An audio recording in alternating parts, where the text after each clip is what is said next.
Hello everybody and welcome to Montezuma. It's about 70 degrees, I think, somewhere around there. Sunny day, beautiful day if you're just here for looking around. It may be this sunshine is going to present some difficulties for us in terms of seeing birds at a distance without heat shimmer. However, I'm here at the visitor center just buttoning up. We're going to do a little walking before we drive around on Wildlife Drive and elsewhere. And I've seen or heard a number of birds. Some I couldn't really identify, but I could identify with certainty downy woodpecker, yellow-bellied, northern flicker, starlings, great blue heron, Canada geese, sandhill cranes. I did see mallards. I saw other ducks. I wasn't sure what they were. I'm seeing gulls. I'm not sure what they are. What else have I seen or heard? Well, we'll get to it. We're going to, like I said, I just want to button things up here and see if we can take a walk. You're still in the car. I'm standing outside of the car, if you're wondering what's going on.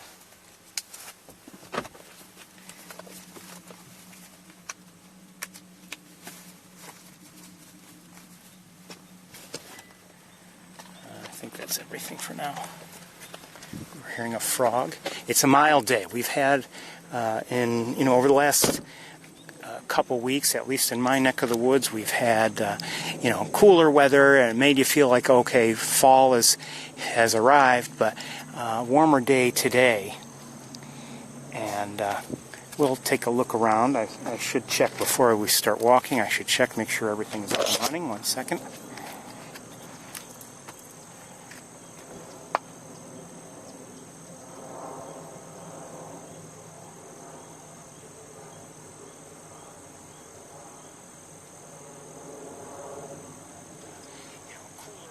Looks like we are. Okay.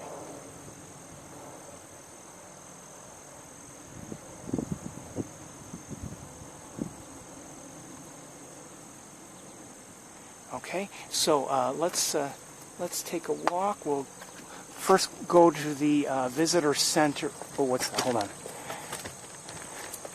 Is that oh, it looks like a plane.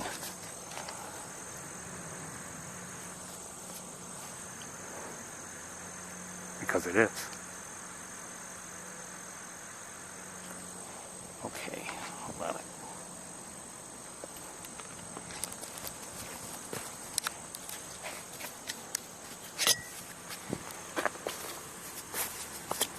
think I just walked into some spider web or something.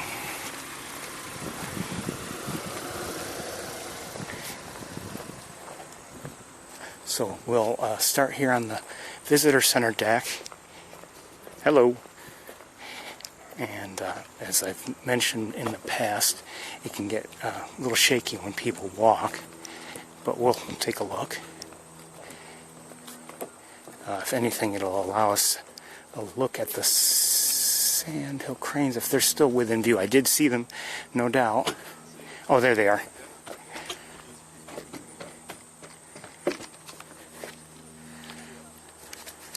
They're not in good view. They're at a distance.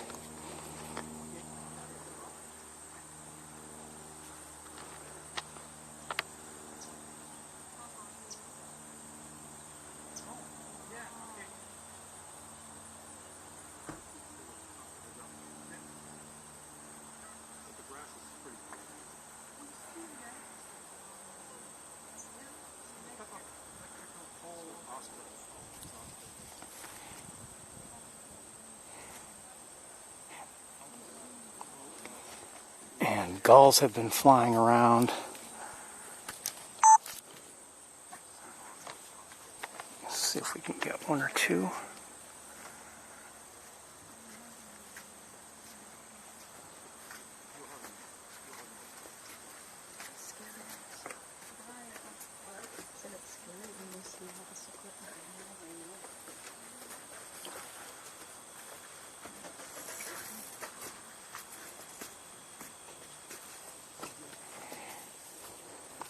Let's walk this way. Yeah. Oh, that's where we came in. Hey, Ferris. Hey there. How are you, Bob? So they're kind of a whitish bird. They have a little bit of black on the head, and they catch fish. Yeah, they just stay there and catch fish. They could actually fly along and they can hover, Yeah. and they dive in the water, catch fish, and then take the fish out and eat them. So the nests you see on the lines out there are osprey nests. Okay. Yes, that's the osprey. Whitish head, a white body. Not a bald eagle. Some people think because of a little bit of white, bald eagles are all dark. Lighting here is very challenging, so at least to my eyes, it's difficult to see what things are. So we're going to take a walk very shortly. I just thought before we move along, we'll take a look here just to see if there's anything that this particular vantage point provides. Oh yeah, absolutely. Oh yeah. Anywhere there's any significant water, you'll have them around. They're quite common. They're already migrated though, so the osprey have already migrated back. Is there some Lyme disease problem in the area? Yes, we're about to. So should I think you'll be okay. Don't go in. Yeah, the trail doesn't have a lot of grass or anything. You'd be okay there. Okay, we're gonna head to a better viewing area for this. Very easy. And you have your binoculars. Definitely do the drive to the refuge. And even from here, there's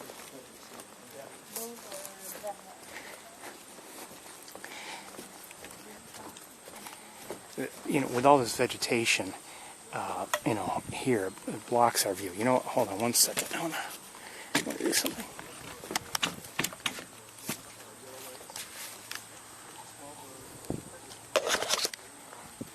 I've heard American crow. And I mentioned the two woodpeckers, the downy woodpecker and the northern flicker that I had heard.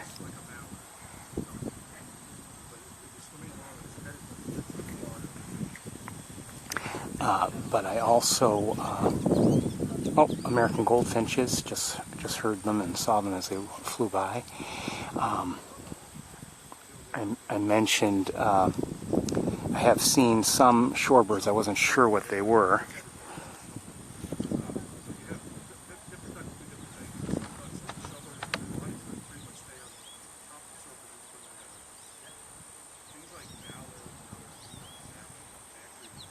This goldfinch.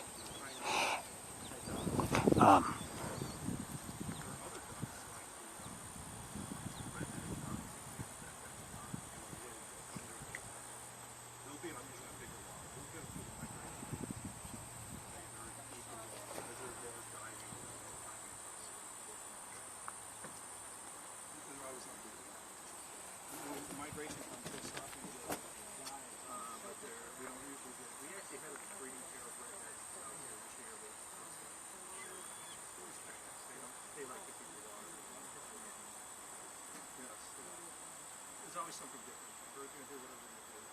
We had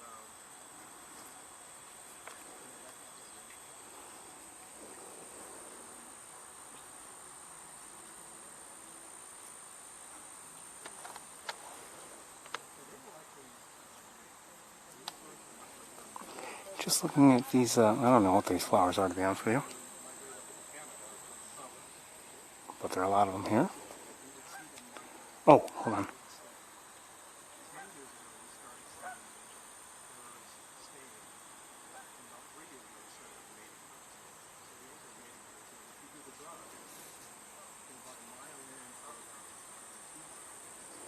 And I need to make an adjustment. Hold on.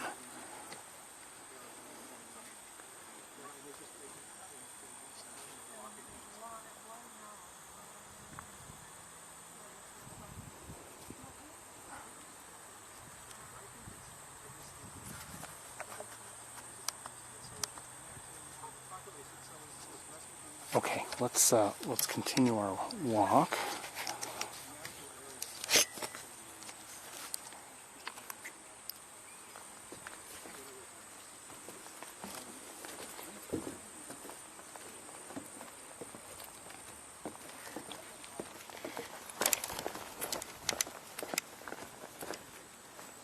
down there.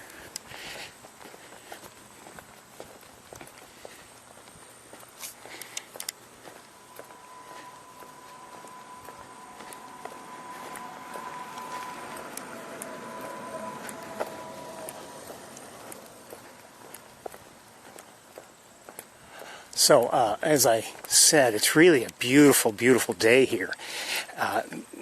But that beauty is going to likely give us difficulties when we're trying to look at things, especially at a distance. Last week, the clouds were wonderful.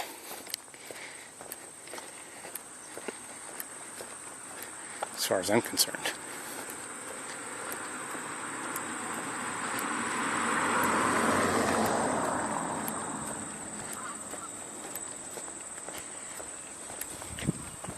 Earlier, up ahead, earlier there were, as I drove in, quite a few people and vehicles there were all lined up as they were looking out over the, the pond or whatever you want to call it, the wet area.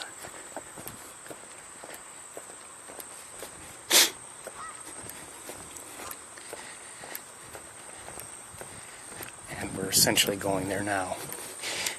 I think we'll see a number of duck species.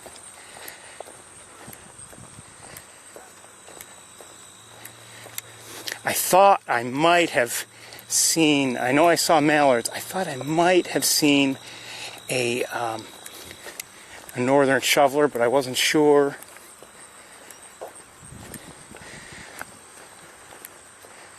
I only looked with binoculars and I couldn't really tell. And not everybody's in full breeding colors yet, and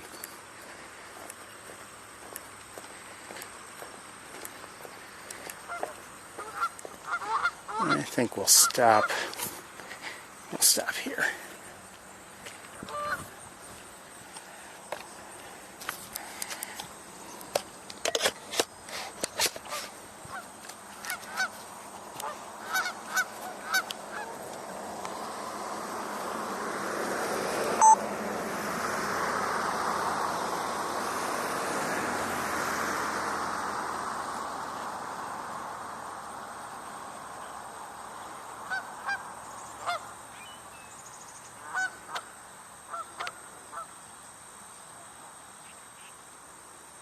Oh, who's this? Is that a snipe? I think it might be. I can't stand when my camera strap gets caught on my head as I remove it. It's really annoying. Anyway, back to the... I thought that was a snipe. 1 second. Yeah, I think right there, if I'm not mistaken.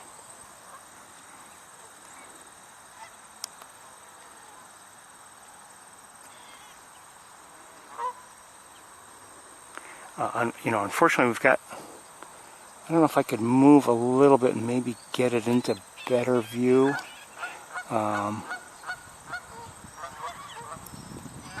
Possibly, I don't know. It's moving, hold on, it's moving a little bit itself.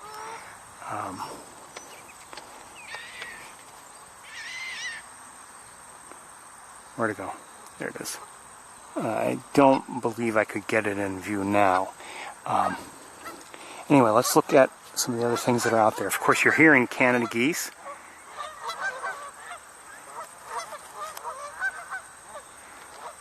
Just heard a blue jay.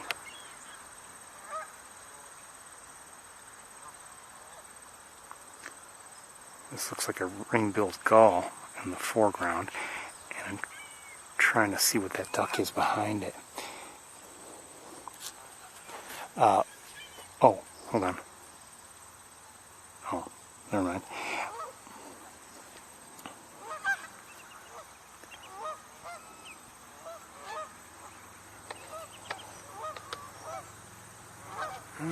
Where is... So, another shorebird here. This might be a greater yellowlegs, I'm not sure. That's my guess.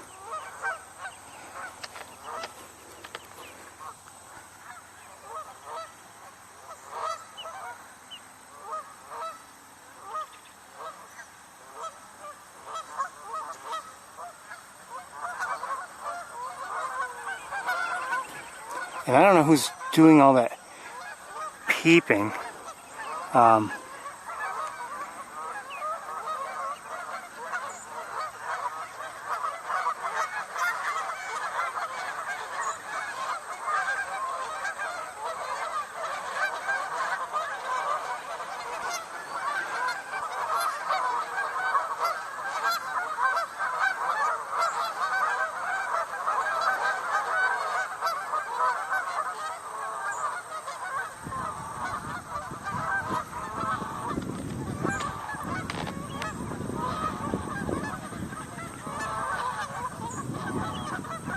I think I'm hearing a...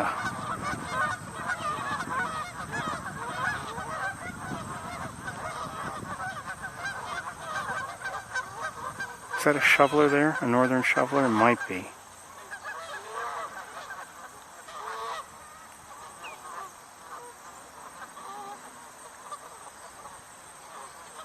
No, I can't see it now.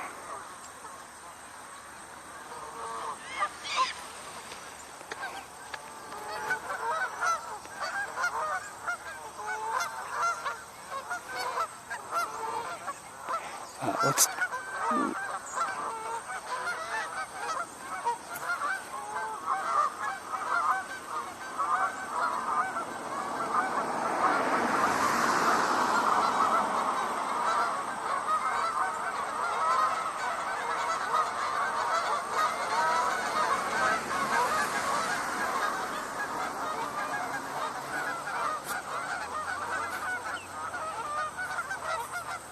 Smooth a little bit.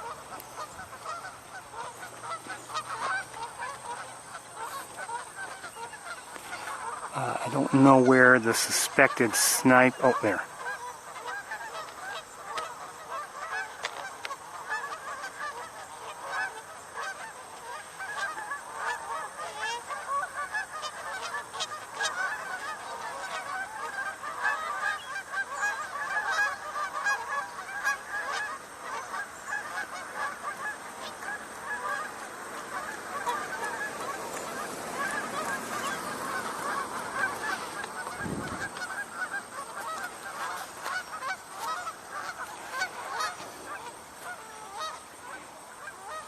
We won't be here too long. The sun is actually quite warm.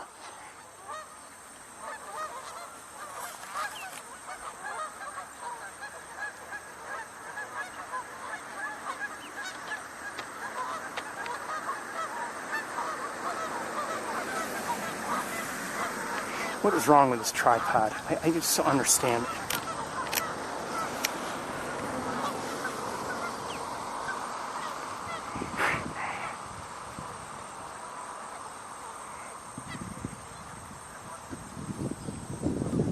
Someone just cast a shadow.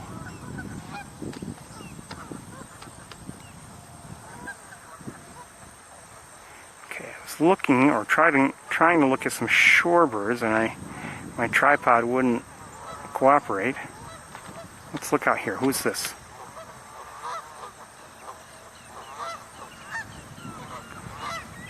Look at that long bill. That's far too long to be, for instance, a just our usual. What do we see most often? Greater yellow legs. I think we've got maybe. Do we have some dowitchers there of some sort?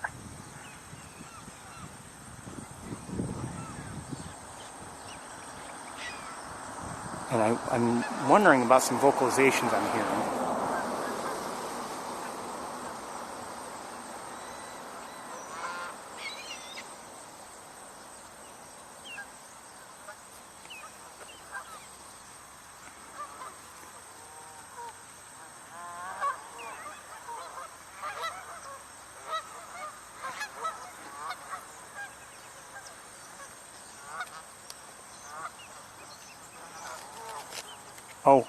We've got turkey vultures, or one turkey vulture anyway. Hearing a mallard. Come on, come on.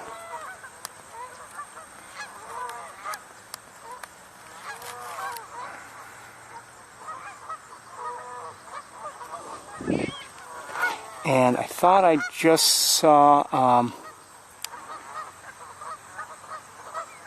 in here somewhere, you hear mallard again.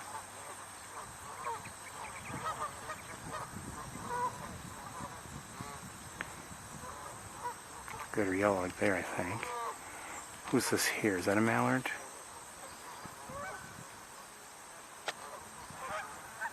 No.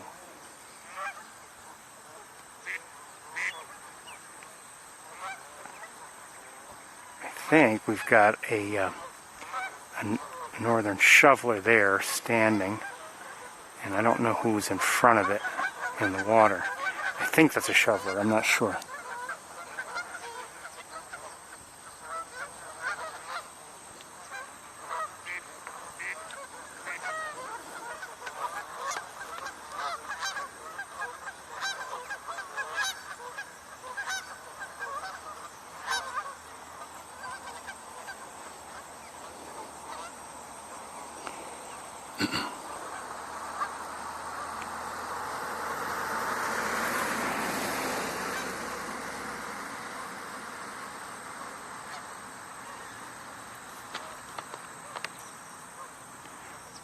Look at that big, heavy bill. That's a, yes, that is a northern shoveler. No doubt now.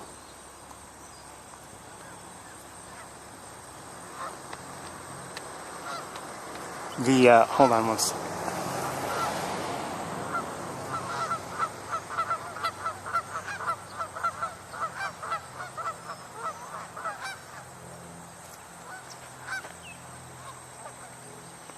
Oh.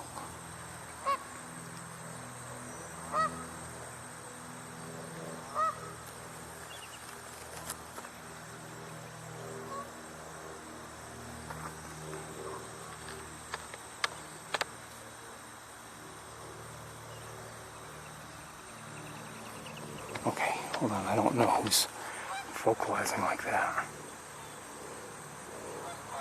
Maybe greater. That's a. I think that's a yellow legs back there.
That's the snipe again.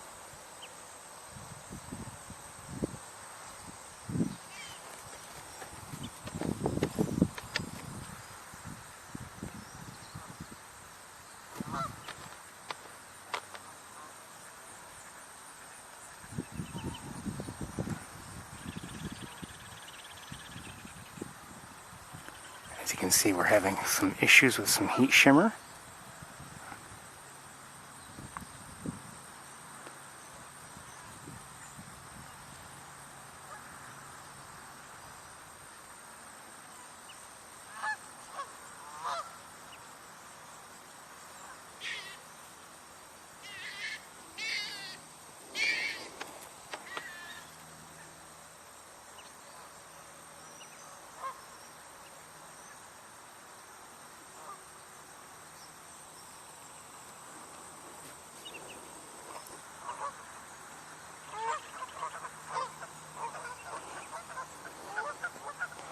We won't be here too much longer.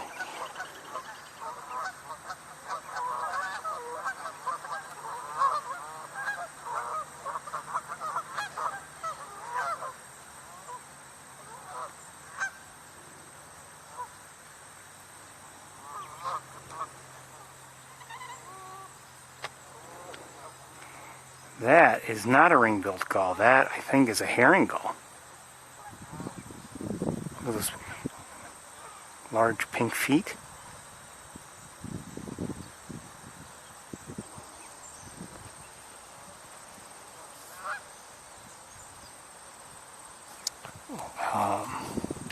Okay, I thought I might have just seen a pintail. I'm not sure if I can find it.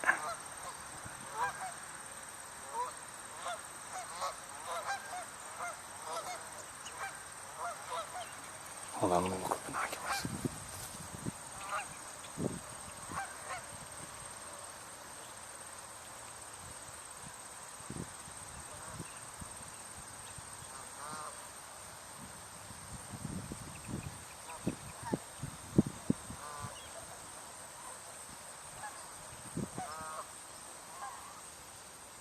I'm not sure where it was.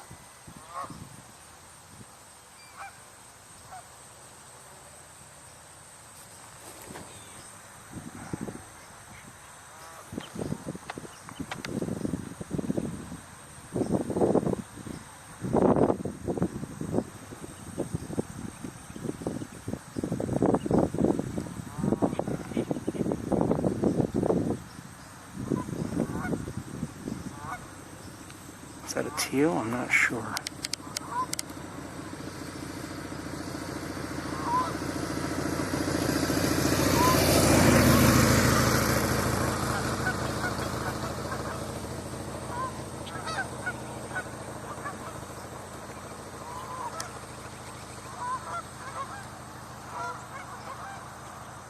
Still not sure.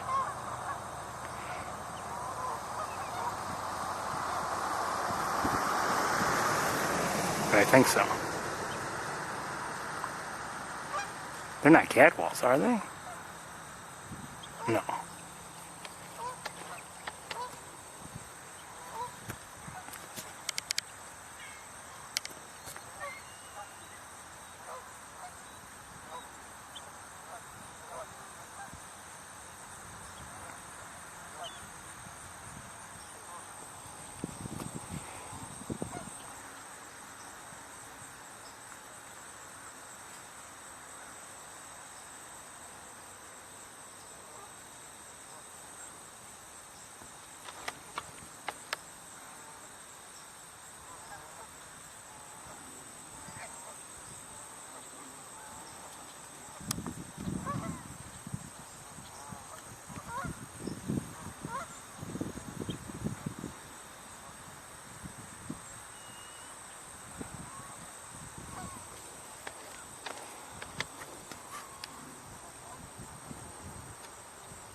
Let me look around a little bit with binoculars, and then I think we'll head to the car.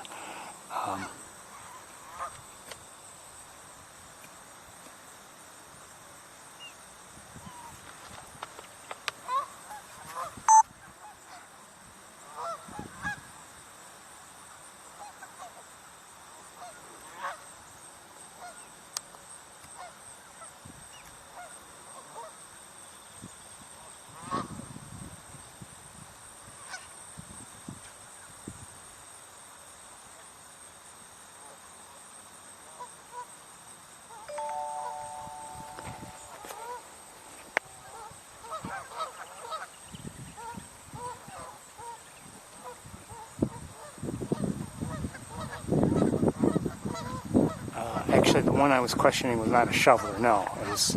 I don't believe so. They didn't have the larger bills. I may be wrong.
think we're going to start making our way back to the car. I'm going to take one more look around, see if there's anything really of note.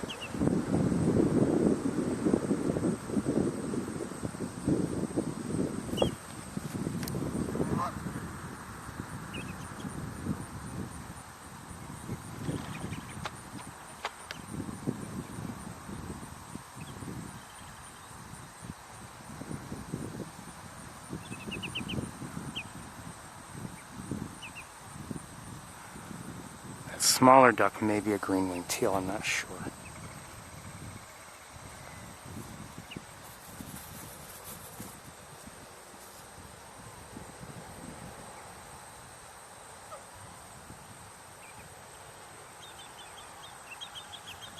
And in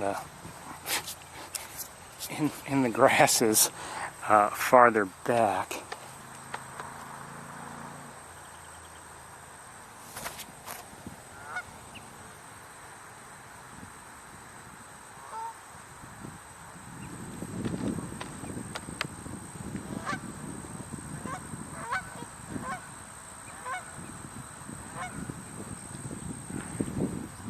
not sure who that is.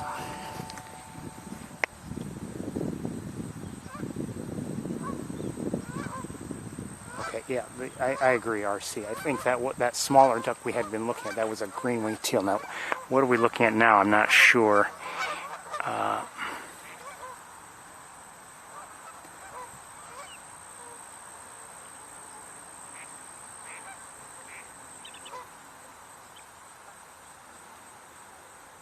I'm not sure. You might be able to tell. I can't tell who this is.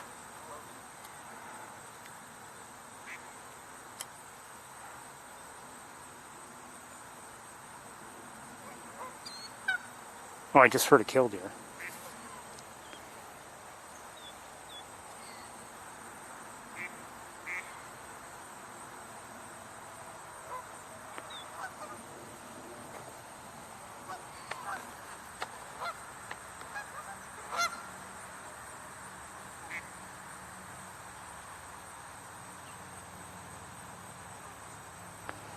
Okay, well,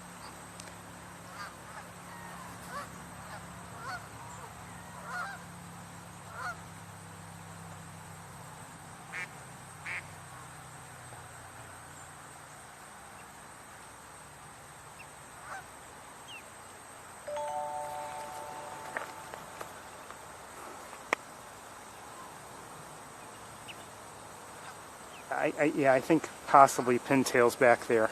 I'm not sure. Even the what looked like a head that was smooth and smooth in terms of coloration and a medium brown had me thinking possibly northern pintails here. But I'm not sure.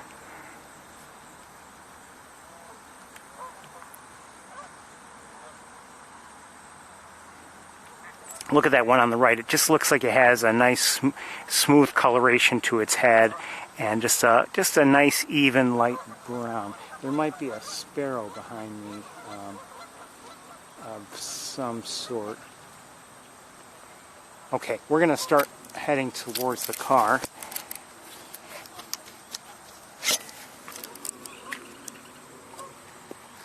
What's wrong with this thing? Uh-oh. Uh-oh. Something's wrong. There really is something wrong with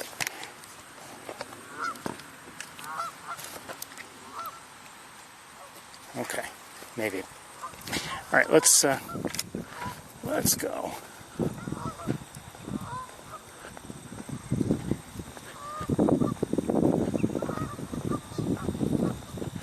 So we saw turkey vultures. They're the only raptors we've seen so far here.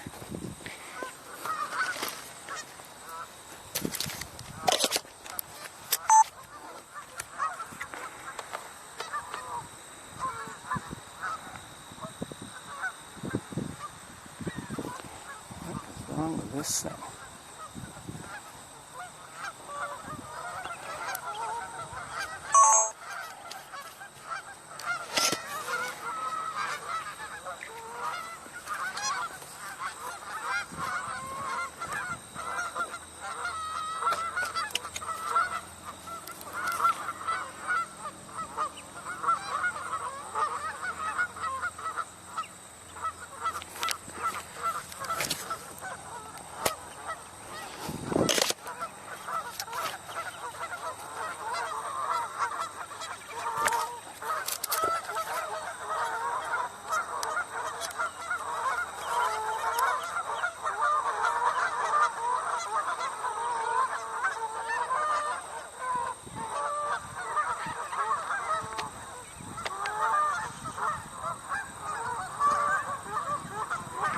This looks like a pintail to me, if I'm not mistaken. Yes. So if we weren't sure before, this is a different one, different area, but I believe this is a northern pintail. And near it is a mallard here.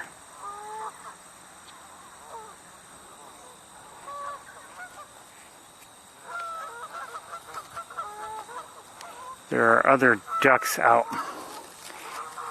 here somewhere, but they're in the grasses and much more difficult to see at this time, at least from here.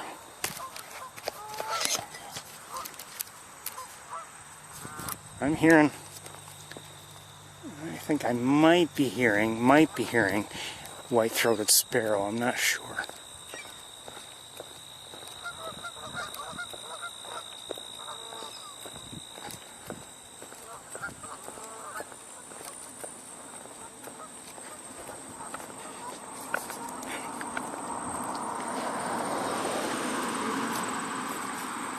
In terms of my own bird watching during the week, it's been, I'd say, in terms of, at least in terms of seeing my hawks, it's been a little better.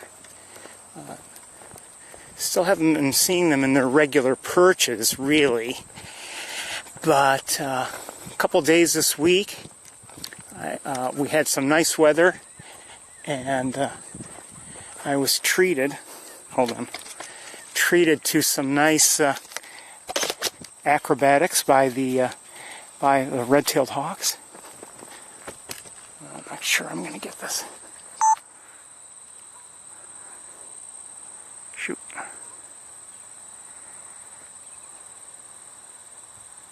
Good luck. Good luck.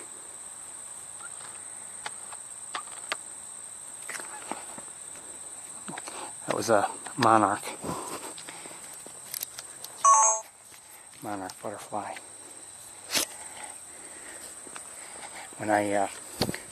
Whenever I see them, you know, this time of year, I always like to wish them good luck, safe travels, safe trip, stay away from the roads. As I mentioned, oh, here's another one. As I mentioned last week, I haven't been seeing as many of them. And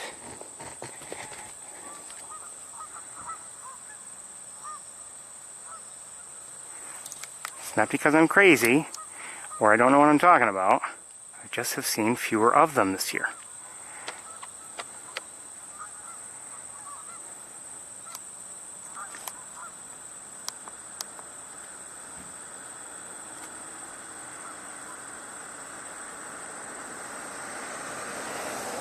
And maybe it's been partly due to the weather, I don't know. Just in terms of my own daily travels, and you know, last couple of years I would see them fairly often, you know, midday as I'm driving around. I would see them in various locations, you know, just not far from the road necessarily, flying around and going from place to place, and I just haven't been seeing that much this year. Where'd it go? A little farther out. Now I don't know where it is.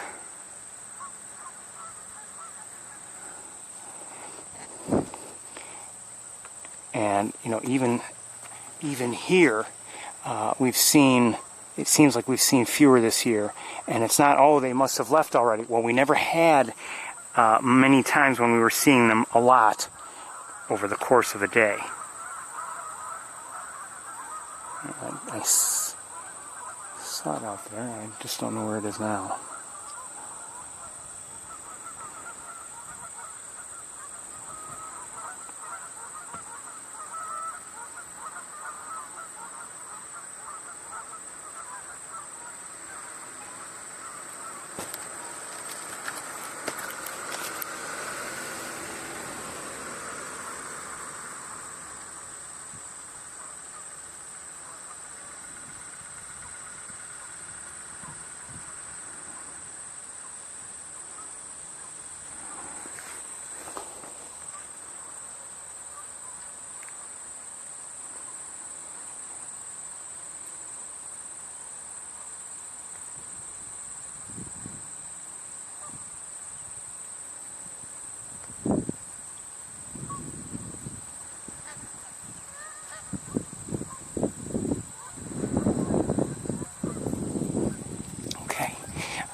Really don't know where the Monarch is, so let's continue towards the car.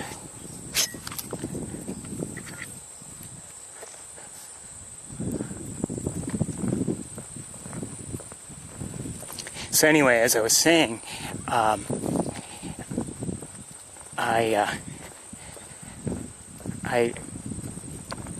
was at home around lunchtime, and I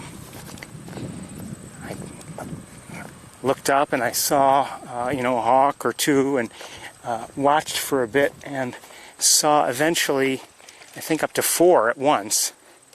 And I suspect it was, I may be wrong, I believe it was probably Betty, Barney, and Phoenix, and the one juvenile this year. Just flying around, I don't know exactly what they were doing, but it kind of seemed like they were playing a bit.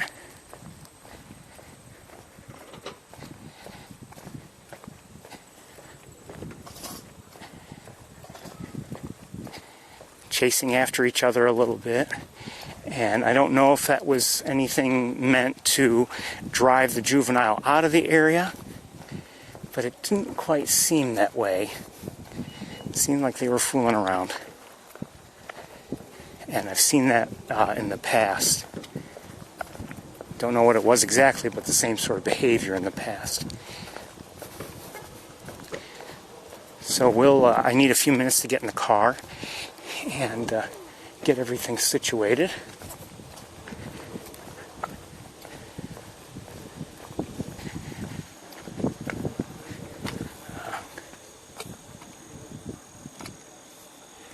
I don't know if the cranes are still within view or not. Oh yeah, they are. Hold on. We won't go on the back up on the deck, but they're now in better view. At least one of them is.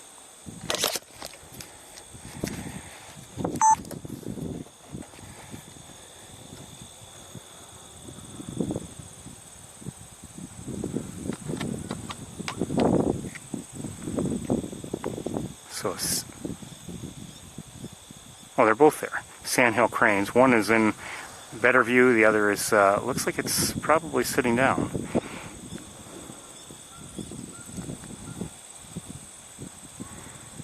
Again, with this these sunny conditions, and they're not, they're not the farthest we've ever seen, farthest away we've ever seen sandhill cranes, but they're not close, and so it's not easy to see them well. Hold on, let's see if I can improve things a little bit.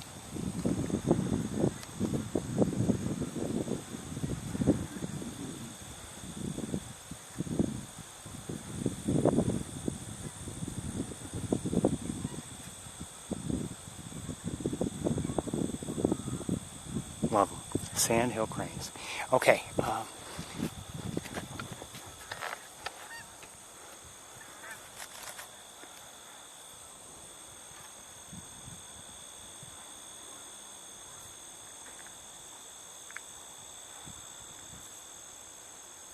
I'm going to lose sight of them quickly. Okay. Let's see if we can get in the car.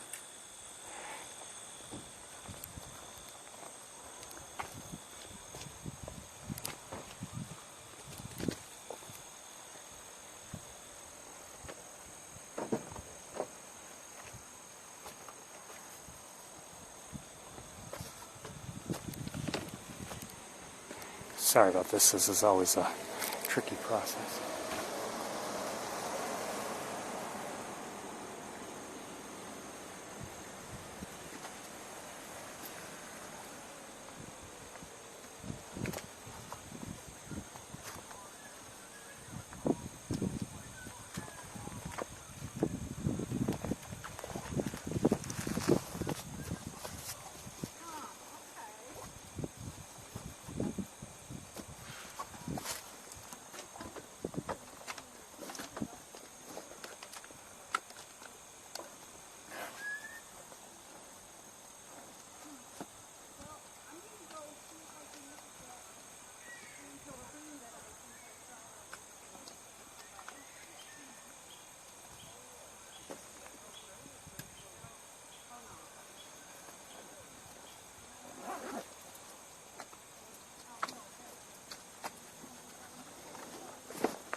shoot. I don't know. Oh. Okay, great blue heron. I don't know if that's the one I saw earlier. It was in a tree nearby. But there's a great blue heron there. It just fluffed its wings, and that's what had me, what caught my attention. And the sandhill cranes are still over here.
Awfully warm in here. Be right back.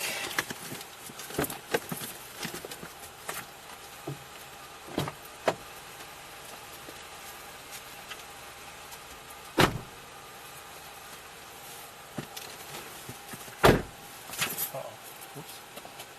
How's that move?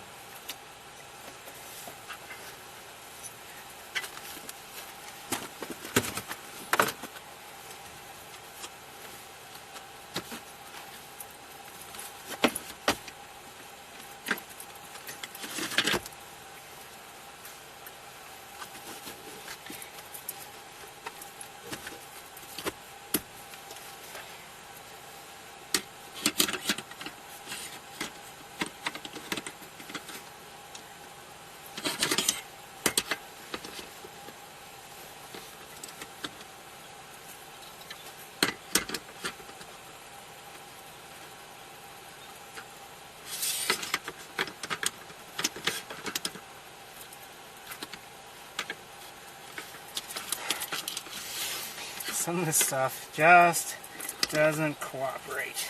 Come on, come on, come on, come on. There you go.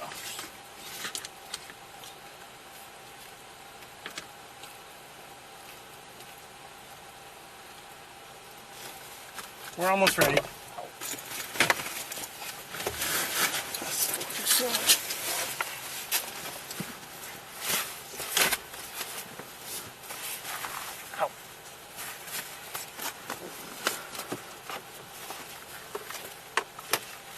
It's all necessary, but it's all getting more and more aggravating, to be honest with you.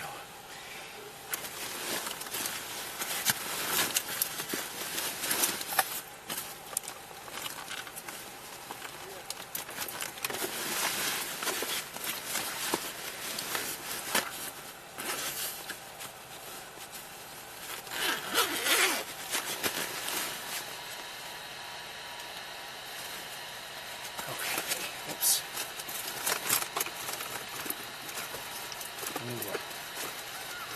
Let's see if I can simplify some of these things. I just haven't had the patience to do it and the time.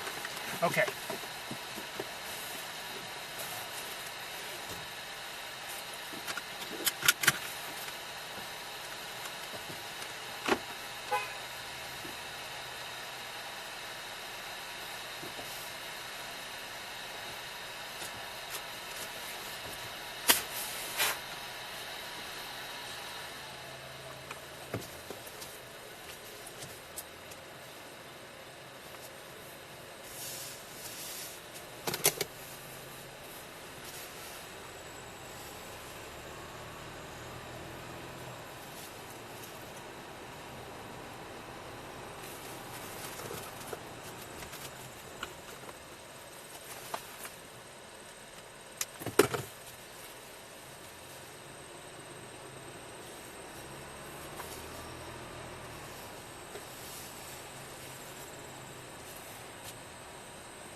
as I said, it really is a beautiful day here, but this is not, you know, they're not ideal bird watching conditions. Not by a long shot, at least as far as I'm concerned.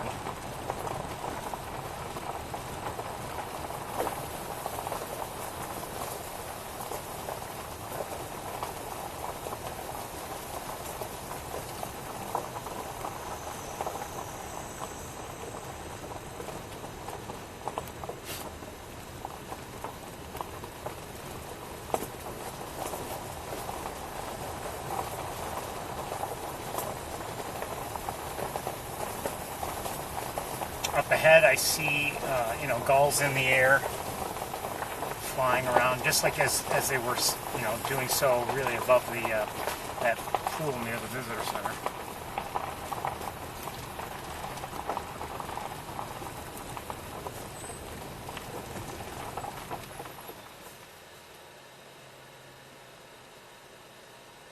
Just heard a red-winged blackbird.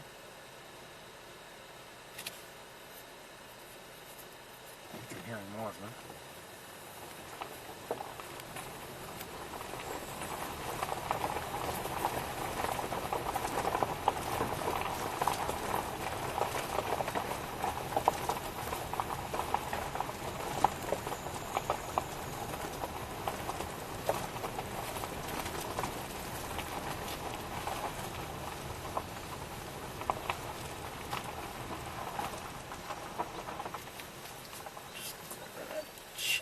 As best I can from here.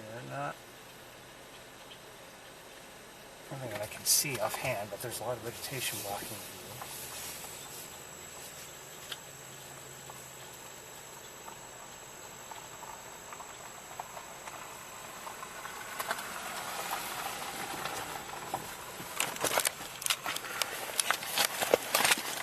I swear some of this stuff just...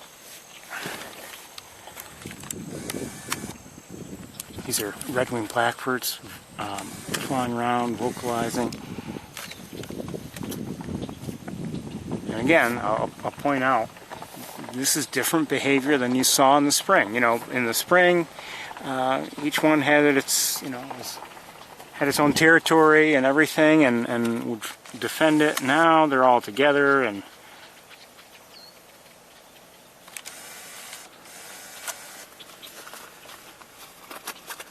Things are different.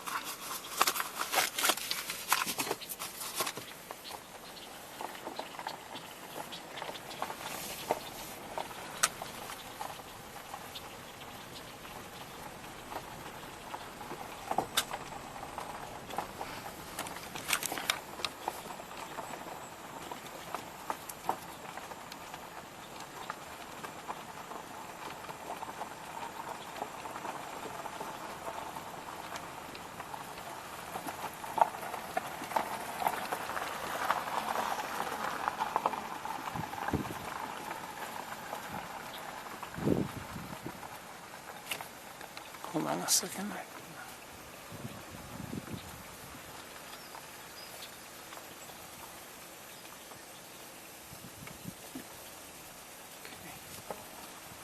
Lots of grass over on this side. It's going to be tough to see anything at all. Here we have a channel of water surrounded, you know, with grass on either side, with occasional breaks in the vegetation on this side that allow us to see toward, you know, the water itself. Here, a mallard.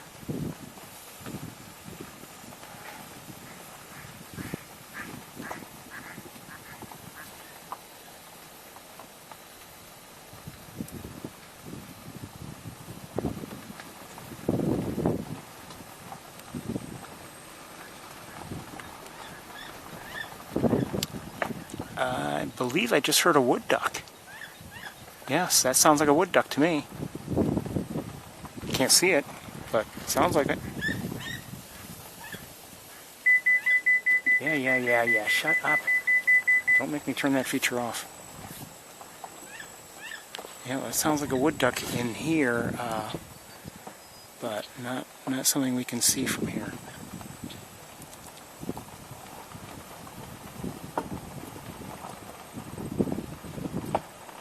just shows you how important sound is, because in many cases you'll hear something but you'll never have a chance to see it.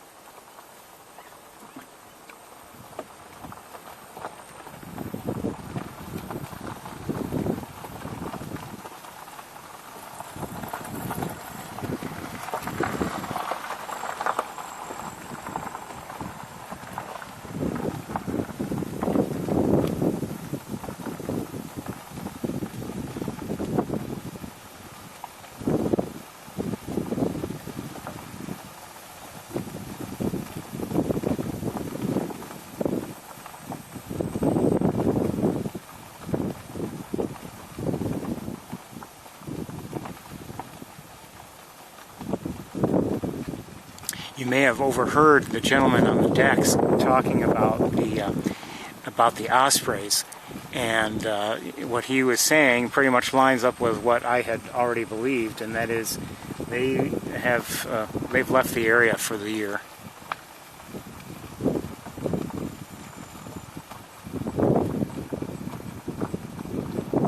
I don't believe we saw one anywhere last week. I didn't see one in driving or anything. Back and forth, and I didn't see any today either. So I think they've left. There could be a straggler here or there, but I haven't seen any. In the distance, who's there?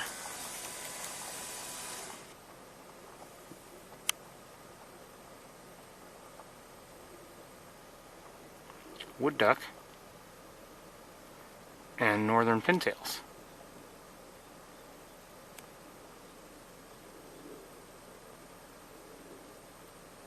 And a common gallinule there in the foreground, and another. And we'll take a look at them. Is there anybody here to look at? Let me look with binoculars quickly. Maybe we'll switch cameras and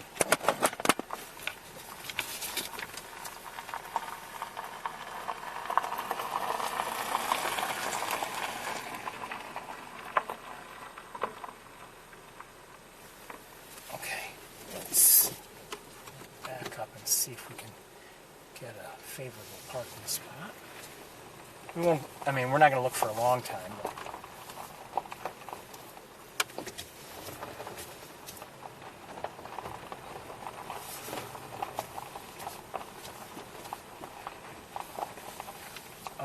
There's also a mallard in the same pool, but not with the other ducks. And he looks like he's getting his breeding plumage back.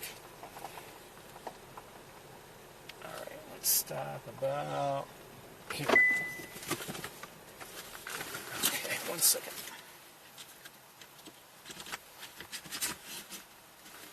Come on. There you go.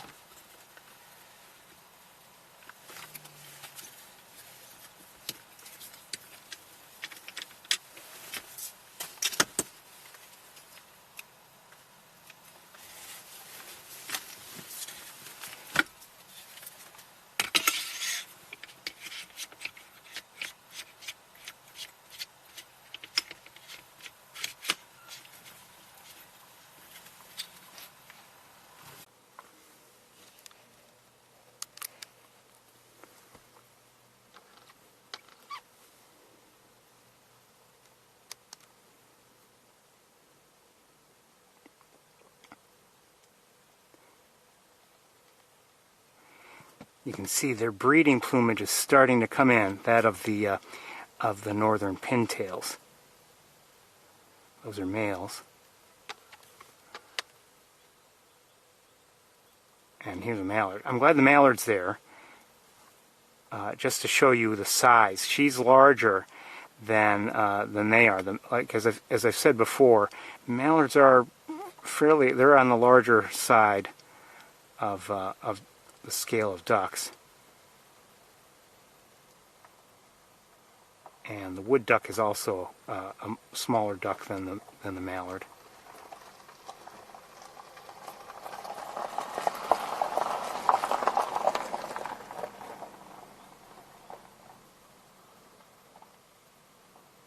See the white around this one's eye? That's a female wood duck.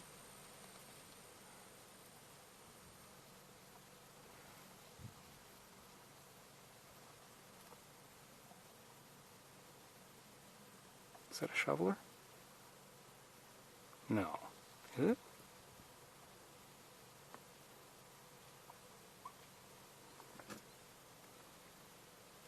No.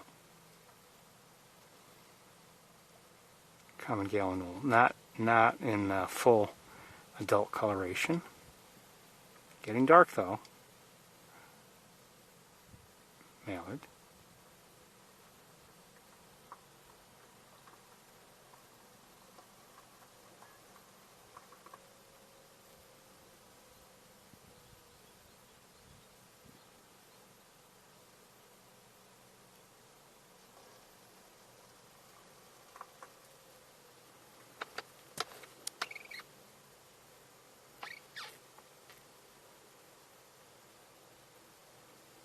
More gallinules back there.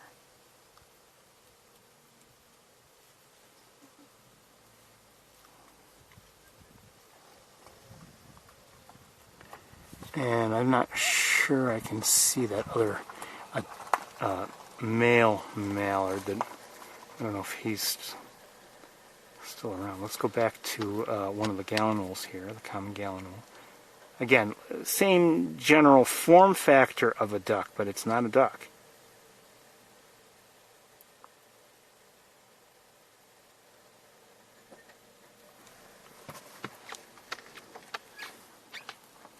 Oh, there's that male. I think, yeah, I believe that's the same one. Oh, unless that one is. That could be it. I don't know.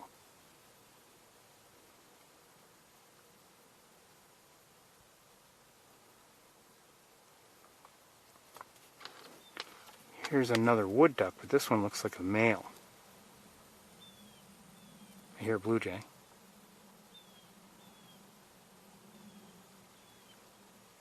He doesn't have his full breeding colors.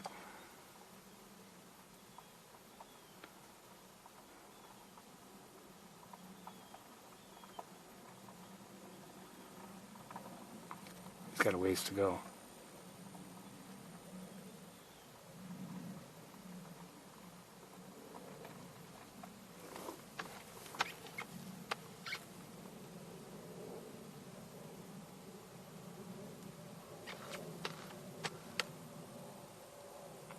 I believe this is another pintail. Beautiful, elegant duck.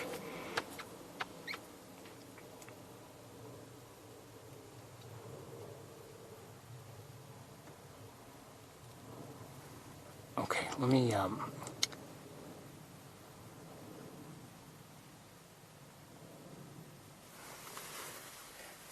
I just want to look with binoculars, see if there's anything else we should be looking at. No, not that I can see from here.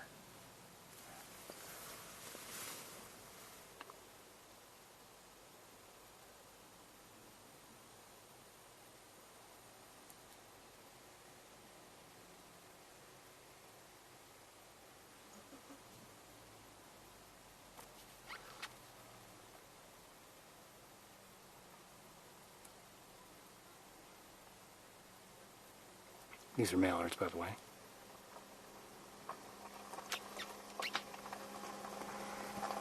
Okay, we're going to move along.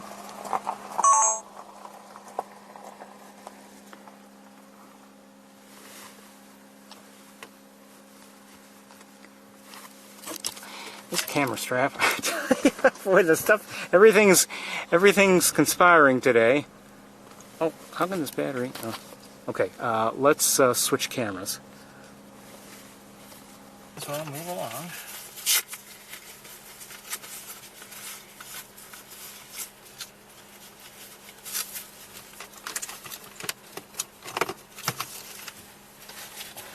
The camera strap is like getting looped around my arm, and it's getting looped around everything today.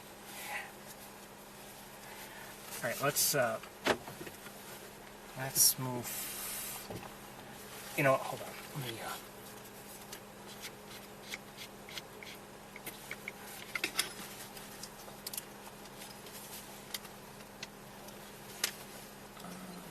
There are gulls up above, by the way.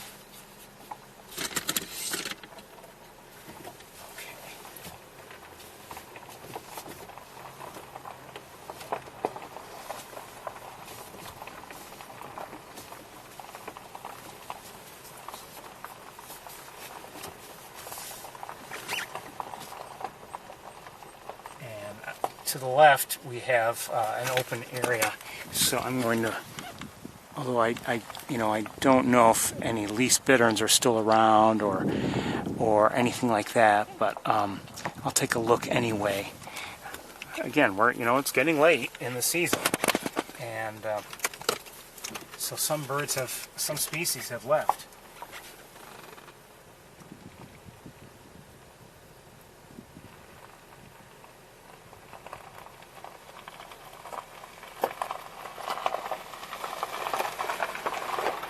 See a young gallinule here on this side.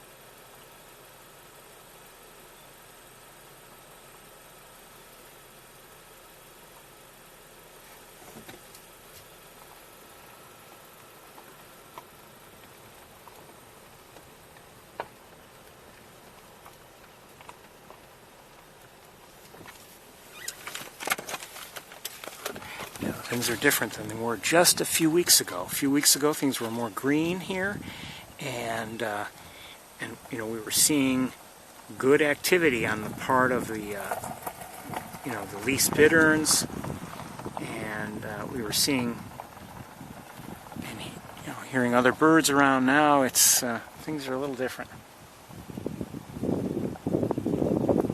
I think I'm hearing greater yellowlegs, if I'm not mistaken.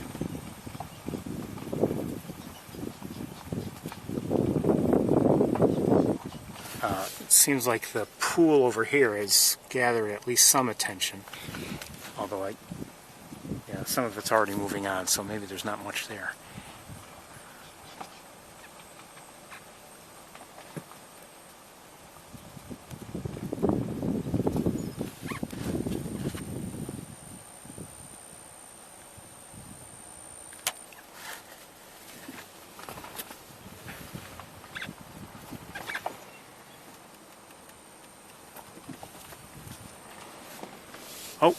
Great blue heron in the air.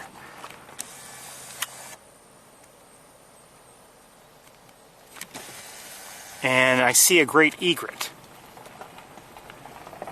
in this pool. I'll give you a quick look through the windshield here right now. It's right there. Not a lot of, well, I shouldn't say it. Looks like the water is kind of sort of filled with vegetation. Even the open areas look like they're not very deep, and they've got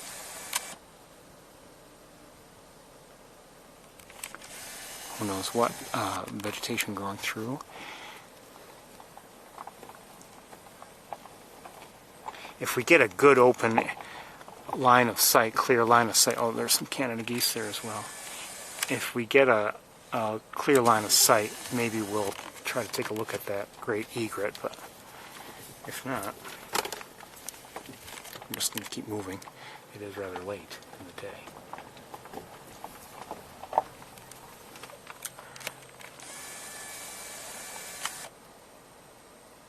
Not too bad. Let's see if we can look at it.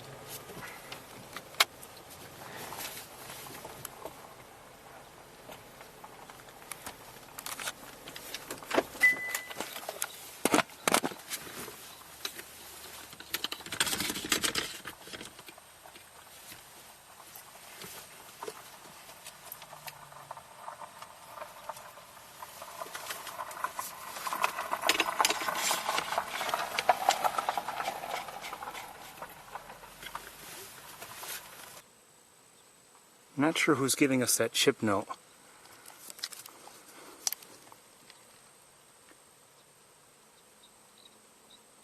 Oh, could be we're hearing frogs actually.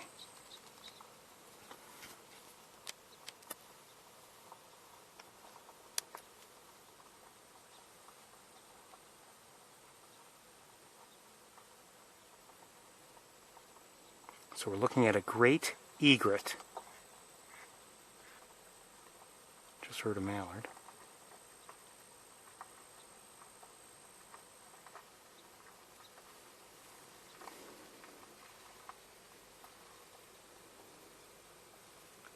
Oh, a couple mallards. They're flying away.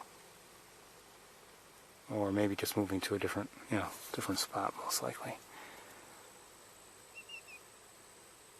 And that sounded like a greater yellow legs.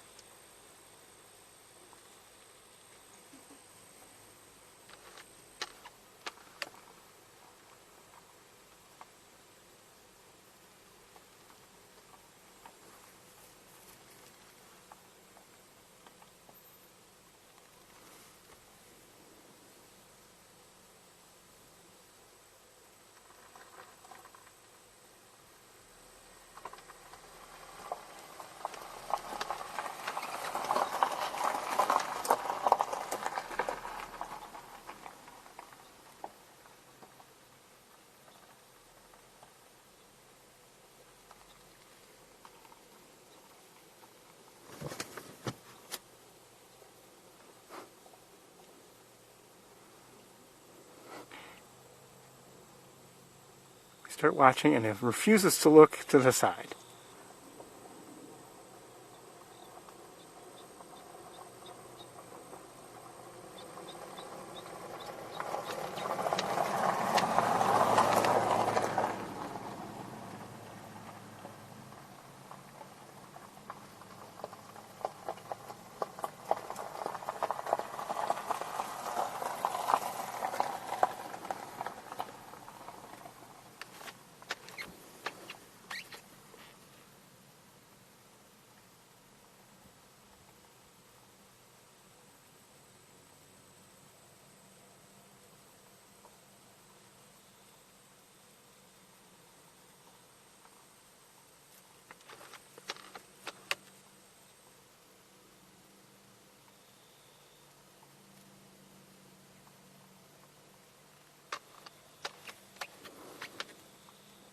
We're going to move on very shortly.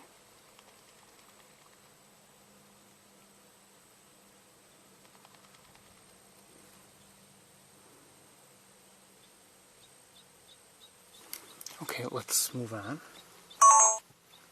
I'm going to leave everything in place.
one last area where there was open water, but I don't see any from here. It looks like, I mean, everything is grown over and choked and everything. And probably dried up a bit too, so I don't see, I'm just waiting to see if there is in fact any open area as we drive. There might be, but it's now between us and it. There's tall vegetation, so I can't see it. Yeah, there is. I think there's some open water, but not much.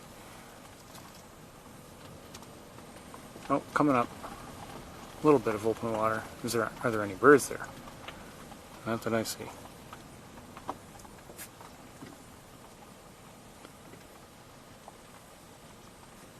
Oh, yeah, there's some ducks of some sort right here. See mallards, and I think they're all mallards.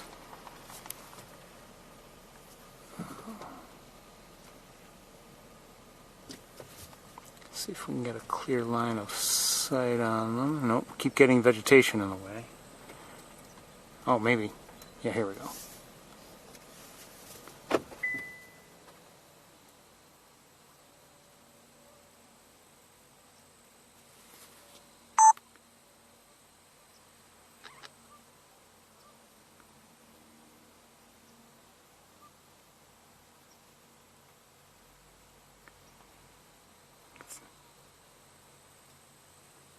See the male on the left, his eye is closed, and when it's closed like that, it looks to us, white or whitish.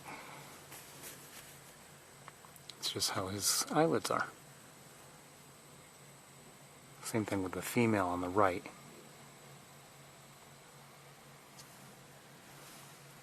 Oh, hold on.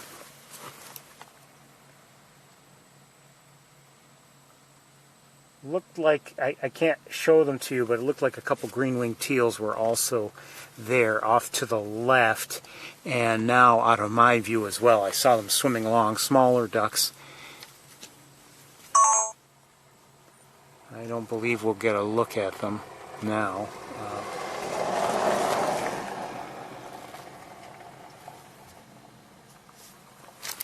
Hold on one second. Okay.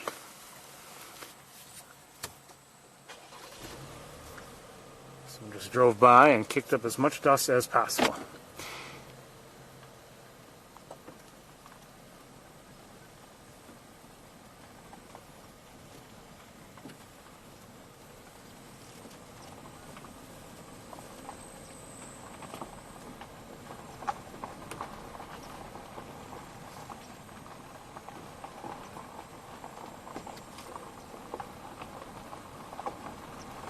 To our left is just grass, so you're not missing anything.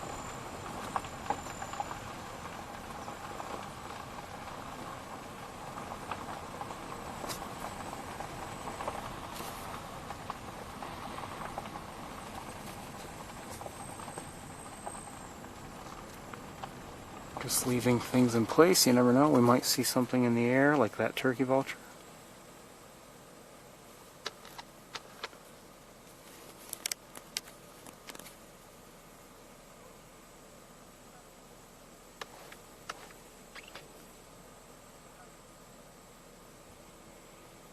Couple of them. 3 of them.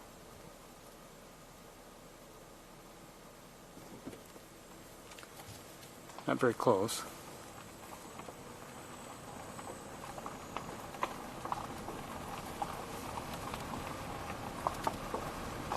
Still have grass in our way on the left.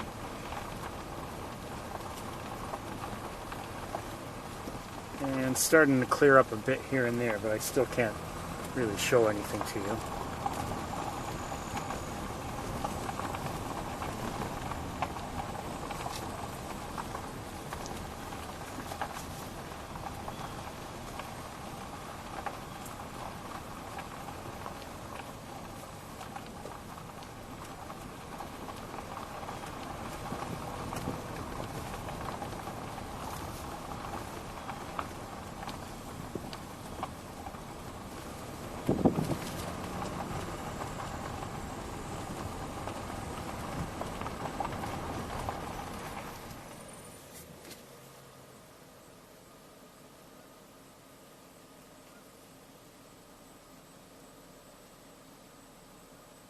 think I might be hearing a gadwall.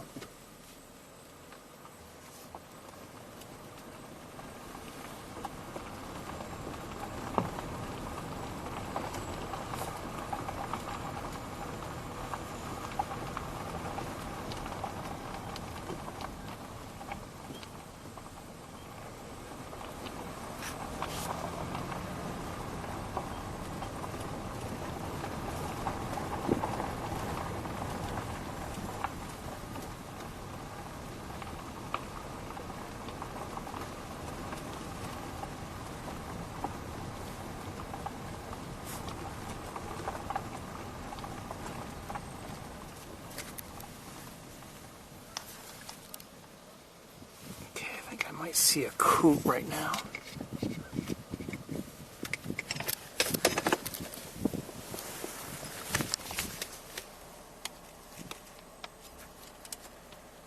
Not sure. Hold on one second here. I gotta get things out of my way.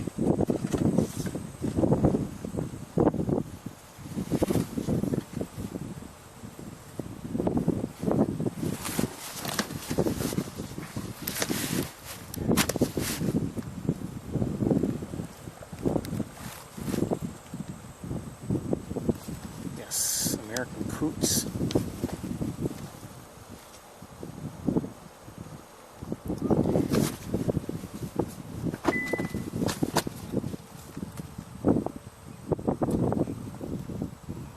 And I'm hearing somewhere out there. I hear. Pretty sure I hear gadwalls.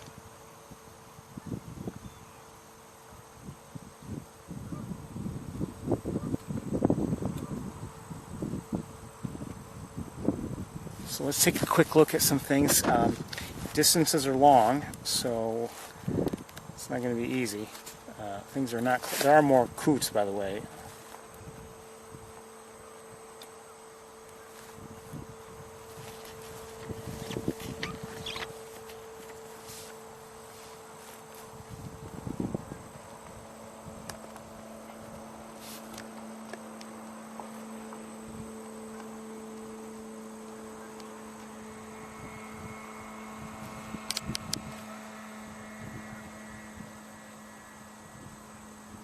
Those look like gadwalls back there.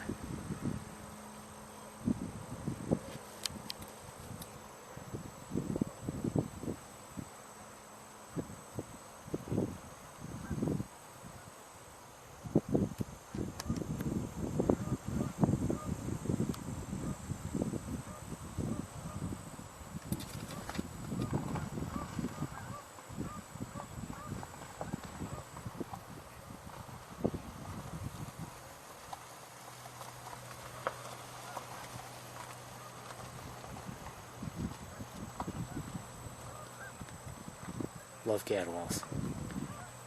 Like watching them, they're fun to watch, they're beautiful. That looks like a pied-billed grebe. Just judging by its shape. And we're not seeing any of its colors or anything, but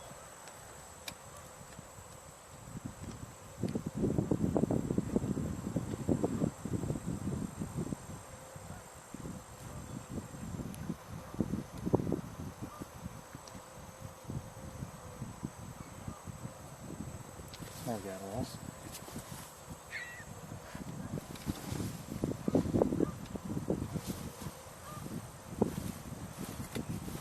There's a bee in here.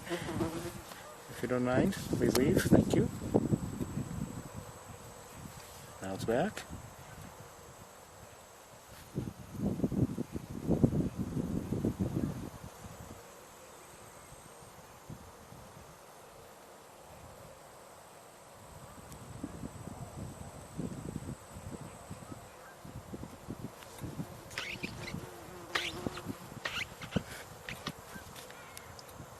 I want to just take a, hold on. Oh, there's a pied-billed grebe closer. Oh, just dove. Are there others?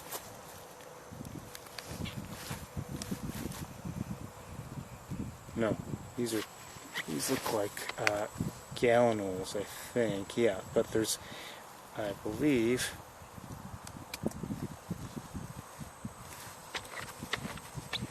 closer piebald grebe right there. Let me look with binoculars 1 second.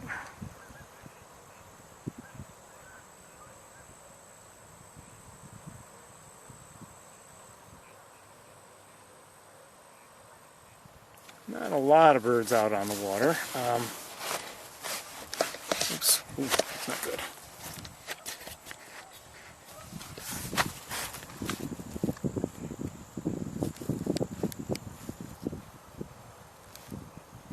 So we're going to move along. Oops.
I think I see another great egret up ahead, and on the right and on the other side of the channel.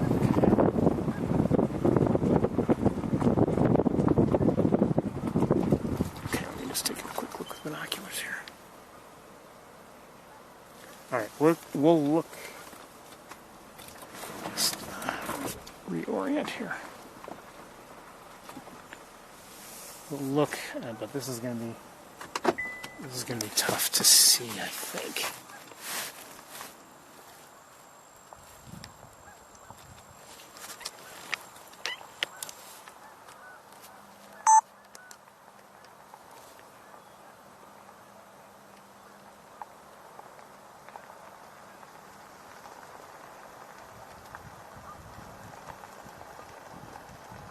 That, at center, that looks like a gadwall just by the shape of its head.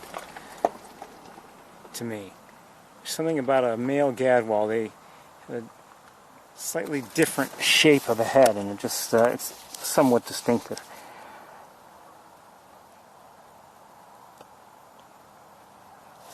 I'll lighten it up to see if we can maybe figure out. Mostly gadwalls, if not all gadwalls.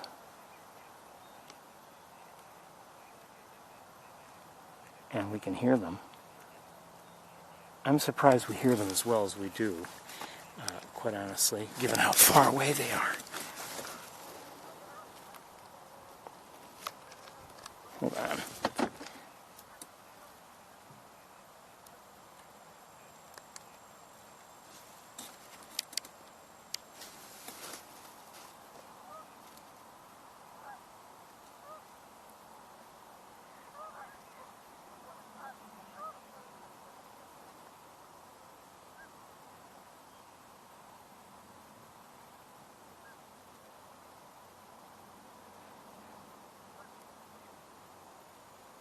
See, it's almost like that one that just produced that maneuver. Look at the shape of its head. It's distinctive.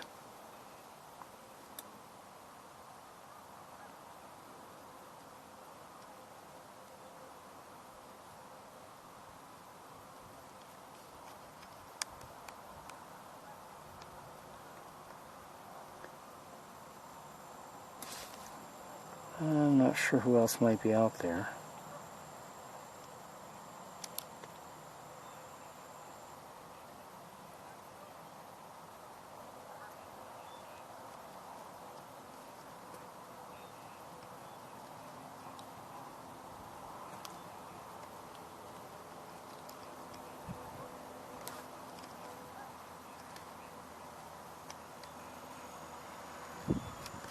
Canada geese out there as well.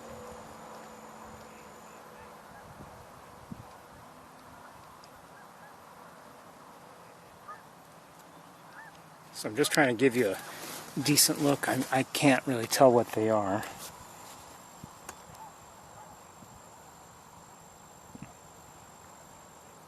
I don't think they're... The ducks out there with the Canada geese, they might not be... I don't think they are gadwalls. I'm not sure what they are, though. Maybe if I look later, might not all be ducks. I think there's some coots out there, probably. And if there are coots out there, I wouldn't be surprised. I don't know for certain, but I wouldn't be surprised if there are also some American widgeons. But that's just pure speculation.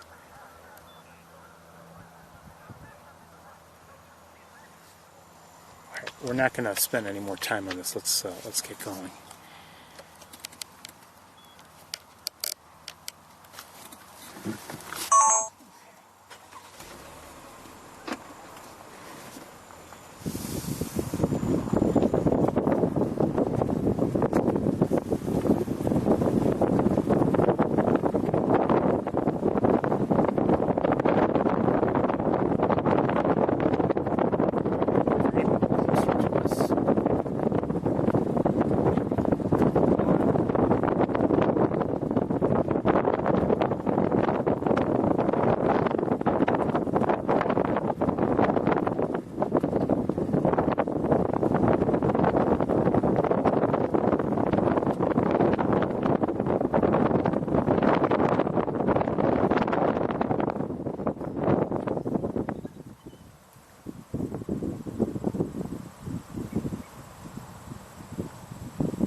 More grebes here and there.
This is that great egret I mentioned on the other side of the canal.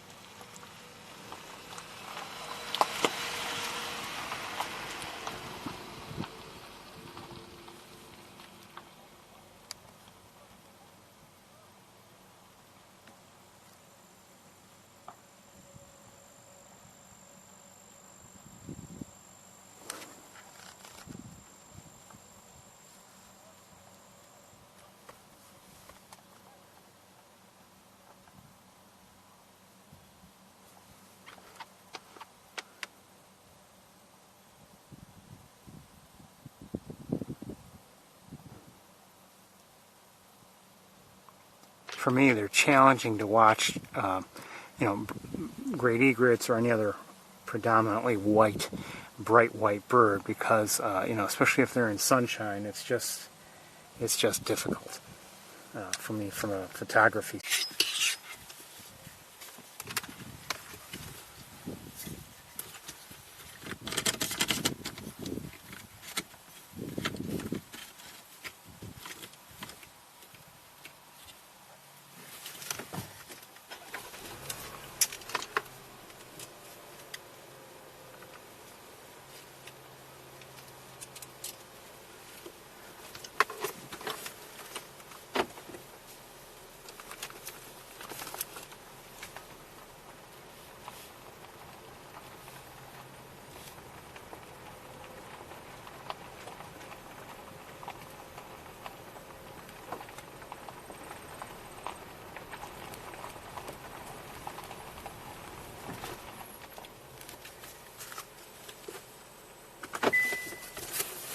And I was hoping to show it to you. That's why I switched cameras. It was nearby, and I was hoping to show it to you, but again, it took off, unfortunately. Okay, let me just take a quick look with binoculars around.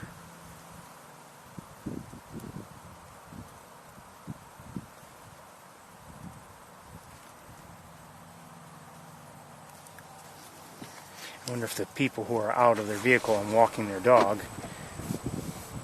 and they might have been too far away to frighten it. They didn't help. No, probably too far away.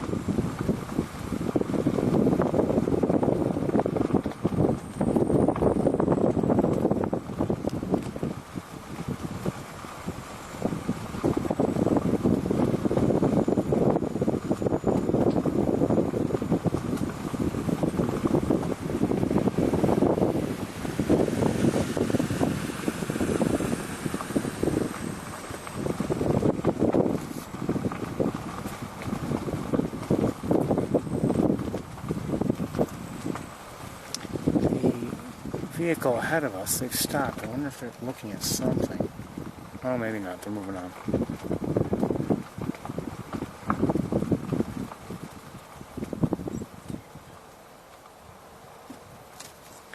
One second.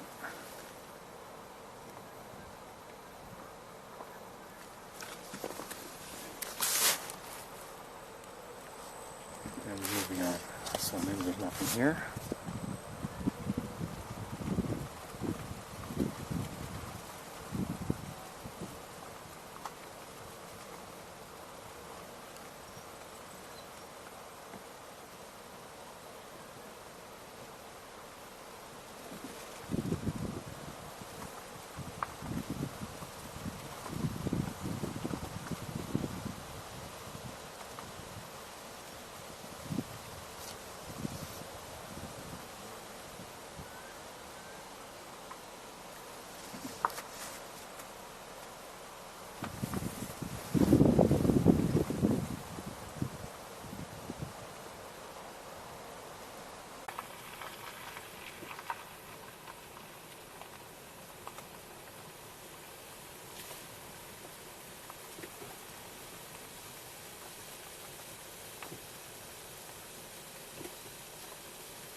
Another gallon rule, young one.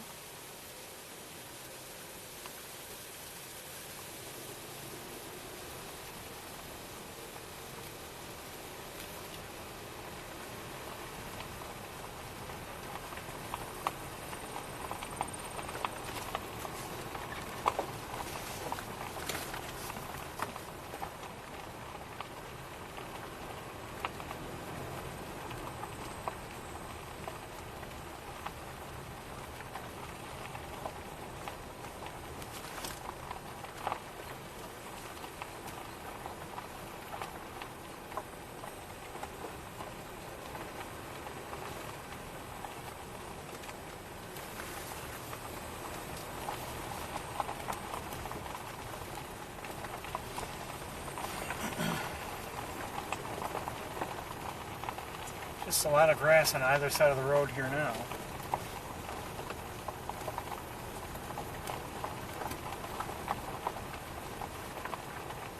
Didn't used to be this way.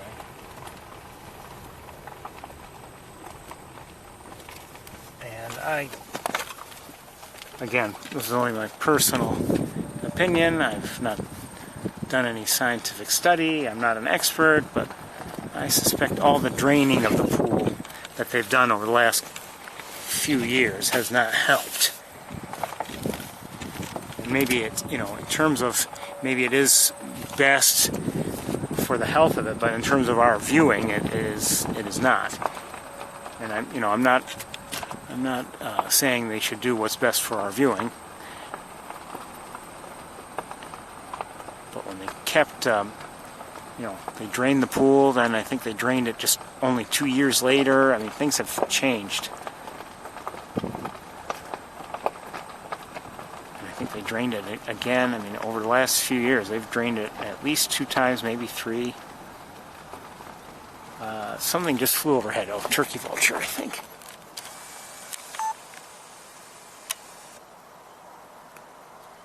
I hear American goldfinches.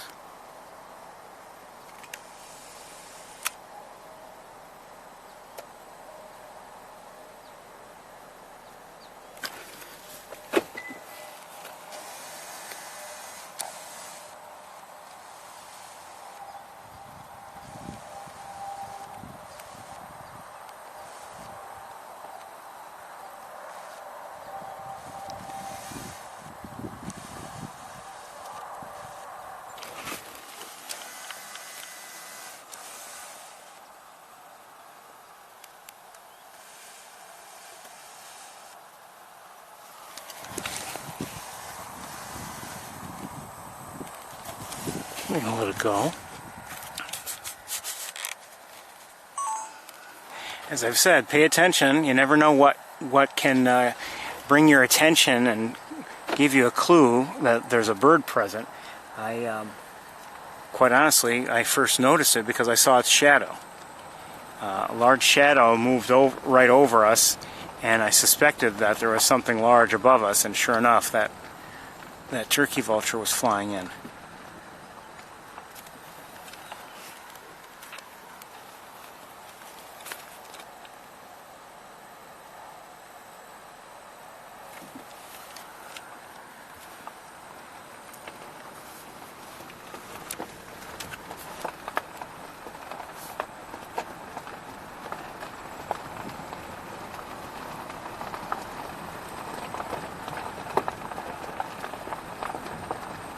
Canada geese there. Just saw the shadow of that turkey vulture again. A little bit more faint though, meaning it's that much higher up.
Might be a great egret up ahead.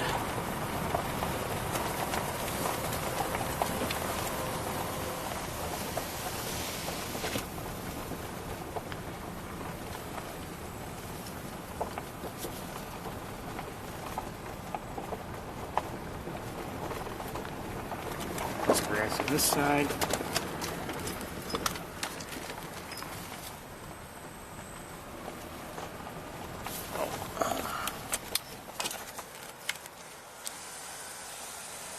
Missed it. I think that was a duck of some sort. It looked like it. I don't know if it was a mallard or not.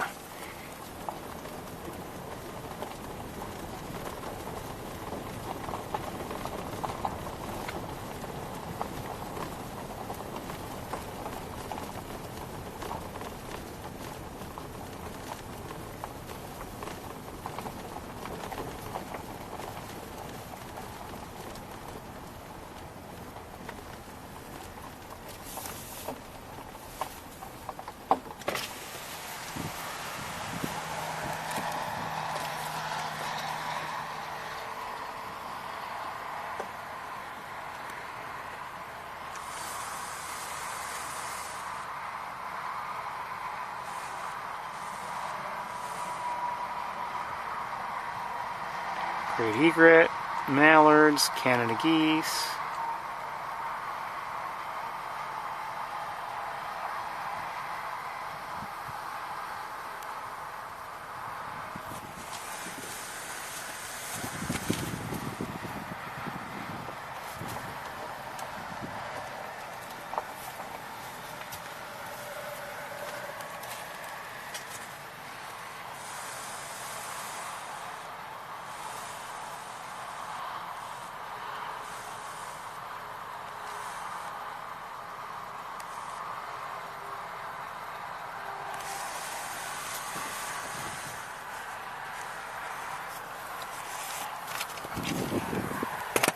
Hold on 1 second.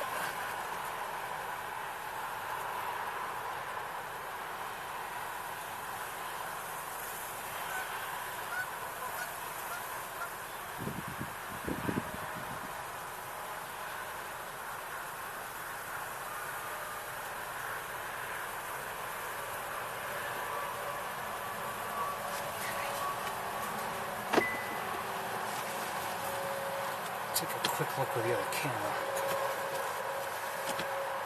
Come on.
getting more difficult for me to stay with it given where it is and just even the equipment in the car. That was a great egret, if you didn't know, or if you're just joining us, and just gave us a nice look, maybe the best thing we've seen all day.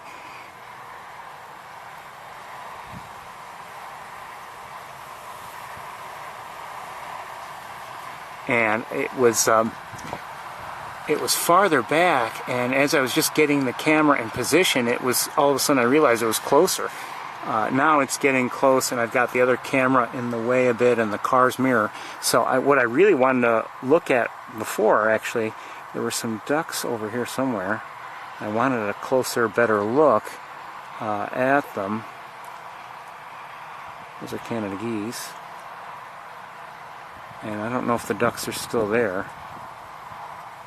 where they had been. I don't see them. Let me look with binoculars 1 second.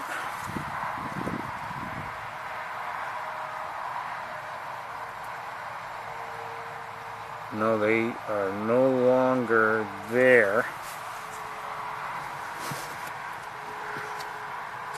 And the great egret is still within view, especially if I move the car, but not in great view because of the vegetation. Let's move a little bit, maybe we can get it back. Oh, it's getting worse, not better.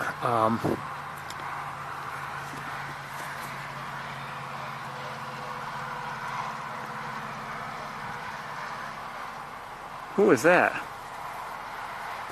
Oh, mallard, okay.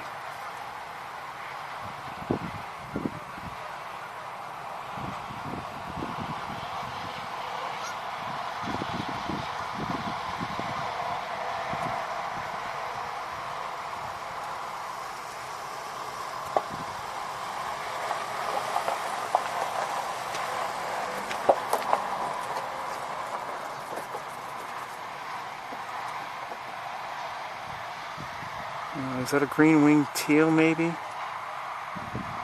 Probably. That's my guess. There's a mallard. There are a couple mallards there for size comparison. Oh, maybe. Oh, maybe it's a mallard. I don't know. This looks smaller.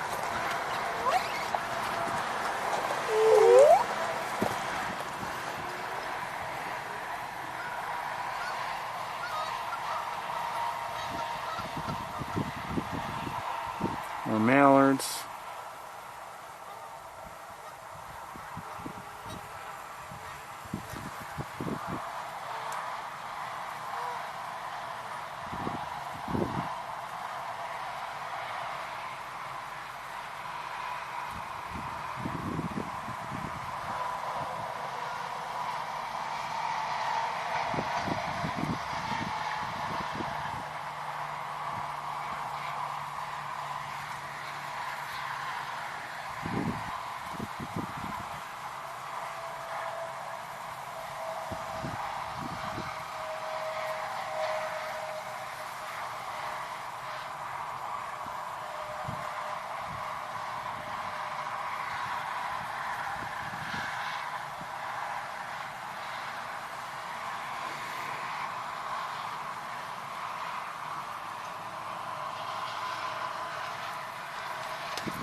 Probably a mallard with its head tucked in.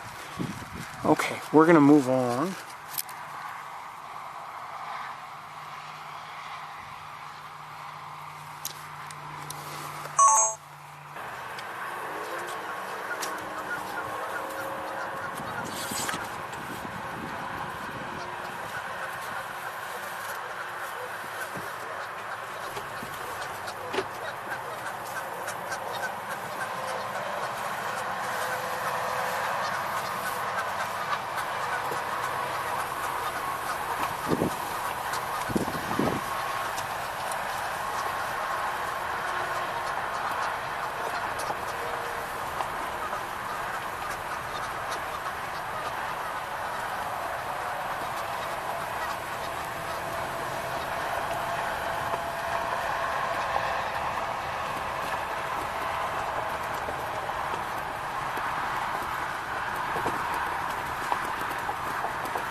like I said, it's a nice day to be here, but you know, the lighting has been challenging in some spots, but that was the best lighting back there. That was the best lighting we've had today on any of the great egrets we've seen. By far, I would say. It just worked out.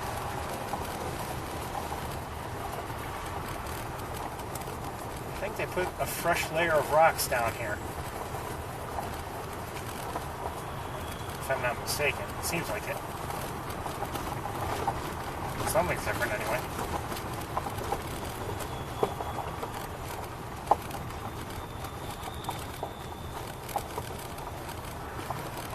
I do, you know, in many ways I wish they didn't use rocks and they would just pave it smoothly with asphalt, but as I've said in the past, that would just encourage everyone to drive too quickly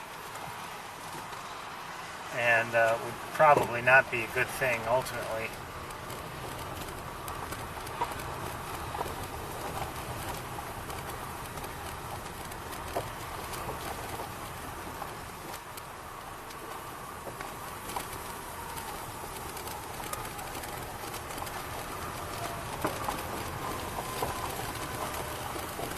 And, you know, if you're relatively new to the tour, if you've never been with us, you know, if you weren't with us a year ago,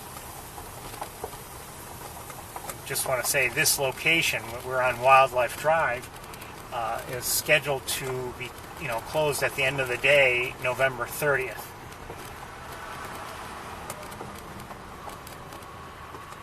And scheduled to, you know, reopen on April 1st, weather permitting.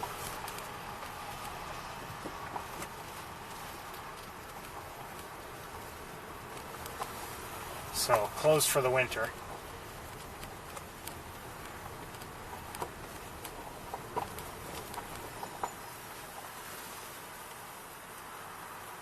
Some ducks up high in the air, 3 of them, I'm not sure what they are.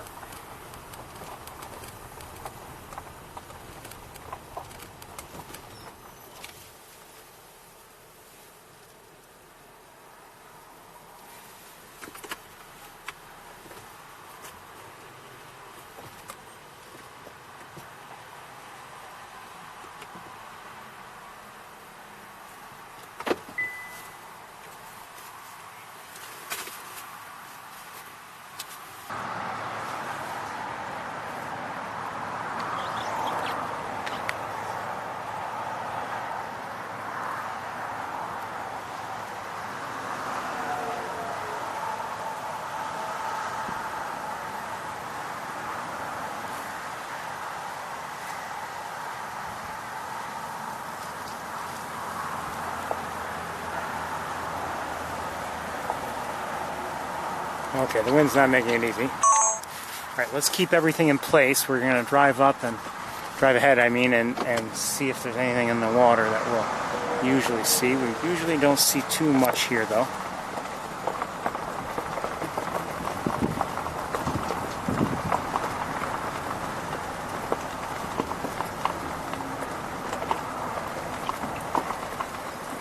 Some red-winged blackbirds nearby.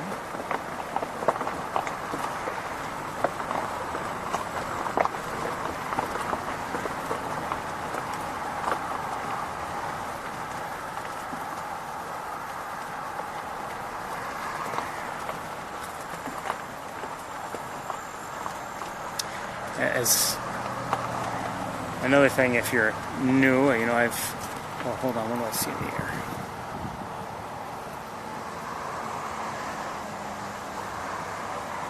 It's a flock of cormorants. I don't know if I can show them to you or not. I can't get them. They're in V formation.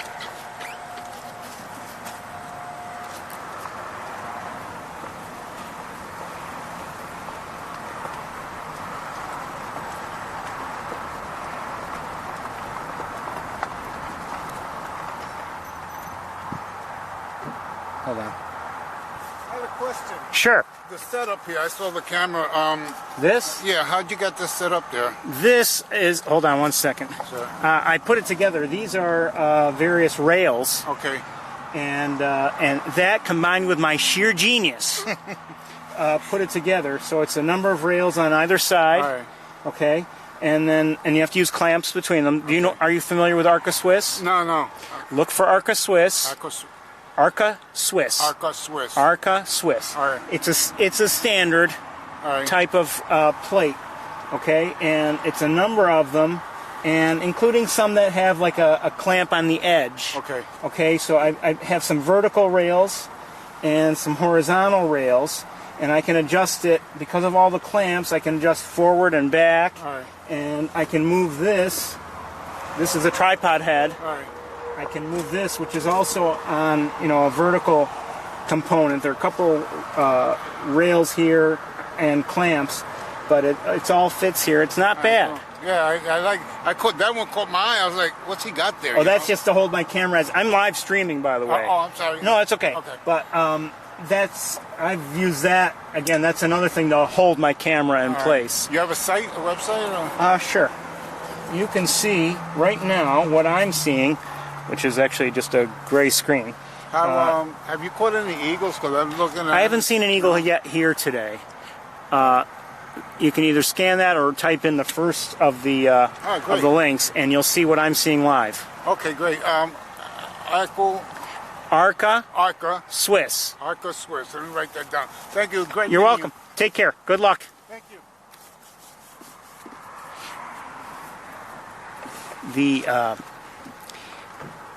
The rig inside the car, we've used it a number of times today, and it's just, I find it very handy. It makes it so I don't have to turn the car around. But as I've said before, there are some problems looking from where it is. There's an advantage to being at the window ledge. I can look in more directions. I have a wider field over which I can move the camera view. When I'm in the car, these look like pie-built grebes.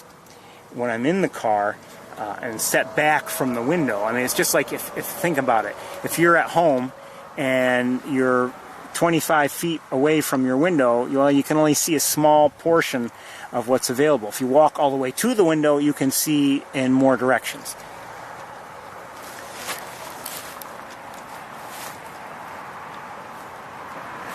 In other words, you eliminate the tunnel through which you're looking if you were set back from the window.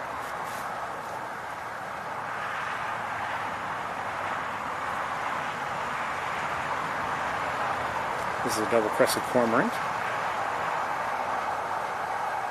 We've been seeing them on this tree stump last few weeks. We're going to keep moving. Great blue heron, in and out of view. A great blue heron just flew from one spot on the ground to another spot on the ground. Okay, let's keep going. Oh, and it just flew back, kind of. Oh, it's in flight. There it goes. And for the gentleman's benefit, if he happens to be tuning in right now, Arca Swiss. It's a one of the standard. When I say standard, I mean there's a certain standard. I don't know who came up with Arca Swiss, but for camera plates and rails, quick release plates, Arca Swiss is one of the more popular ones, and it has some numerous advantages to it and some disadvantages.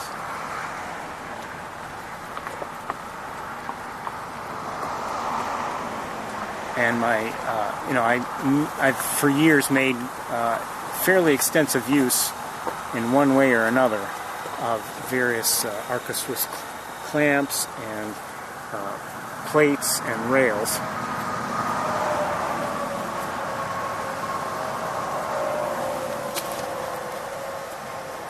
In order to do this.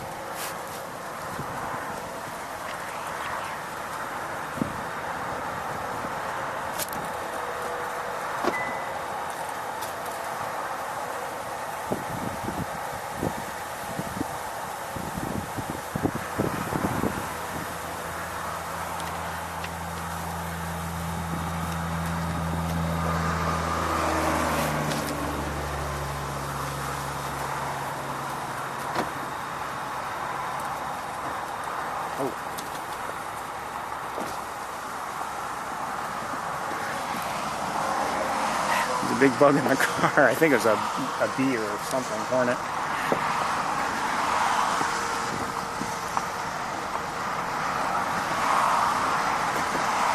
But anyway, a few months ago put together a number of the various a number of Arca Swiss components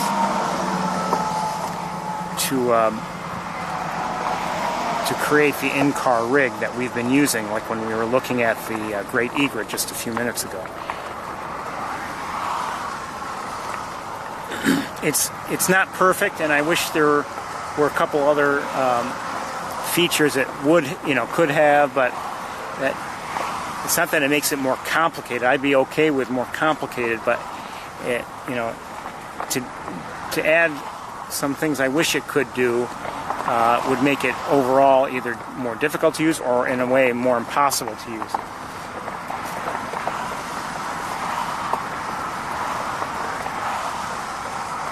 But it has in many ways solved the problem,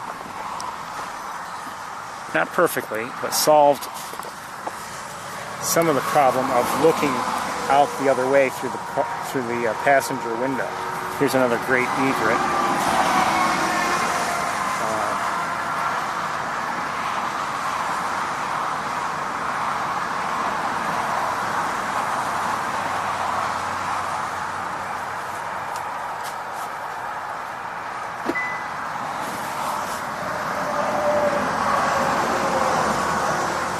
Oops.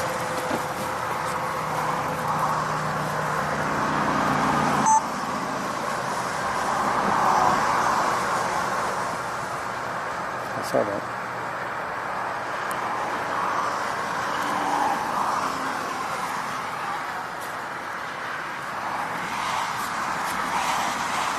And maybe I should have shown him exactly how to put the whole thing together, but he's not even familiar with Arca Swiss, and he should study things first. And I couldn't tell him exactly what things to buy for a number of reasons, including the fact that, for instance, where I have mine in use, it holds on to the storage compartment in the car. If I had a larger storage compartment, I'd have to have different Arca Swiss pieces.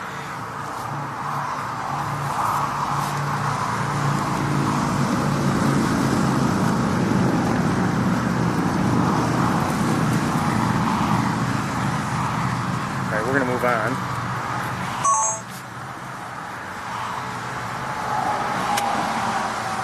Oh, there's I think I just saw another egret. I don't know if we'll be able to see it or not. By the way, there are also some pied-billed grebes here and there. Oh, the egret we were just looking at just took off, and it's in the air now, flying low over the water. Let's stay with it. And it might, I don't know, we might see it again.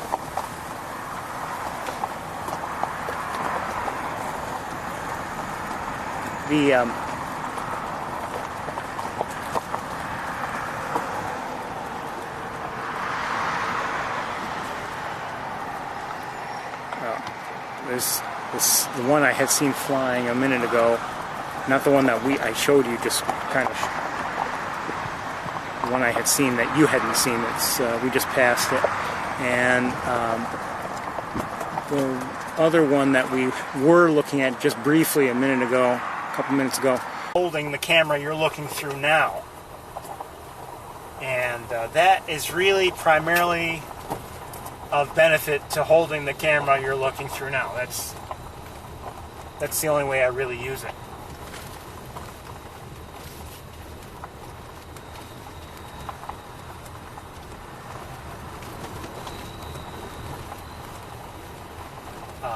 I don't use it for, although I guess I could in a way. I don't really use it for, looking out the window. The side window.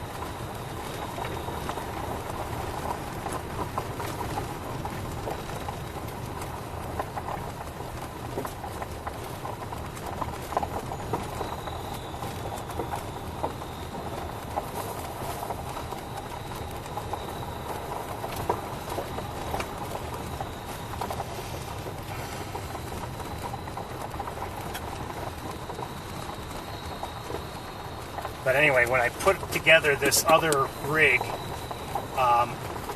for a long time I've sought to have a way to look out the side window, the passenger side window, and I've had something of one sort or another for a long time, but I don't know, I didn't like it. This I like much better. It's just easier for me to use. Although when I think about the other way, basically using the something that would attach to the roof, it shouldn't have been difficult. I don't know, something about it I didn't like.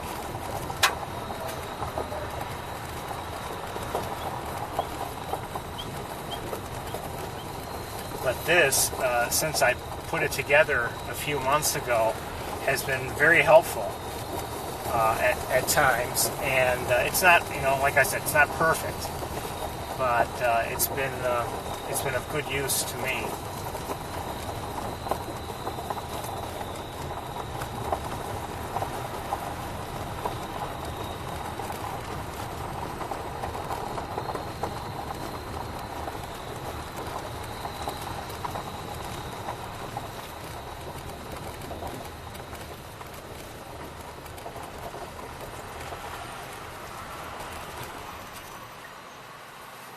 Hold on.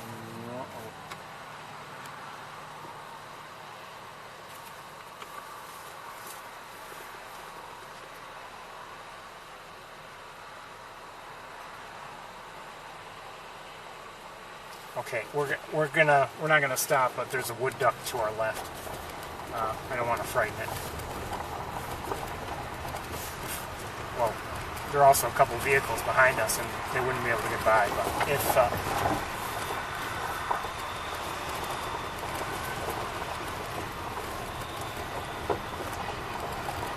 I think that's just about it for Wildlife Drive.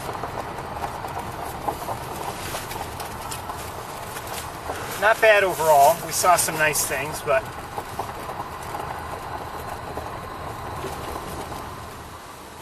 and I'd say appropriate for the time of year. Oops.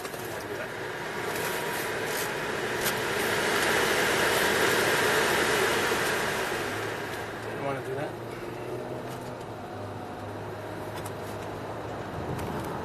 It is, just so you know, officially 70 degrees.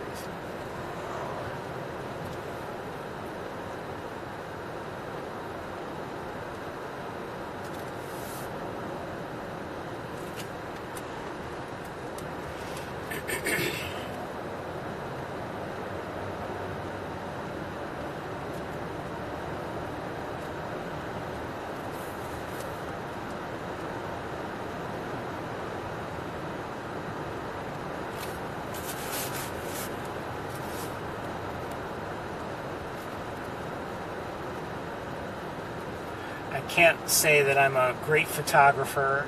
I'm not a great bird watcher with all kinds of knowledge. Not an expert at really anything. However, I do believe that for the tour, anyway, I have an understanding as to what I need in terms of rigging and other things. There were double-crested cormorants to our left, by the way. We just passed them as we're crossing these channels.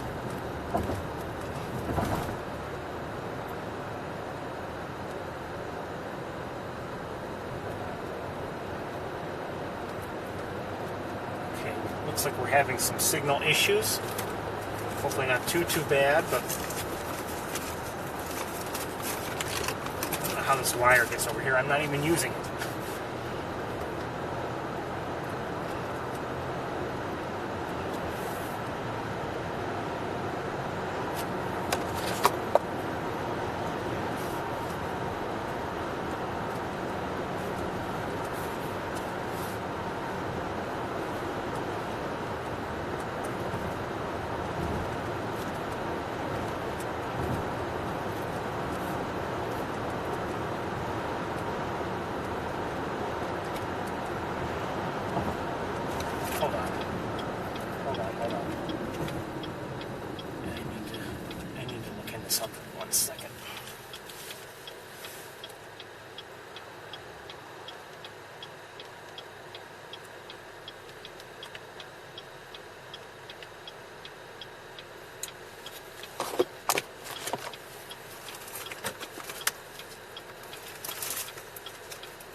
1 second. Tending to a couple things.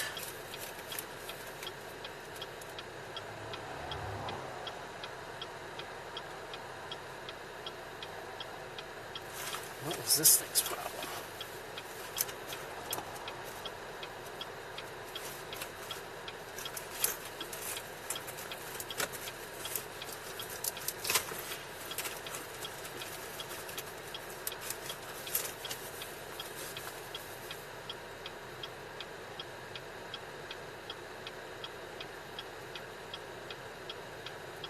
Got some things that are overheating.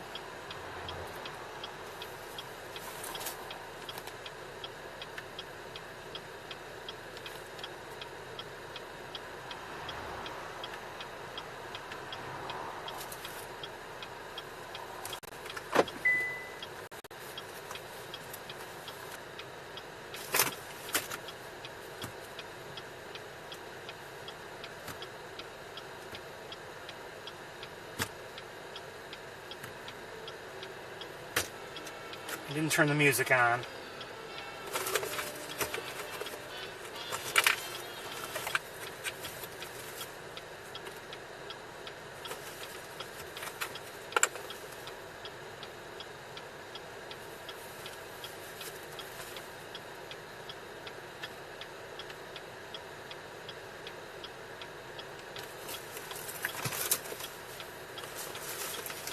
Okay, I need to reset. Or restart, okay, everybody? 1 second.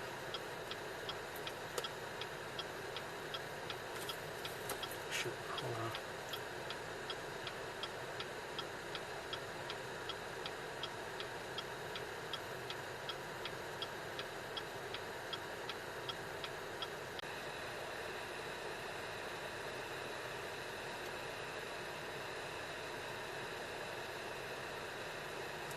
Sorry, everybody, I'm still working through some issues here. Shouldn't be like that. Done a lot to get it so it isn't like that, and things are just not working as they are supposed to. Alright, let's continue on.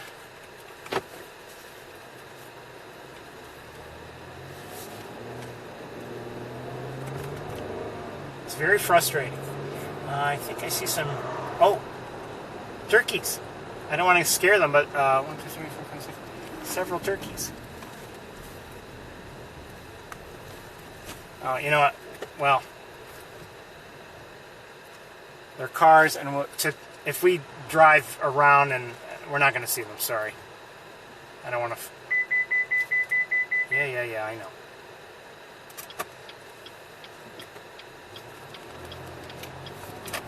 They were near the road. I wonder if they crossed the road. I don't know, but I don't want to disturb them further.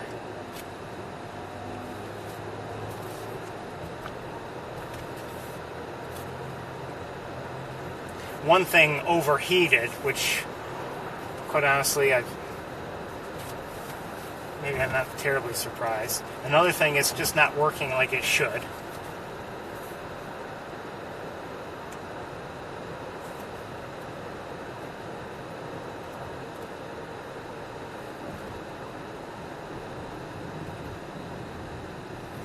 What is that?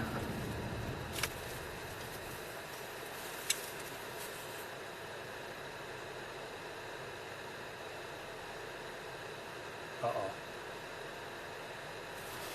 Hold on.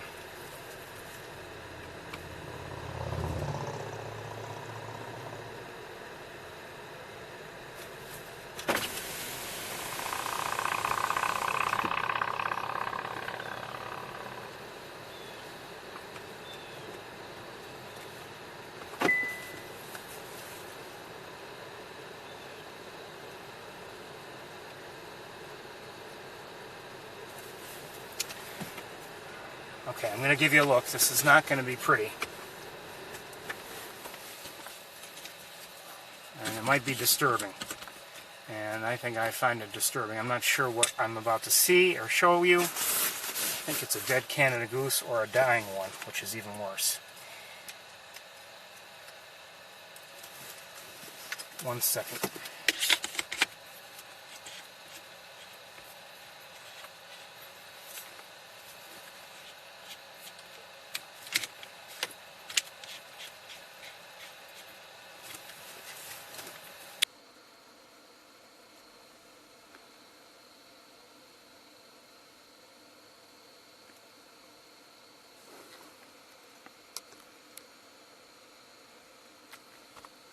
Well, I think it's a decoy.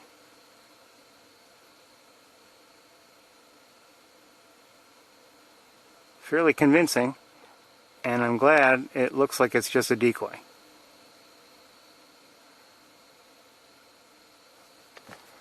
So it's a dead decoy. Where'd it go? Boy, for a dead decoy, it moves in a hurry. There we go. I wonder why it's there, though. Okay, good.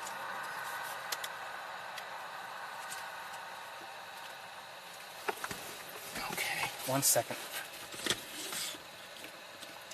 You know, I hate to see a dead bird, but worse is a suffering bird. And I'm glad that's just a decoy.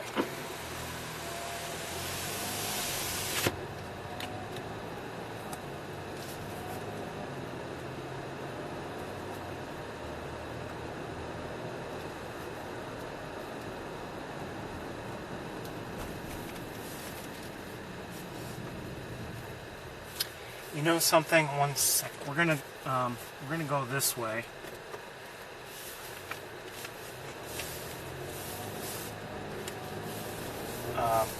It looks like at least some of the fields have been harvested. So maybe, you never know, we might see something of interest here.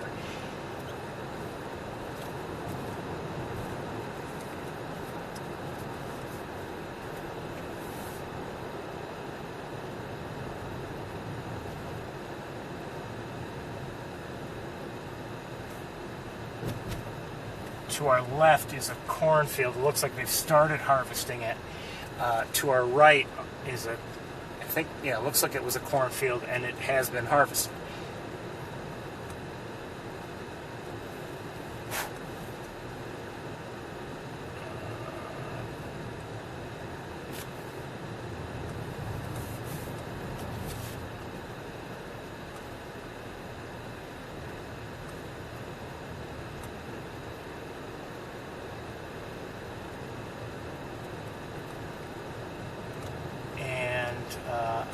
Up ahead, have things been harvested up there or no, not yet? Oh, I don't know. I can't tell.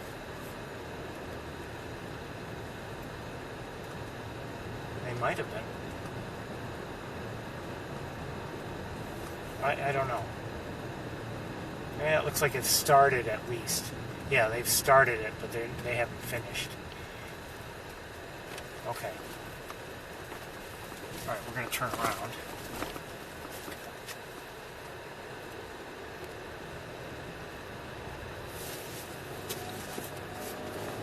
And it's getting late. It's almost a 3:45.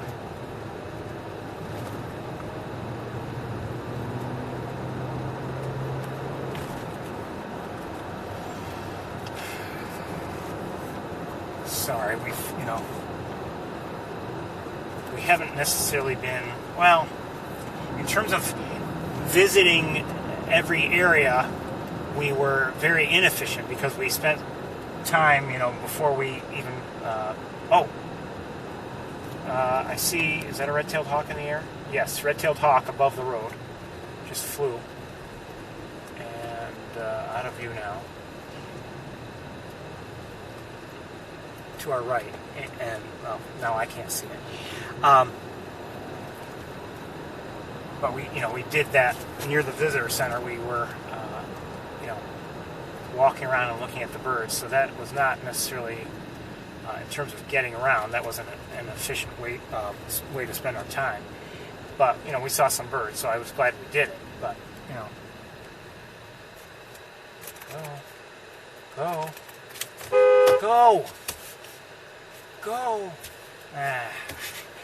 He could have gone, should have gone.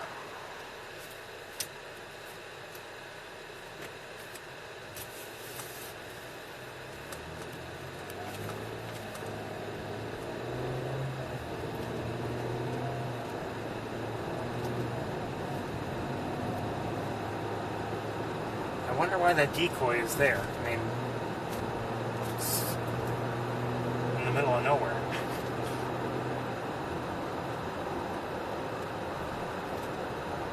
unless it simply fell off of a a vehicle of some sort, or I don't know. Again, I'm just glad it's a deep one.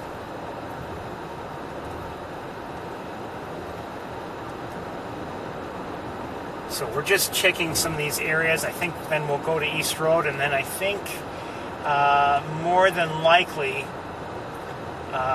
we'll close up here, and I'll head to Ithaca. Not just because of time, but also thinking about what Shockey Pool must be like given this sunshine.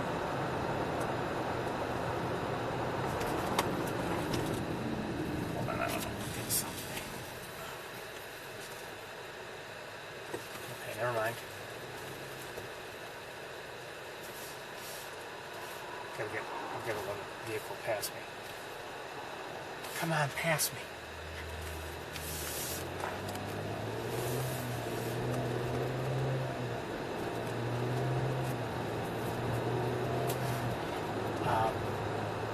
But with this sunshine, I suspect we'd have a hard time seeing anything at Shockey Pool.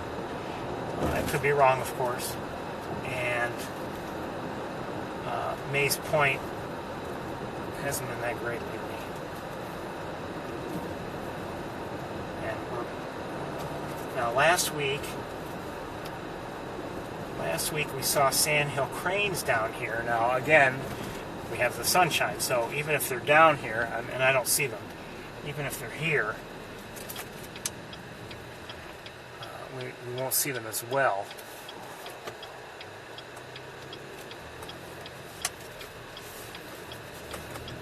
Just want to take a quick look. These fields have not been harvested. And to our right, that's not a cornfield. Quite honestly, that to me was a little surprising. Red-tailed hawk to our left on the power line.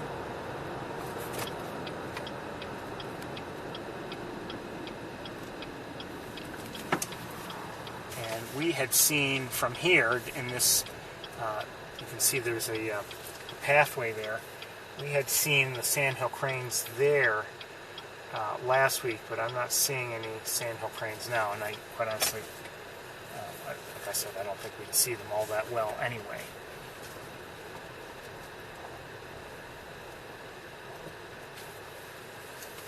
The red-tailed hawk is still on the power lines. I'm not going to be able to show it to you very well, so we're going to keep going. Like I said, we're limited on time.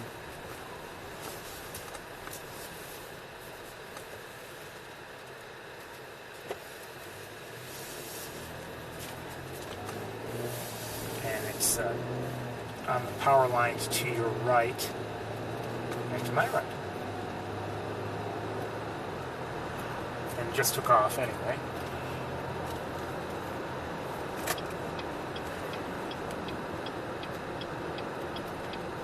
Certainly a different red-tailed hawk than the one we saw on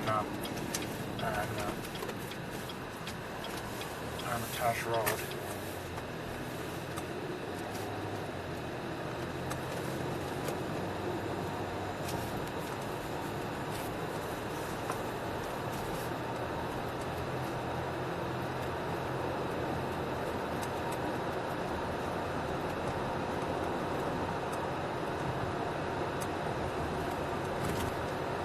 And the viewing from East Road down onto the Knox Marcellus Marsh is going to be, it's going to be troublesome also, given the sunshine.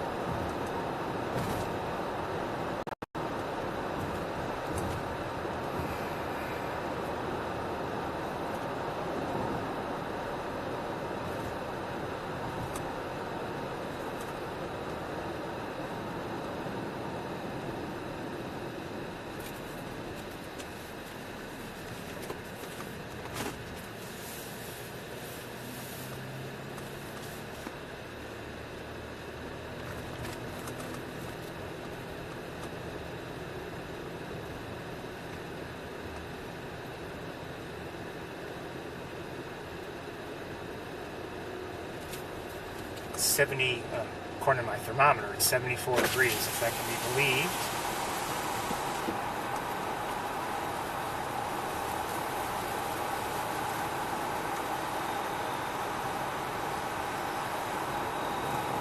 Really, you know, we're not there on fall colors, but if we were, today would just be spectacular. On the road, and not budging, is a mourning dove. I hear a blue jay.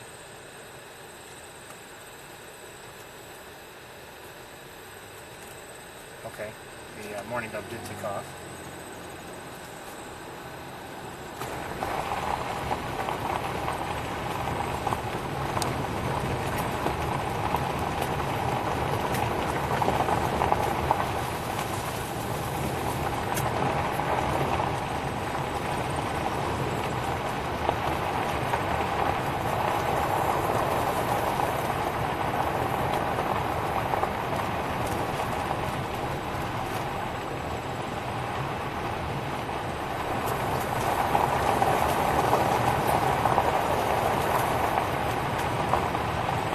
To our right, I'm not sure what that is growing, but it's not corn. We've seen corn in the past, but this year they planted something else.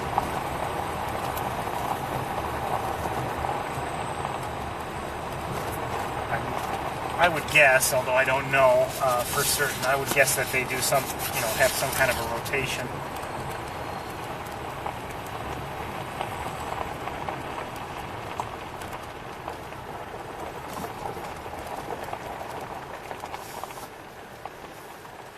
Okay, let's stop right here, and I'll give you a quick look with this camera.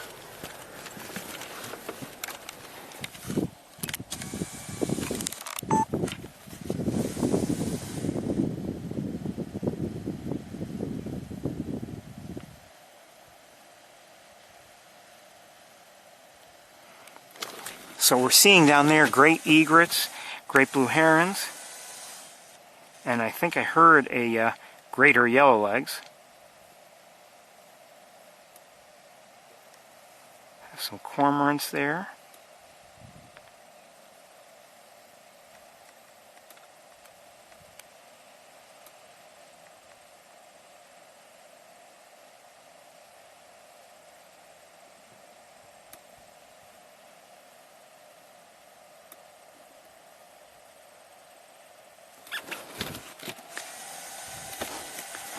And over here,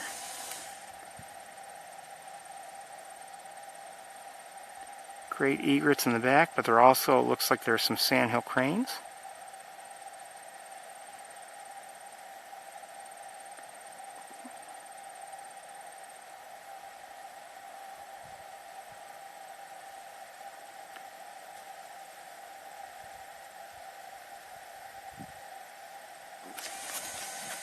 Okay, let's switch cameras for just a short look, and then I think I'll head to Ithaca.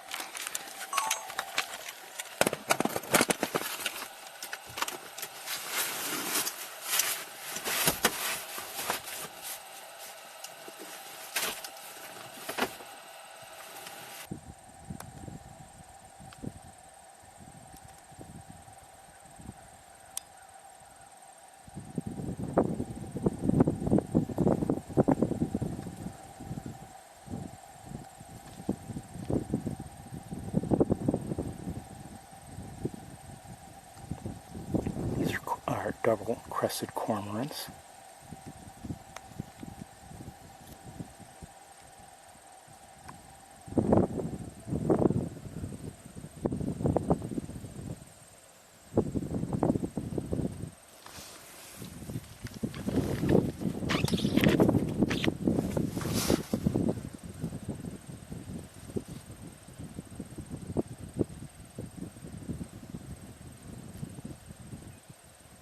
Oh, I think at least some of these are green-winged teals, if I'm not mistaken.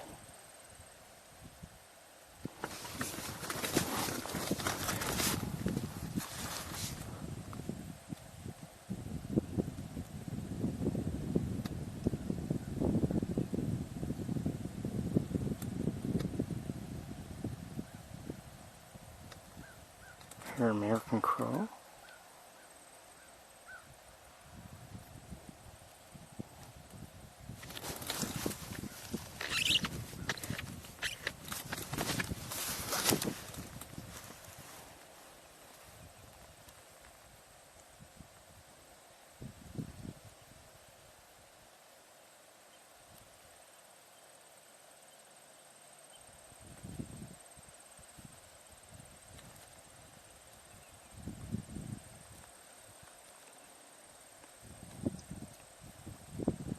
You mean with all that driving we did on Wildlife Drive, that wasn't attractive to all these great blue herons and great egrets? We saw, you know, a couple great blue herons, a few great egrets.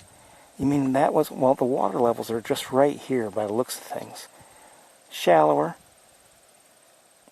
I mean, the main pool is pretty deep, or at least it looks it, at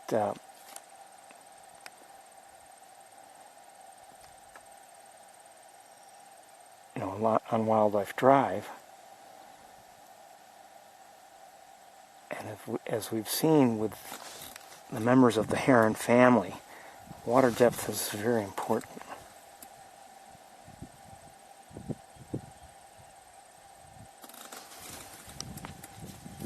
Oops, sorry.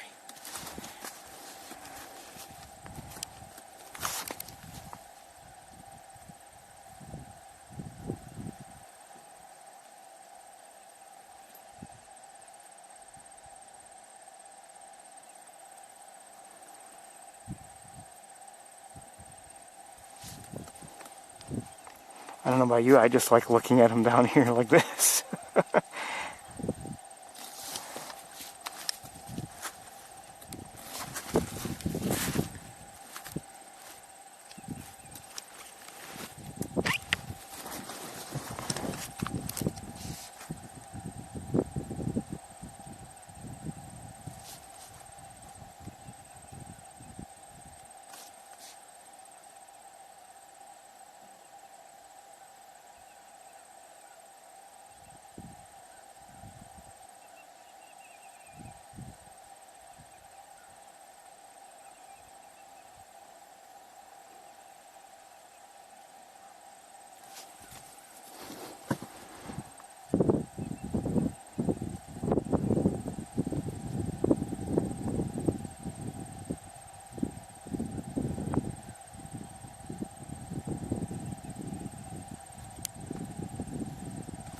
Are there other ducks there? Possibly. I'm not sure.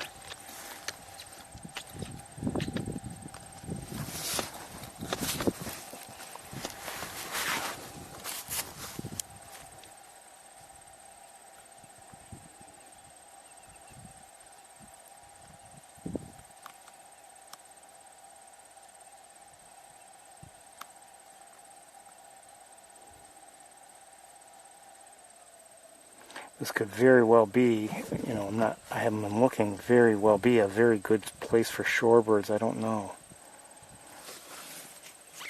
Although I don't see anybody else here looking for shorebirds.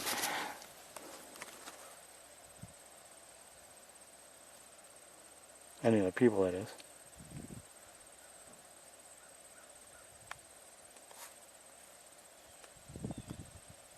Okay, here, blue jay.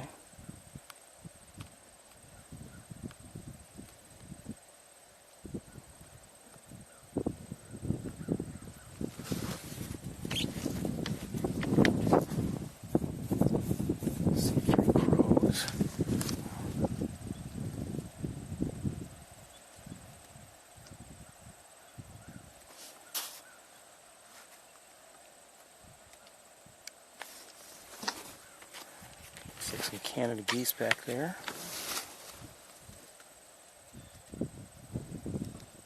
Or at least one.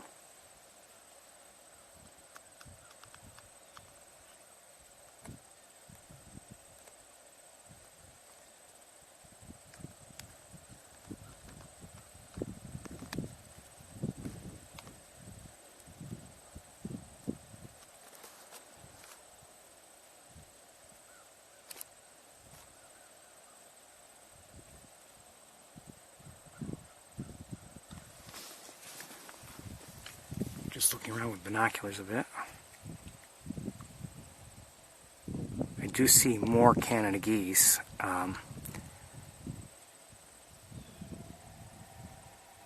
Not huge numbers. And I see a couple turkey vultures in the distance.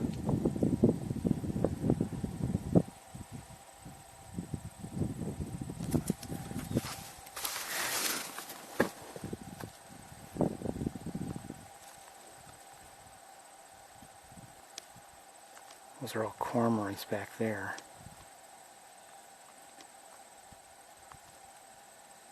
Some gulls. Not sure what they are, of course.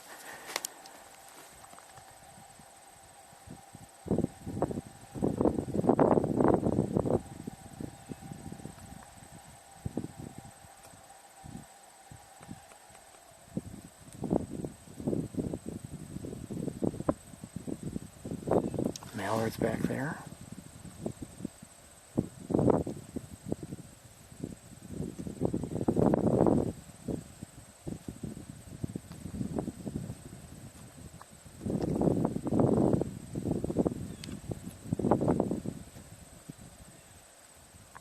I'm not sure what those ducks are back there. They don't look like mallards. I wonder if they're more teals. Green-winged. Maybe wrong.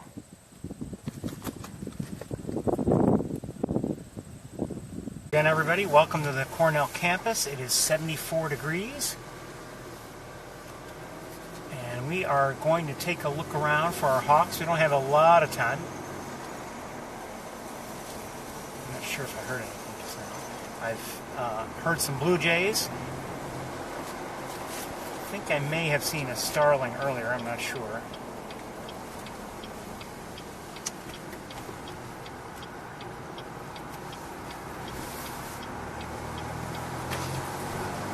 It is sunny, it is pleasant. That sun, now it's getting to be late day sun, but I may struggle with it being in my eyes half the time.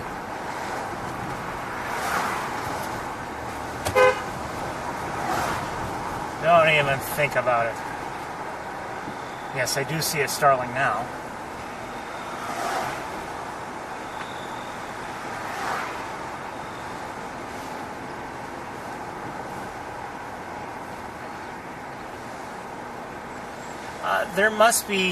This must be a special weekend or something. I see a lot of people walking around. I don't know if there's, well, maybe I'm wrong. It could be just that there are sporting events. I don't know if it's a parents' weekend or anything like that. Might be.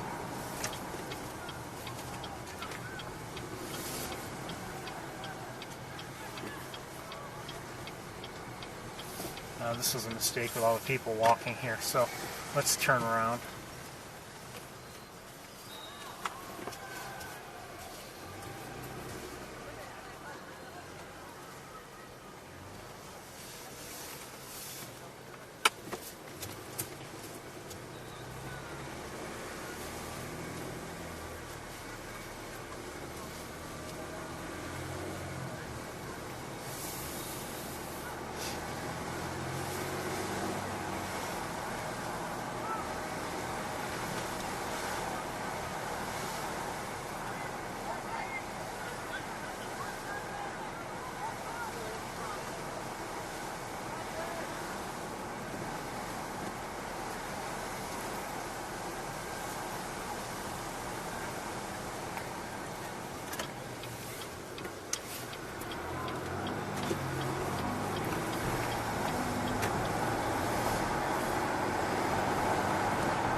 Just slow traffic on the way back.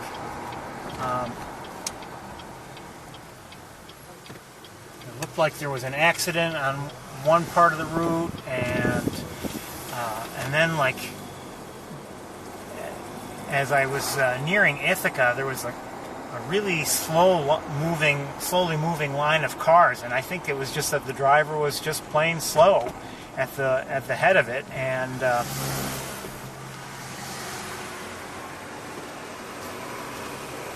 And you might say, well, how slow could it be? Maybe you're just in a hurry.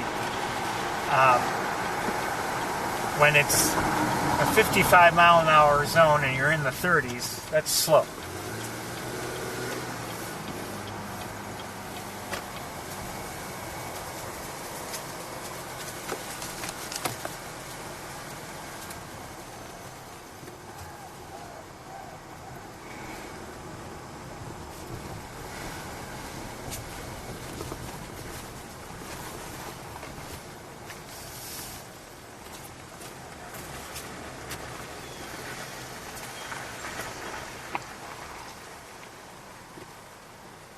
Here, a blue jay or two.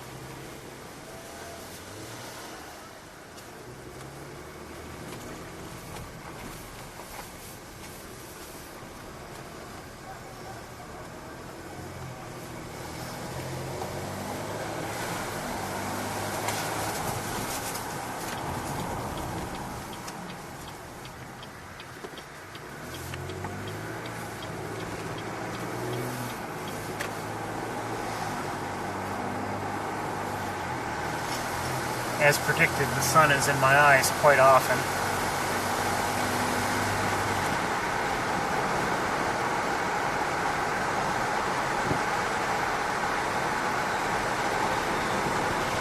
Oh, this lot to our right, which we often use to turn around, has quite a few cars in it. We could probably go in, but we're not going to.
Starlings to our left.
I suspect the temperature will drop fairly quickly.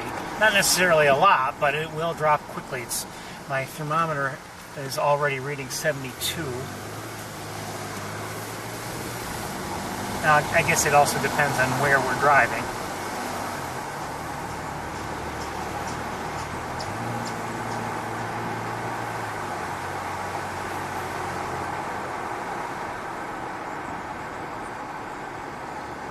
if an area, for instance, has been in sunshine, the road may be radiating heat.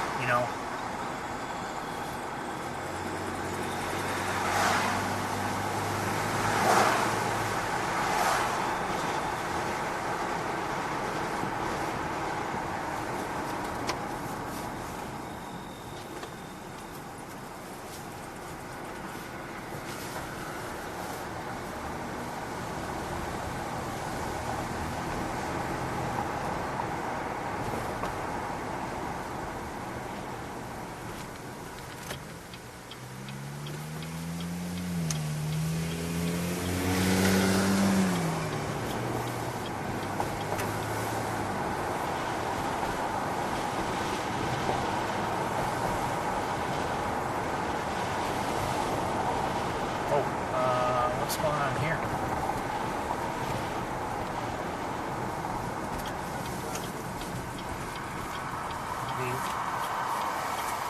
A lot of construction in front of the water. Well, it's like it's kind of gone.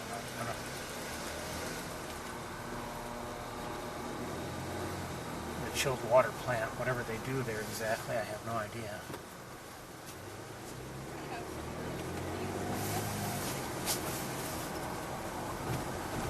And you might say, well, it's a chilled water plant. They chill water.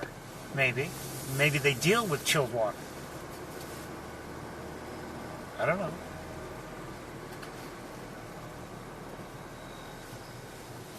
What are they chilling water there for in a central plant unless they need it for cooling elsewhere and they pipe it? Maybe that's what they're doing. I don't know.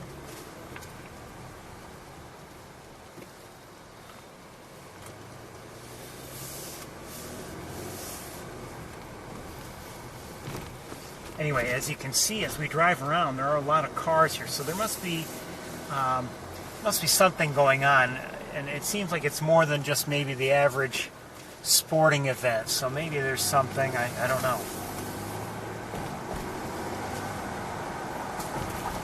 If there were, for instance, a football game, this parking lot that we've just passed usually wouldn't have cars.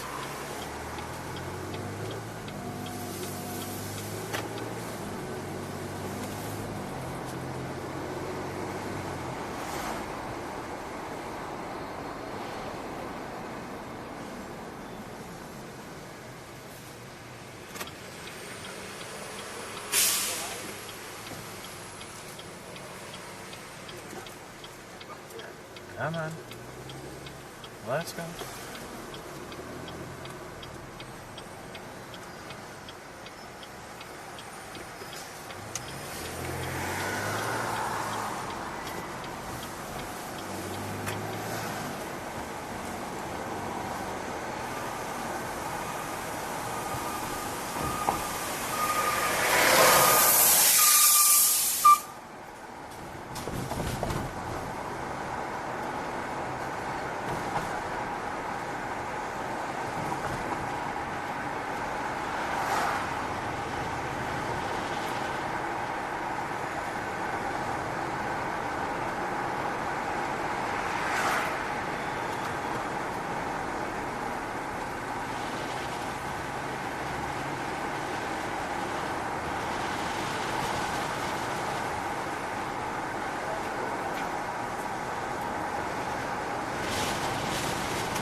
I don't know if you can see it, but I mentioned last week, and it continues this week, they must have some major project going on the clock tower because there's scaffolding all around it. Let me show you. Oh, come on. And Strappy's going to paint all day.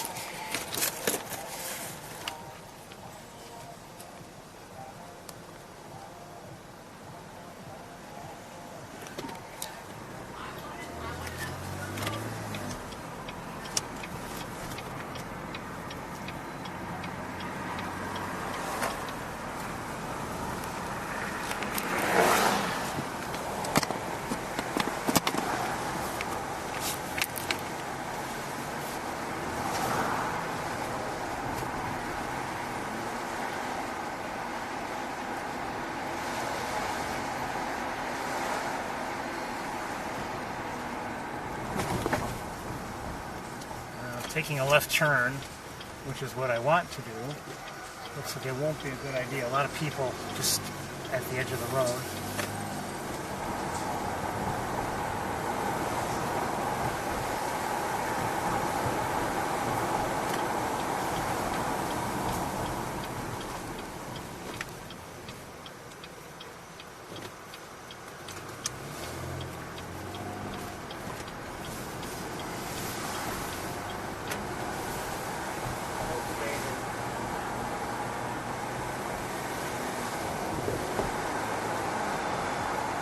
At least some of the stadium lights are on. Maybe all of them.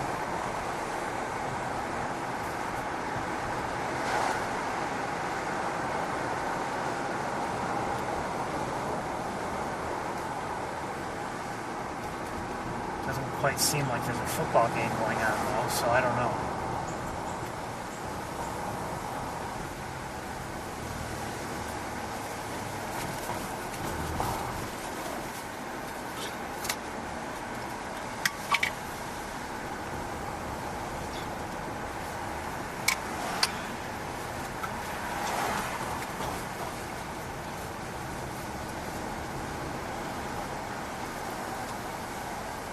Well, obviously not having much luck right now. And I'm thinking we're probably going to head to Sapsucker very shortly.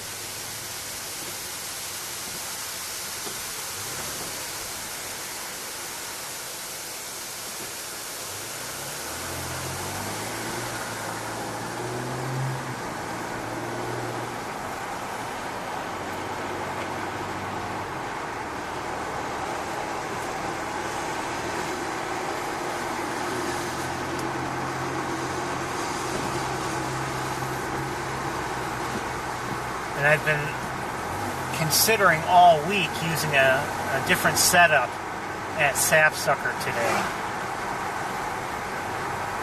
One we've never really tried before.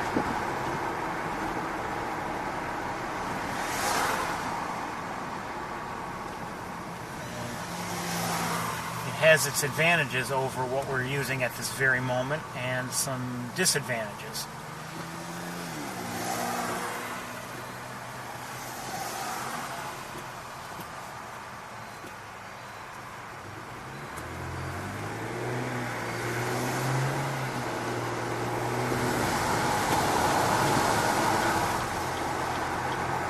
I say, you know what, I say we've never used it before. That's true and not true. I see a crow. Oh, you know what? It's really a reference to the camera lens. And we've used something similar in the past, but never specifically this lens.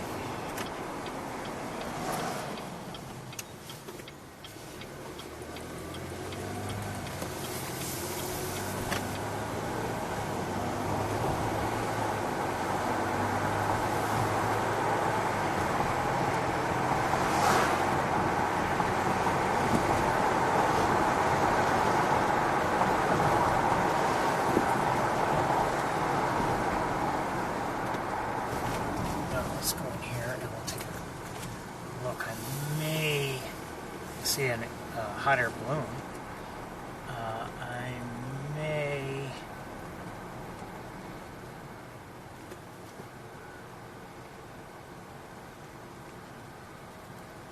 just...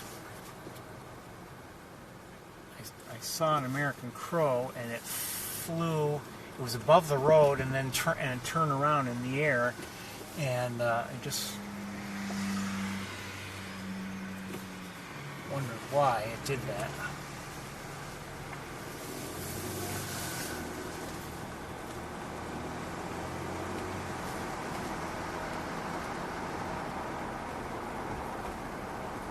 If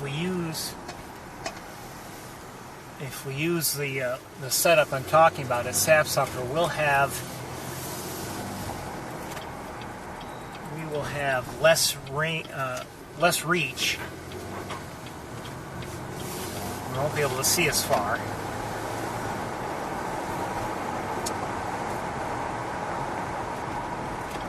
but we'll have a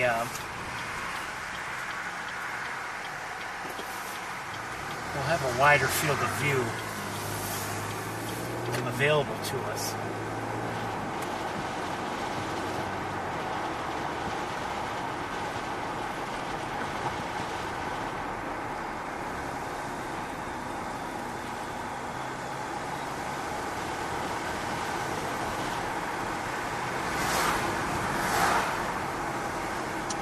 I think we are going to start heading to Sapsucker.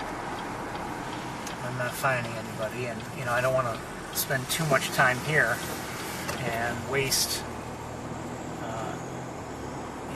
the nice weather and nice conditions that we would have at Sapsucker. So we're going to start heading there now.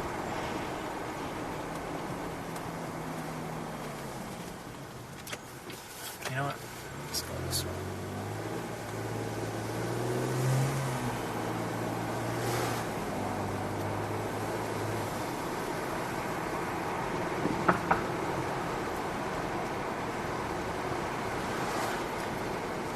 So we haven't had much luck on the tour seeing our hawks lately, last few weeks really.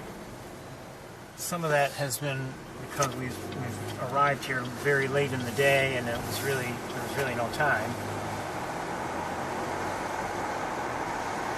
Well, the weather wasn't really ideal.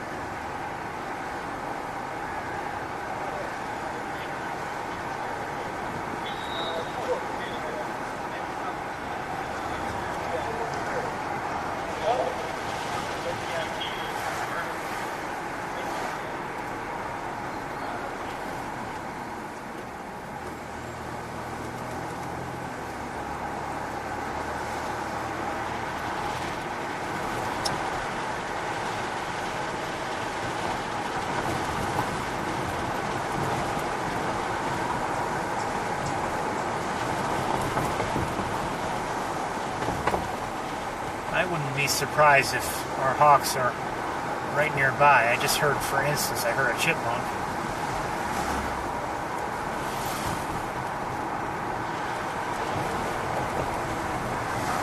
Actually, I see a different chipmunk.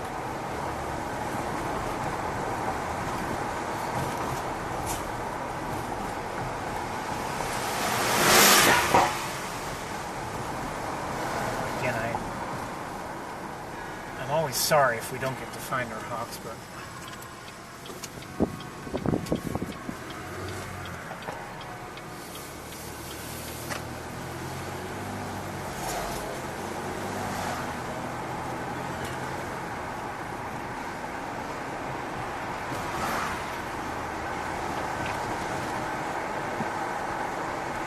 as beautiful as it is here right now on the campus in terms of weather, it's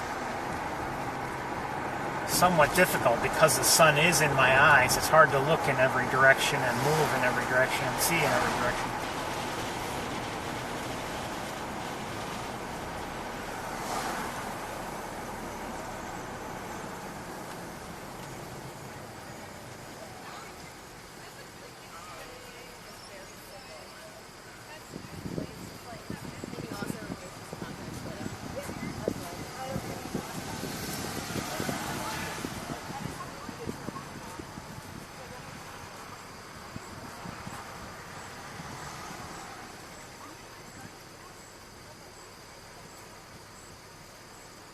Come on, Light, let's go. We're in a hurry.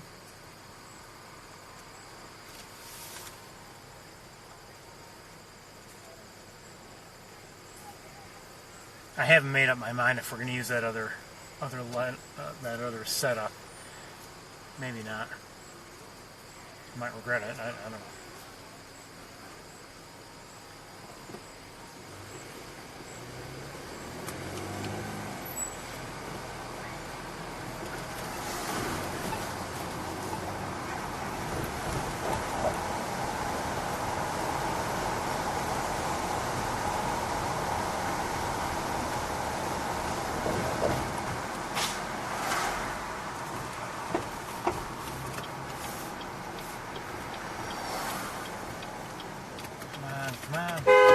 Let's go.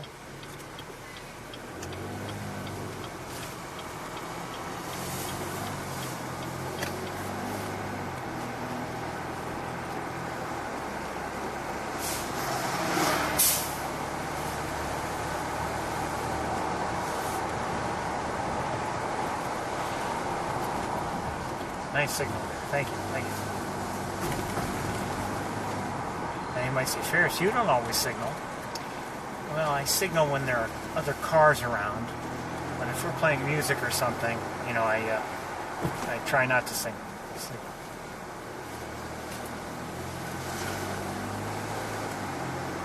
I'd rather hear the music.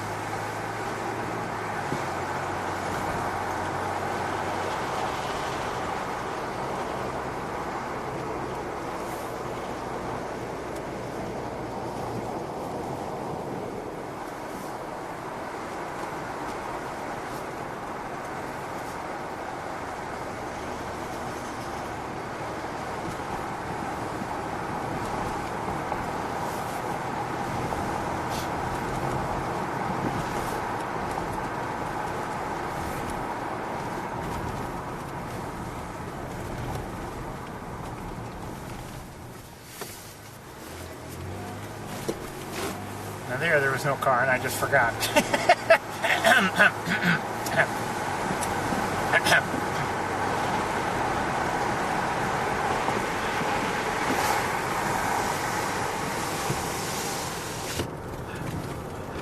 I don't know if I didn't forget, I just didn't bother.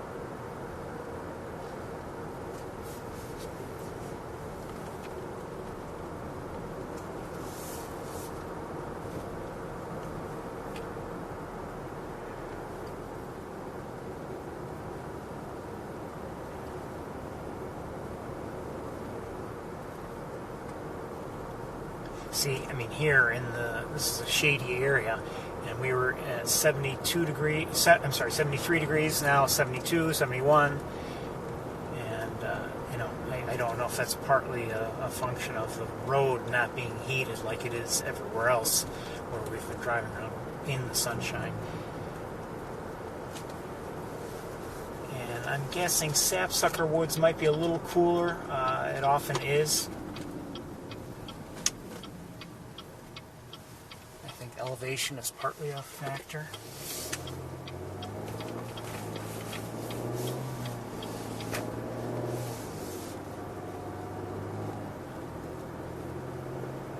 And the woods themselves, of course, will, you know, be cooler.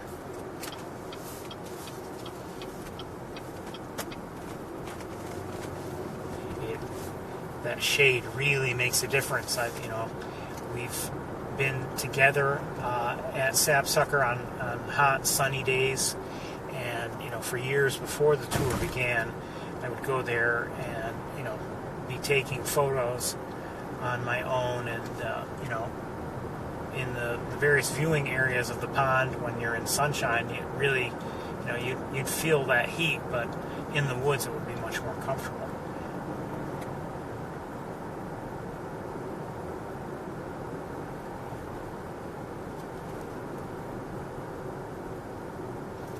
You have to remember, when you're walking in the woods there like that, not only are you not, you know, you are benefiting from that shade and not being struck by the sunshine directly, but that area at the ground has not been, you know, really heating up in that sunshine. So, you know, it makes a big difference. So it's almost a twofold benefit to keeping cooler. The third benefit is, you know, while you're waving away mosquitoes, maybe you're kind of waving yourself too, so that keeps you cool.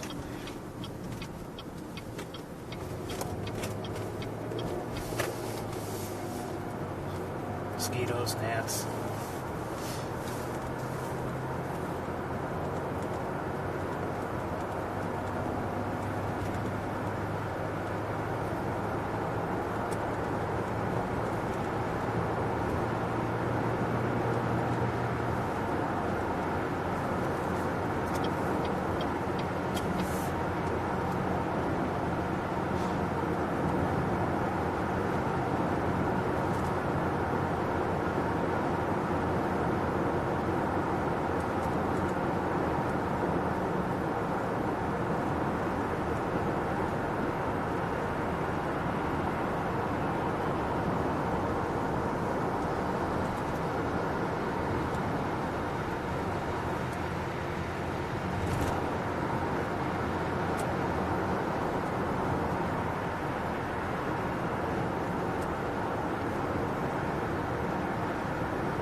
Just saw a robin. And ahead on the road, I think that's a crow.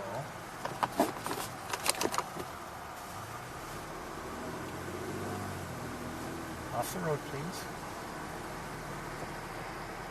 Off the road, please. There you go. Thank you.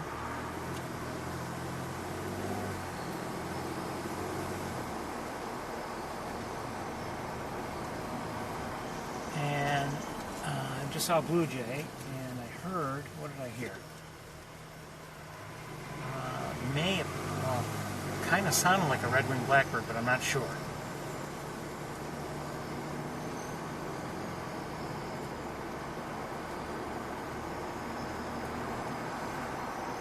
quite honestly, I wouldn't expect it there. Just saw a starling, European starling, and I see now quite a few more European starlings.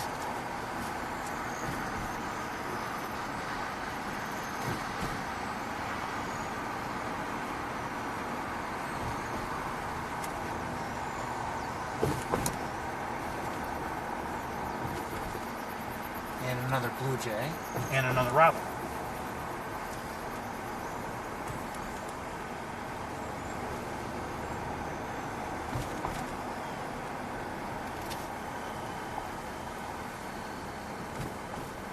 American robin, of course. I imagine if we ever saw an English robin here, it would raise quite a stir. Here, Katie did. And a blue jay. Katydid's a bug, an insect.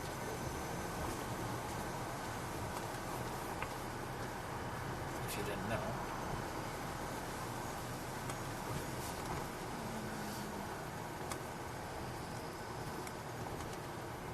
Okay.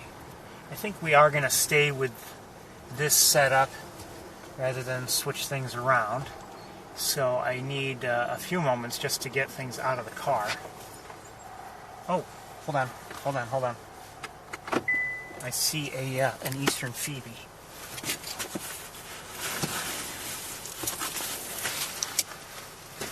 At least I think it's a phoebe. Hold on. Stay where you are. Stay where you are. Stay where you are. Come on. You hear her, Robin?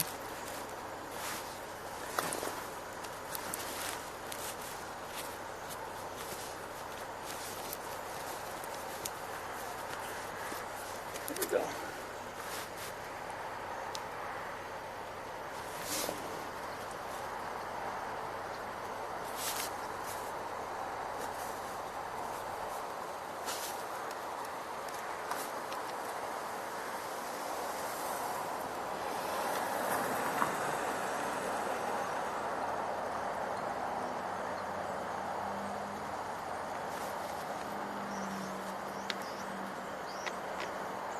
Hey, took off and went to the next post.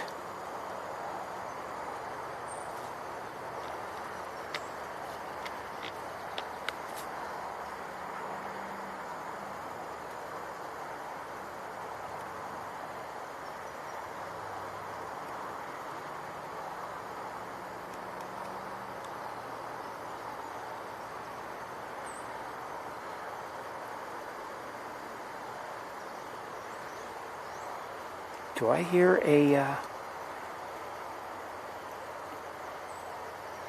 I possibly hearing a Carolina wren? I'm not sure.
Another bird flew into a tree nearby. While I'm kind of giving you a look here, I need to look. Oh, it just took off. I think it's likely a blue jay. And it took off. Okay, we're gonna get moving.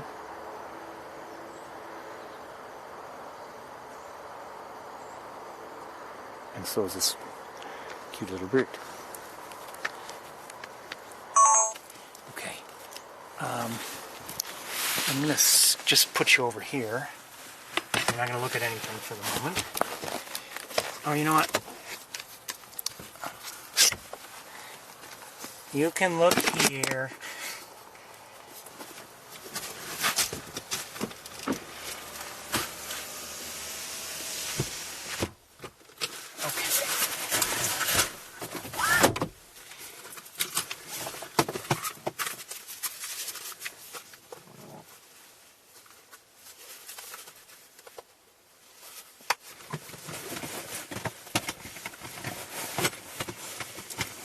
Come on. There you go.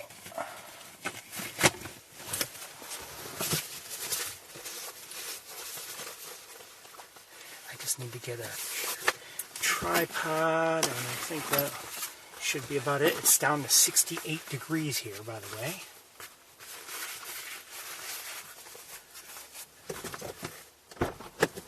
Be with you in a moment or two.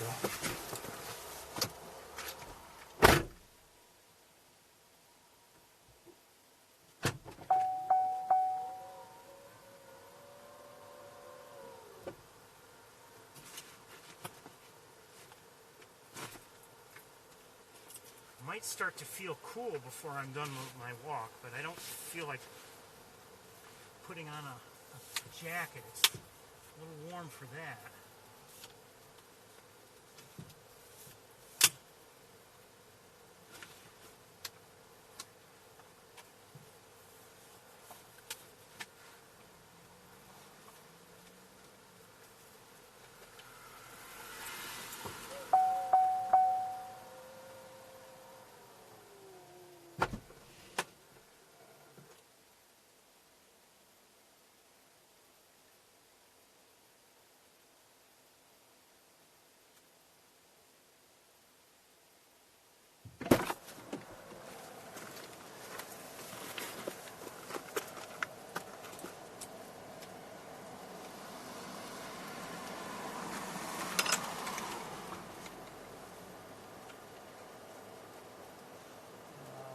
Blue jay flying above me.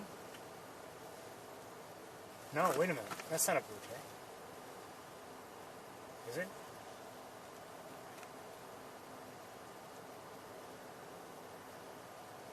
Oh yeah, it was a blue jay. Okay, never mind.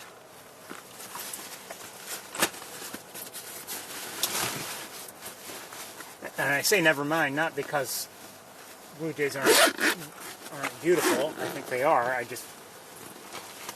thought it might have been, for a moment, I thought it might have been something else.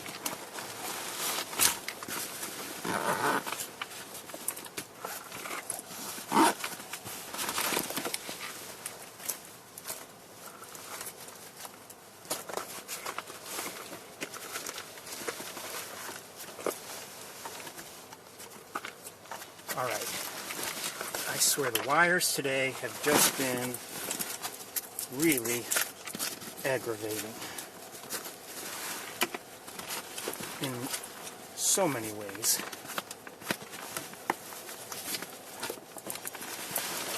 Let's try again.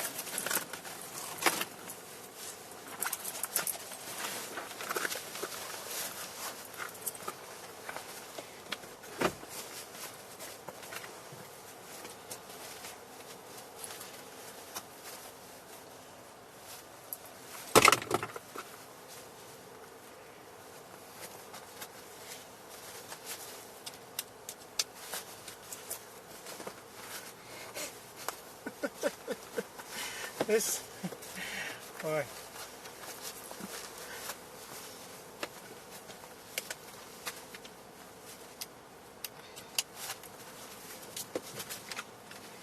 All right, we're almost there.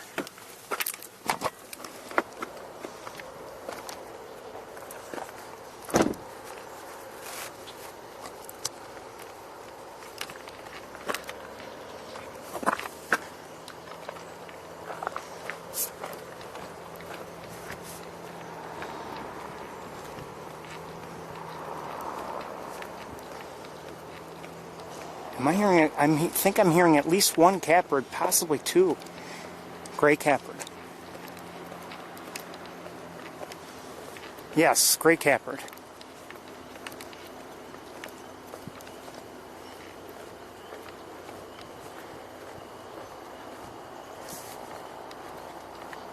And I believe I'm hearing American goldfinches.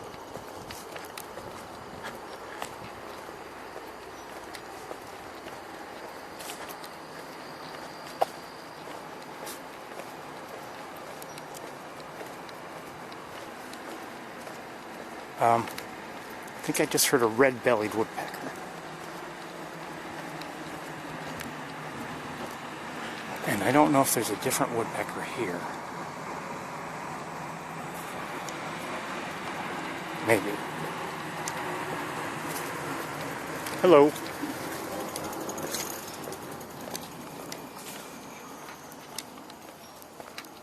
I hear Canada geese.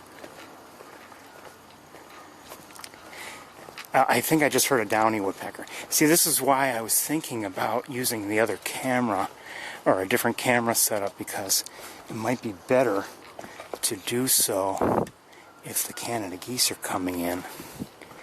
I can give you occasionally a wider field of view. But we won't have the reach that this setup does. This is a wide field of view now, but it's not within focus, and I can't control it. It's not meant for here, crow again. It's not, you know, it's not the primary way I want to display things, but it's what I do when we're walking. Oh, I see a green heron, I think.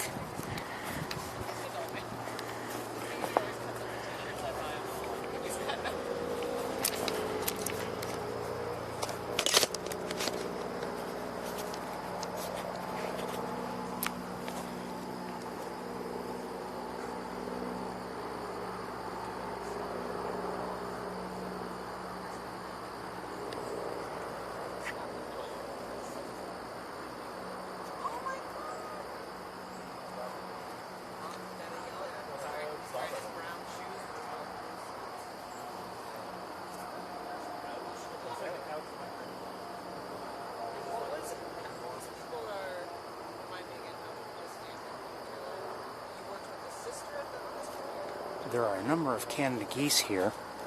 I can see them. We can get to them later. I'm going to lighten it up a little bit.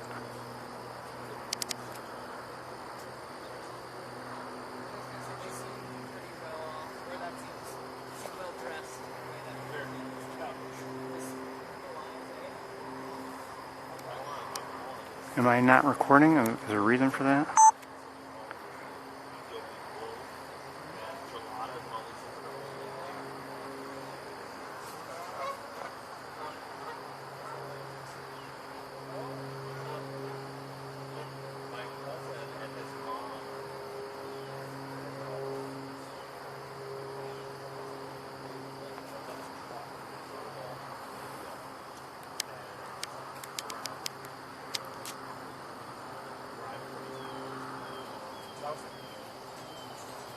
I know.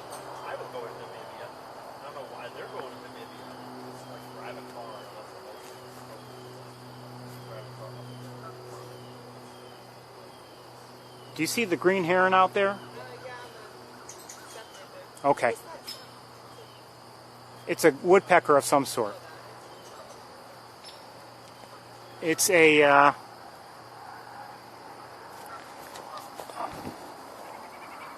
I just heard a white-breasted nuthatch.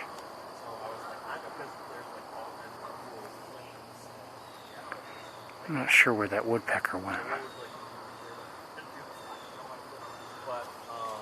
Oh, there it is.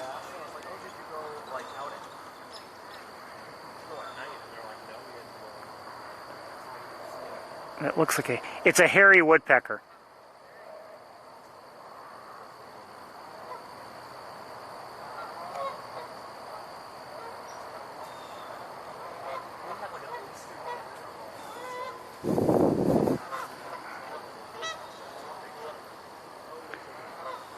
most of the Canada geese are out of view now. There were a fair number of them.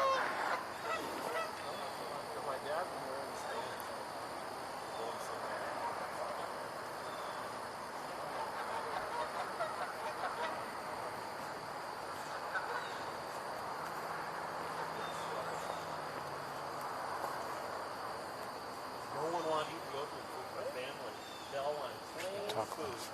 They wanted like plain fish and chips and everything. All they wanted. So, my aunt was like, "No, that's it."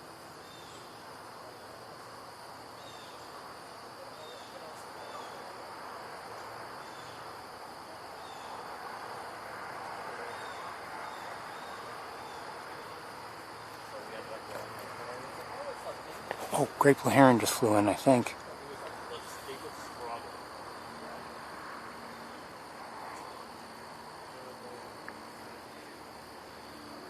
It's back there, if that's what it was. Oh, there it is.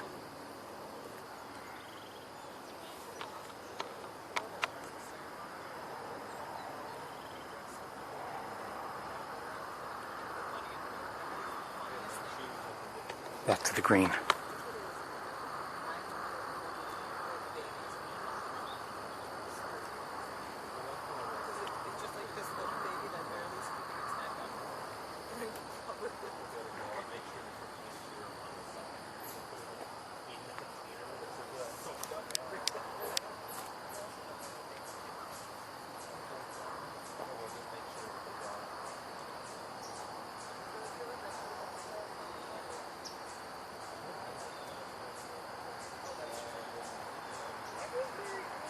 We're going to leave pretty soon.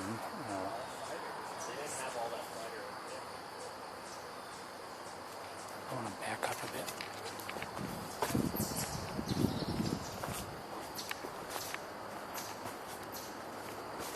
If I can. And then they put the statue there, and it's really in the way in many ways. I'm going to back up a little bit more.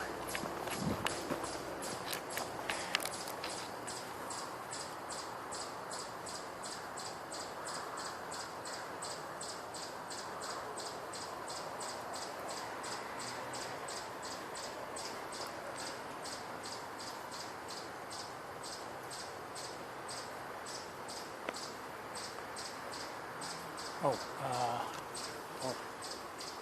shoot. Something was nearby. I missed it. It flew away.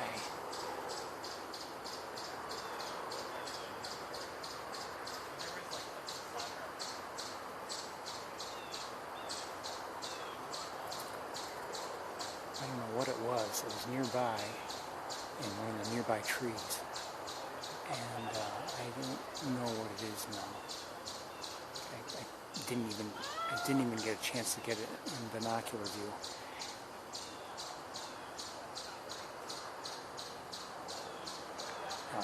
I don't know if it's because of me or something else, but that chipmunk is really vocalizing.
currently out of view. And let's look over here while we're Canada geese swimming off.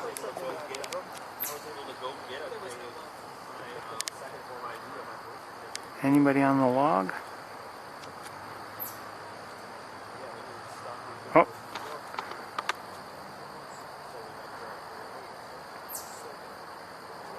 Well, I would have liked to go in Brazil. Oh, jeez.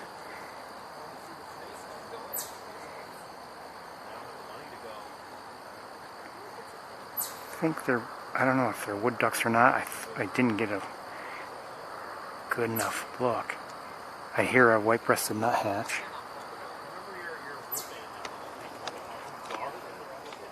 Alright, let's get going. Oh, the Canada geese.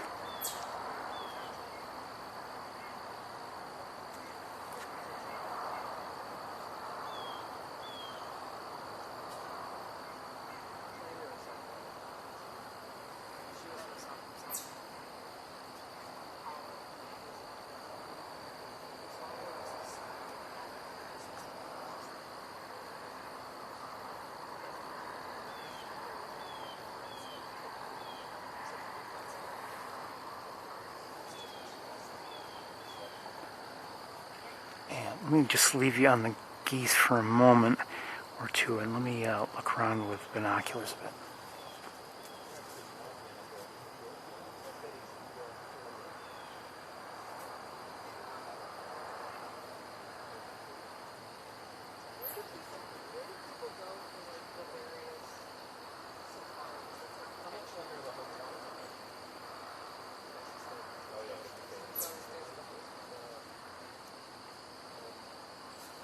Alright, I think we're gonna hit the trails.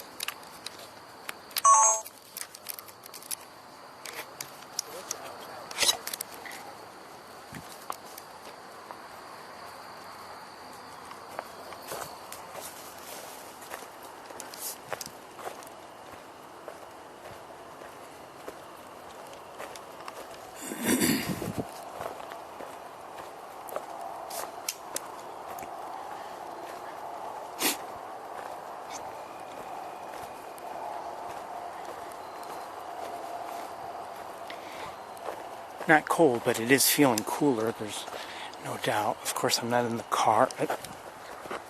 Hold on. I thought I saw movement almost behind me. And so something, I think, flew across there and then did disturb the leaves. I don't know if it was could have been something running, a mammal, or it could have been a bird. Whatever it is, it's no longer in sight.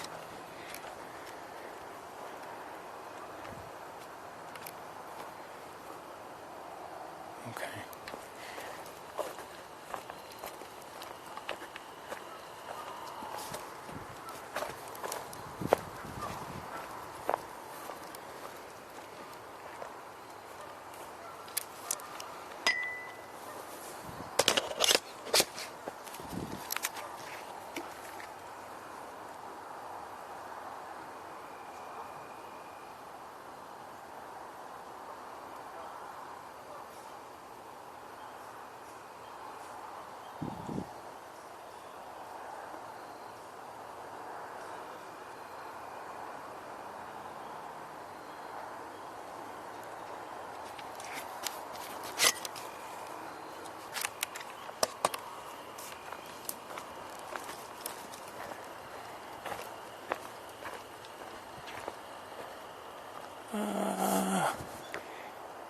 I think I heard the red-bellied woodpecker again.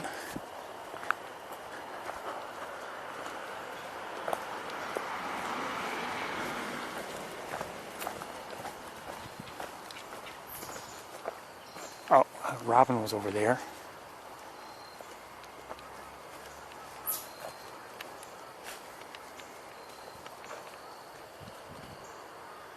Thought I might have just heard some Canada geese sound like they were in flight. I may be wrong about that, though.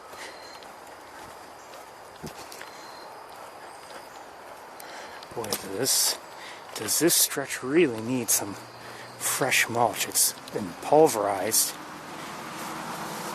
And, I doubt it happened just in 1 week, but it didn't seem like it was this bad last week.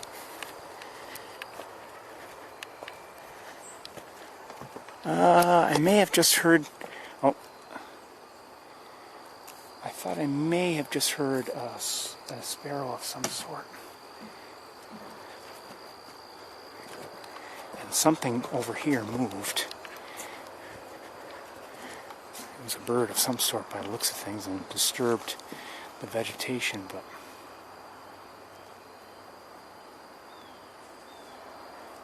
hearing blue jays again. Hearing the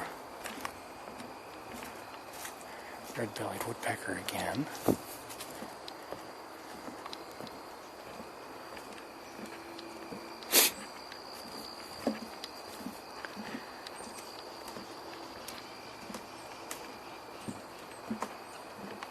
Am I hearing a tufted titmouse?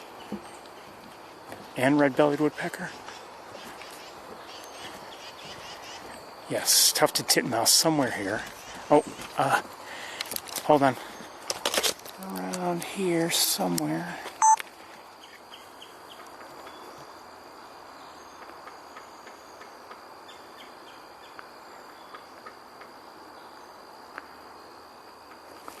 And up higher, I don't know where, someone's tapping. And I suspect it could be a red-bellied, but... Oh.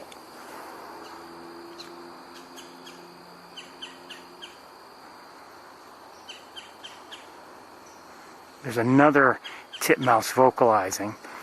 And there's definitely another red-bellied woodpecker here somewhere vocalizing. Oh, okay, the titmouse we were looking at just went that way, and I think, oh shoot, I lost it. Oh, there. Red-bellied woodpecker.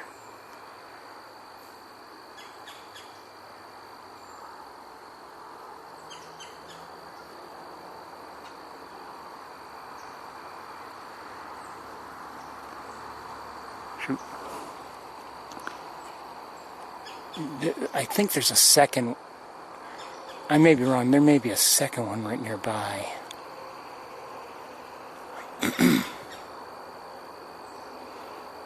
I don't currently see anybody.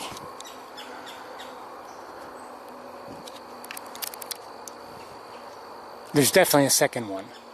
Yeah, there are at least two here.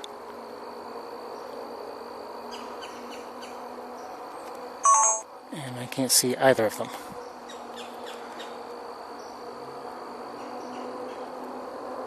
Yes, two have been vocalizing, at least, possibly three, but let's keep going.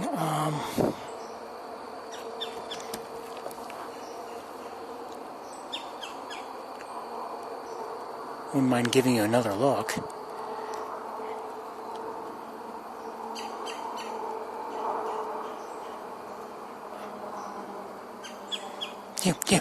Yeah.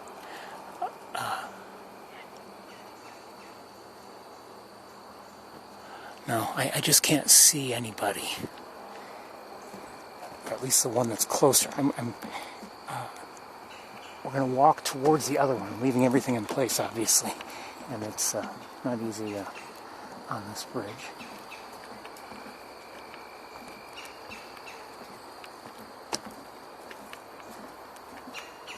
There's a chance it's not very high up. This one that we're approaching.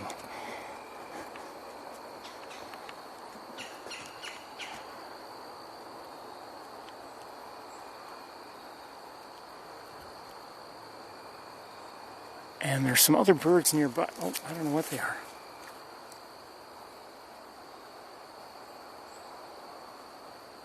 A flock of other birds of one sort or another flew up into... Oh, shoot. Hold on.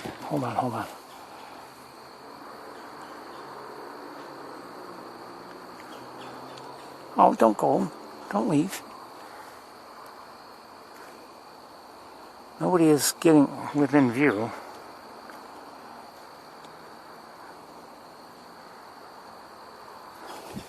Right, let's keep moving.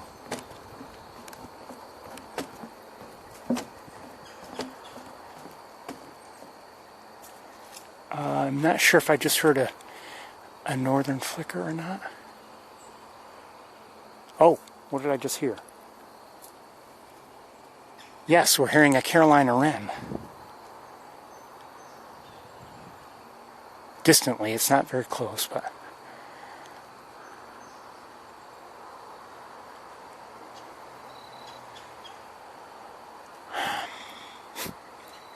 very frustrating.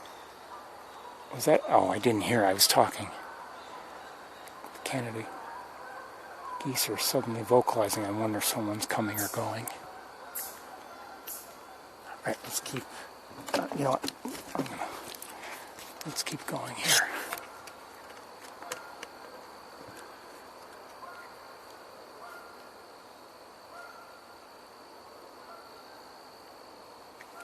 Okay.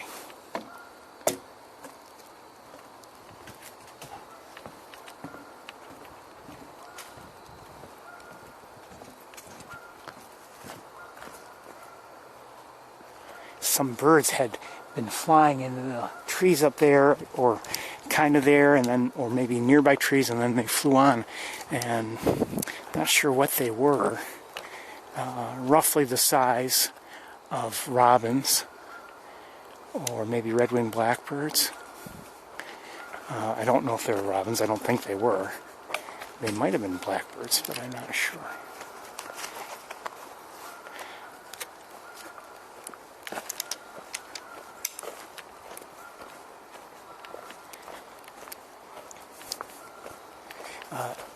In my travels today, I have driven through stretches that were definitely getting more color, but here, well, we're starting to see a little color here.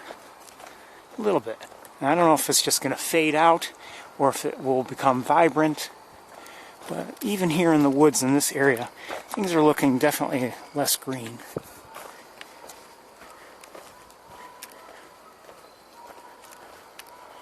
But there's still plenty of leaf cover.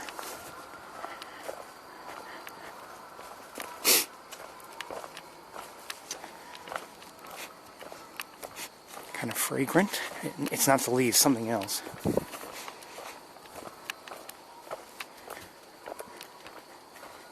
There's a stretch closer to the Charlie Parker platform in that area that for years has been, during the warmer months, fragrant. Some sort of herb or something must be growing there. Quite honestly, I don't know why, but I've suspected it was time, but I don't know. I'd really have to smell some thyme and really say yes or no.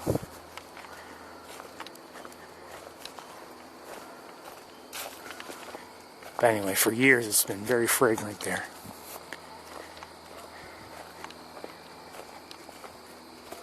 Just at times, a windy day you're not going to smell anything. And we'll walk this way just a bit. Lots of commotion coming from the pond.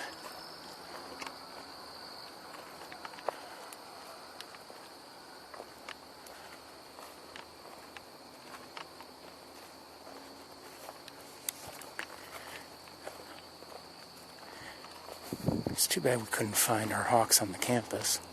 Would have loved to have seen them.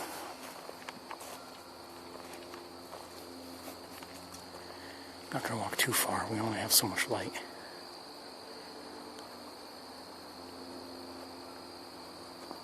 Quiet here in the woods.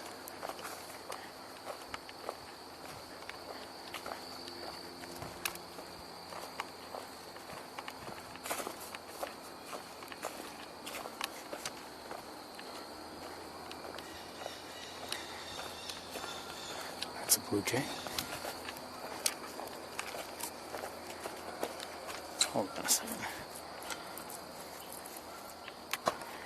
And that little chip note we're hearing is actually a frog, I believe.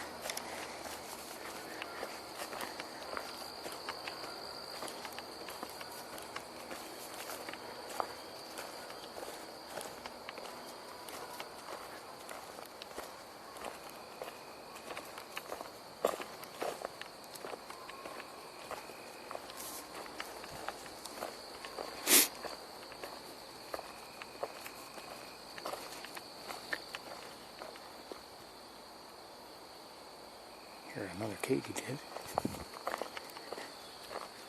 And blue jays in the distance.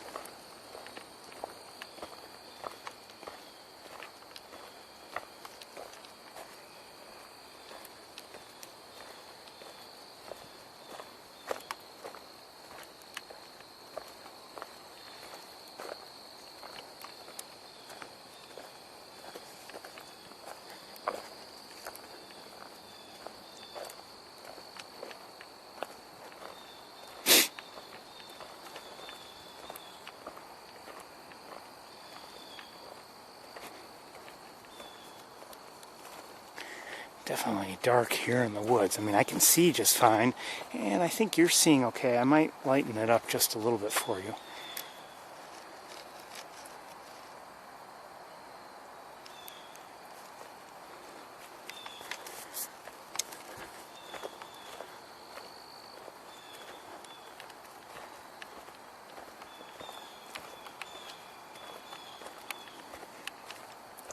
I wouldn't want to, be here with a book reading. There's not enough light for, good, comfortable reading.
This time of year, the blue jays, at least as far as I know and have experienced, they do a lot of vocalizing, and I don't believe I'd want to really rely on that and say, oh, when I hear a Canada goose or two coming in, I wouldn't want to say, okay, that must be the reaction to a bird of prey or something, because they do so much vocalizing this time of year. Sometimes I think it's really just they're vocalizing to each other for some other reason. They're not calling out alerts, is what I'm saying. At least I don't believe they are.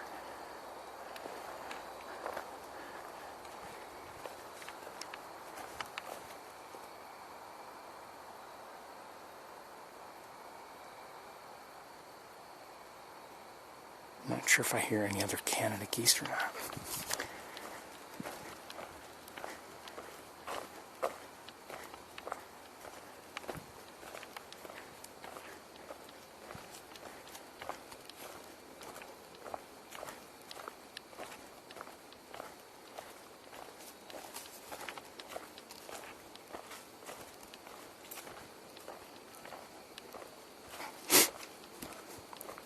I think I might hear another one now. Yes, sounds like it's coming in. Or at least flying over.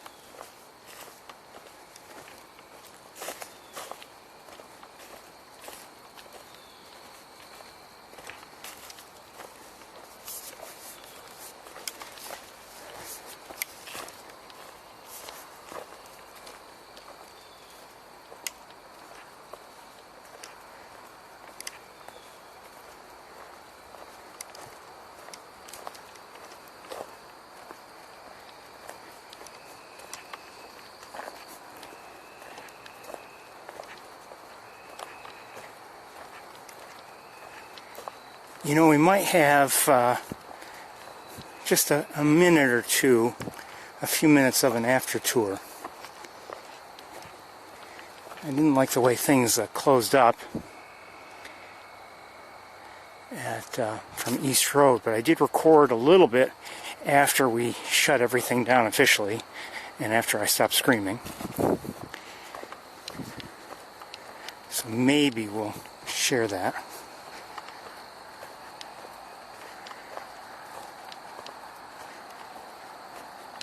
Anything really unusual? No. Just some beautiful looks, quite honestly.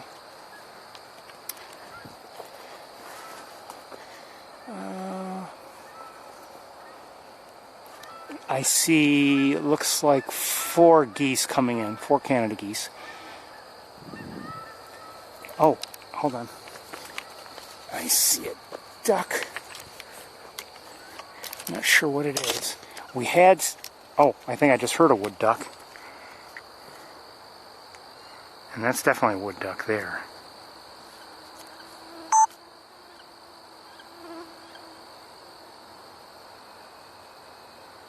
Did I see a second one? Maybe not.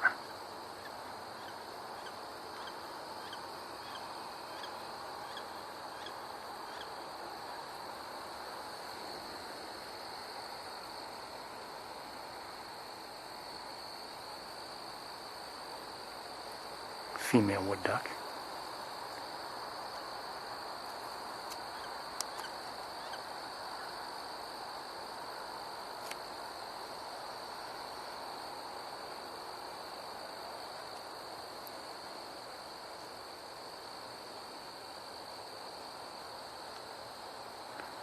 Oh, and more wood ducks. They both look female.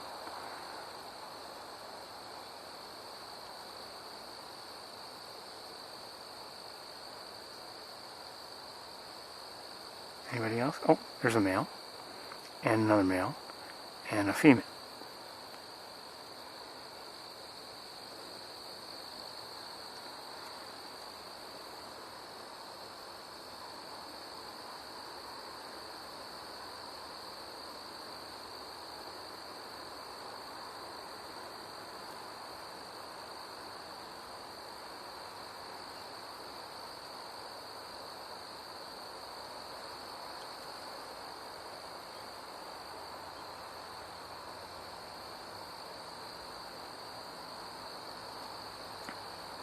Okay, we're going to keep going.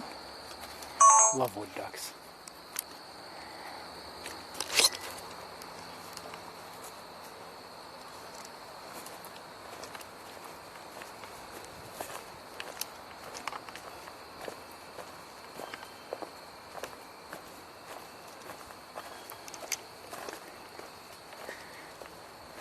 I would say, though, that some of the vocalizations You know, I don't know what they really indicate, but they sound like they're in distress. Even when they're not, they sound like there's something wrong.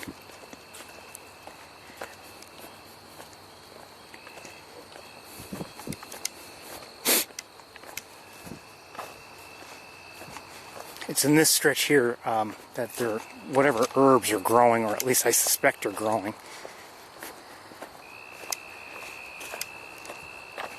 And at times it can be nice and fragrant. A little bit today, not so much though.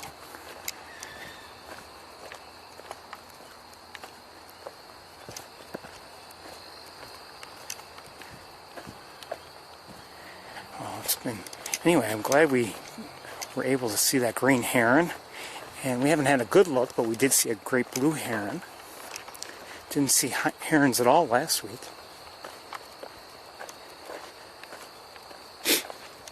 Haven't heard a kingfisher. No hearing or seeing them today. Not yet, anyway.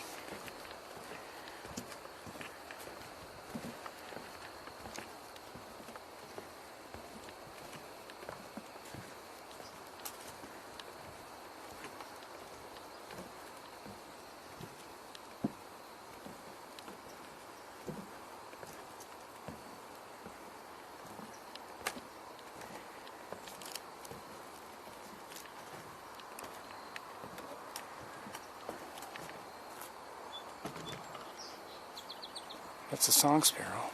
Oh, there go the wood ducks. They just took off.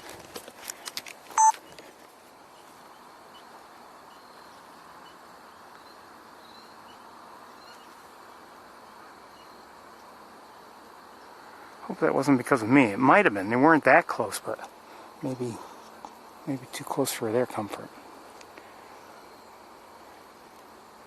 They were over here somewhere. Oh, there goes another one. Can I find it?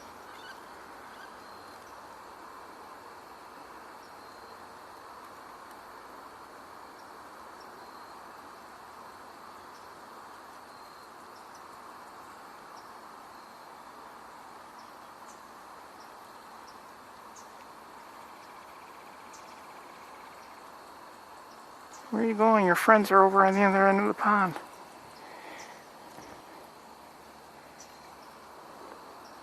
At least they were.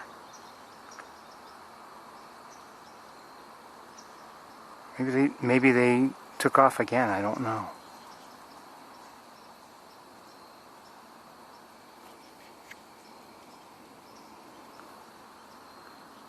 Okay, let's look around a bit.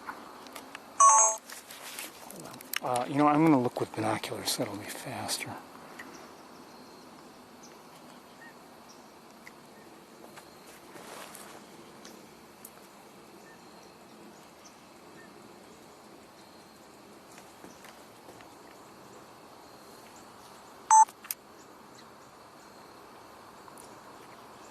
I believe I just heard a song sparrow again, a chip note this time, not the song.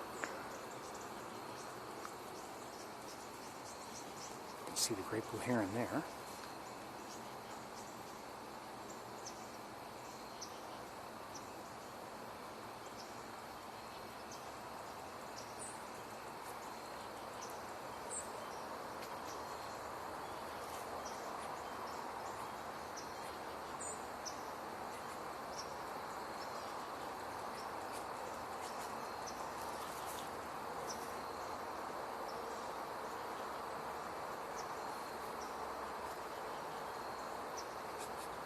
Somebody else is nearby and vocalizing. I don't know what it is.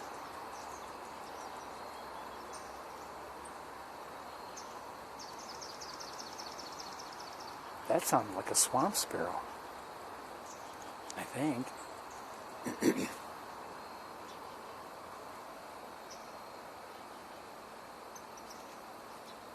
But there's somebody to our left.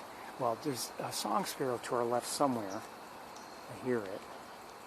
But I thought I heard something else.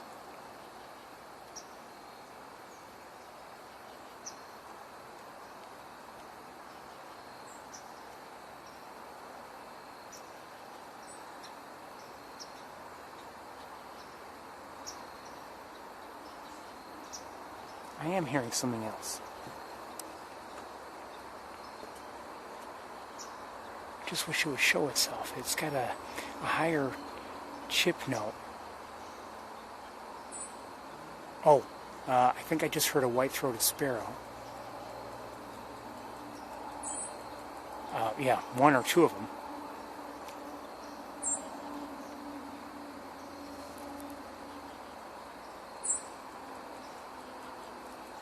And maybe I heard one of, I don't know if that was a white-throated sparrow's chip note that I heard. Possibly.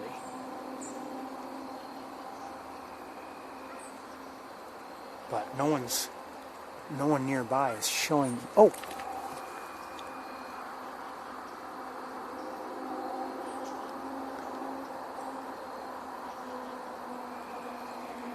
Those geese just came in. I didn't hear them. I just happened to see them.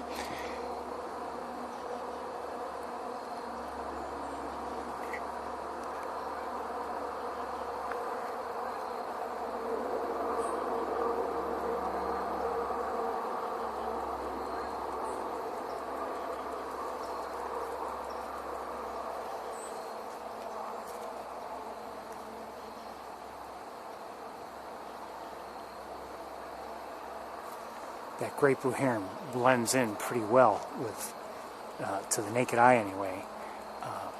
Although I know where it is and I can see. Oh, someone just flew across a smaller bird. Hold on. Not in view.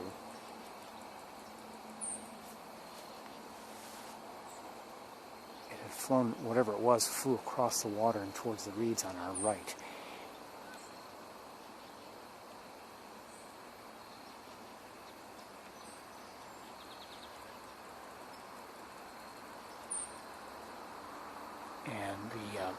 To our left, by the reeds that are in our view on the right, the reeds to the left, or I'm sorry, the area to the left still has one or two. Oh, I just saw one. Shoot, missed it.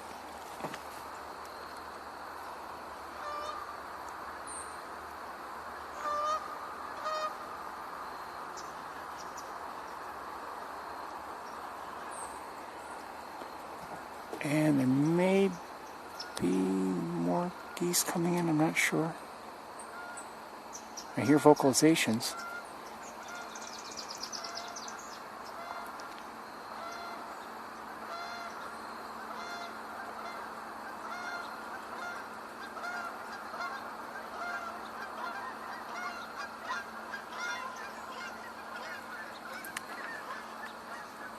I kind of wish I had the other camera set up.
Shoot, missed it.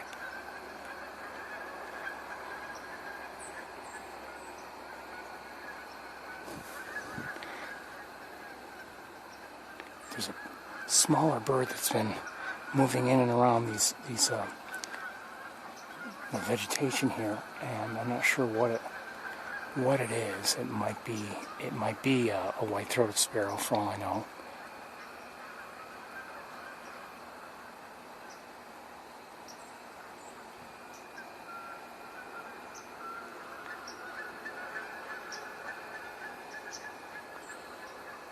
And I don't know if you can hear it. Over to our right, there's something emitting a chip note.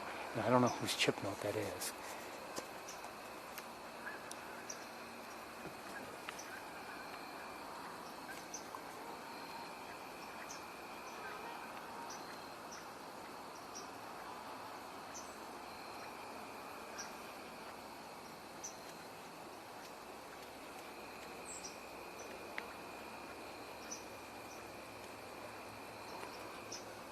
Am I actually hearing a catbird? Possibly.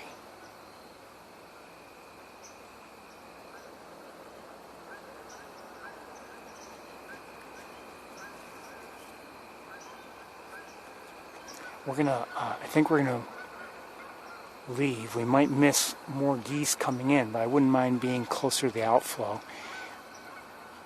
And it sounds like that's where the party is anyway. But I think let's go.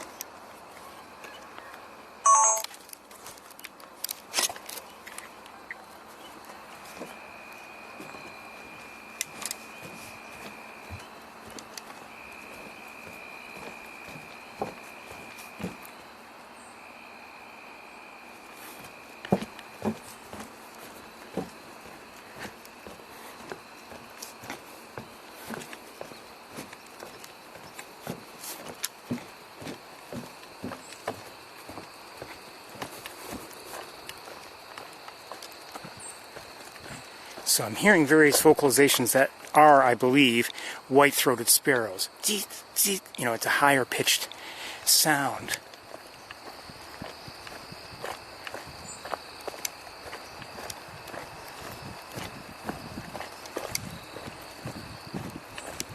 Fragrant here too. Not quite that, I don't know, thyme smell.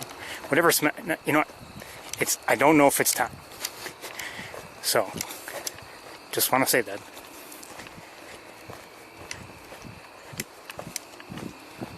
Whatever it is, I like it.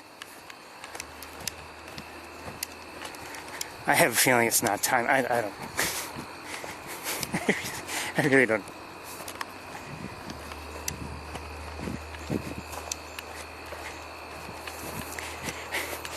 You see sometimes like, oh, popcorn with rosemary and salt. Oh, great. I hear it's good. I don't know what rosemary tastes like, to be honest with you. I imagine I've eaten something in my life with rosemary, but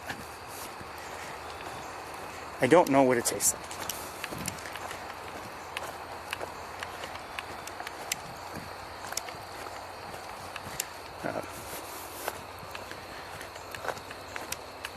By the same token, I really don't know what chartreuse is. I know it's a color, but I don't know. I hear more geese coming in.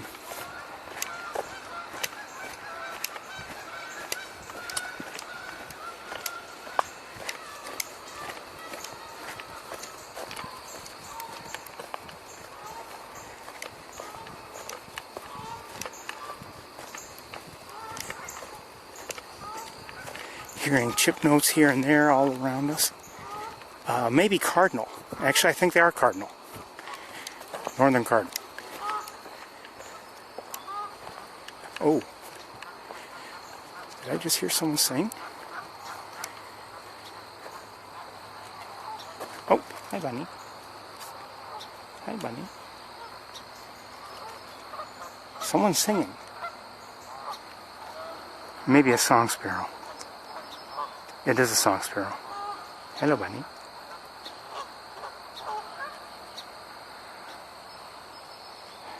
Cottontail, white cotton, right? Just a cottontail rabbit.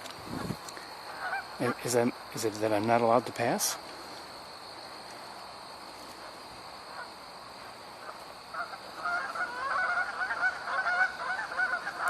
Excuse me.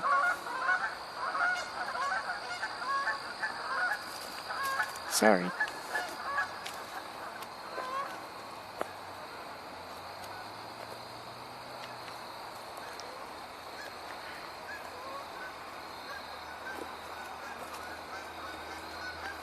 We're missing the geese because of this rabbit.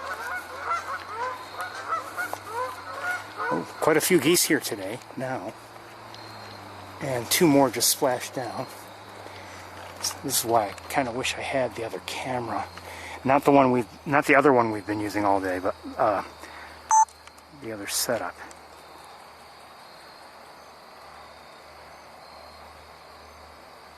Looks like everybody's swimming away. They were already swimming away, so I don't believe it's just because of me, although maybe.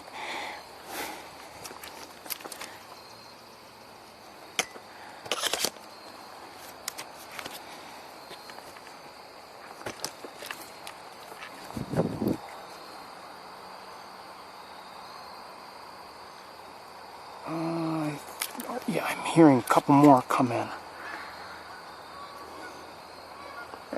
Actually, a few more.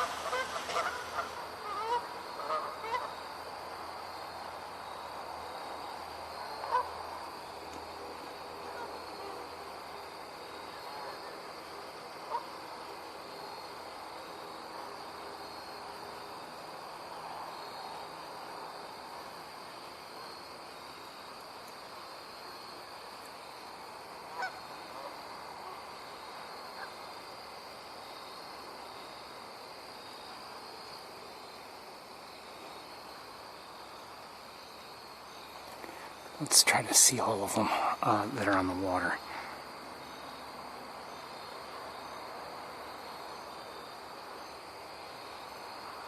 Just to provide a better feel for how many are here.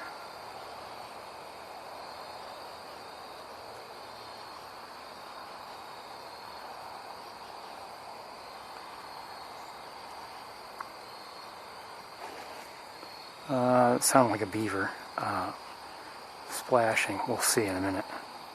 Maybe.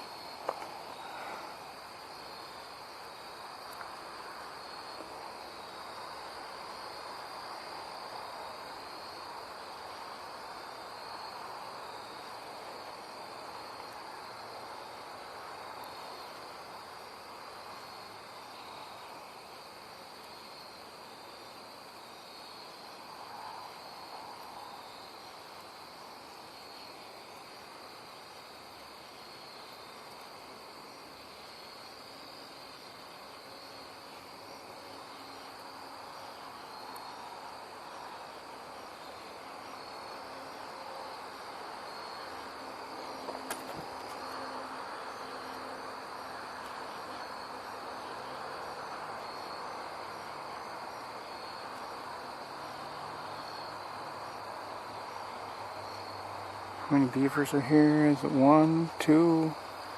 I don't know.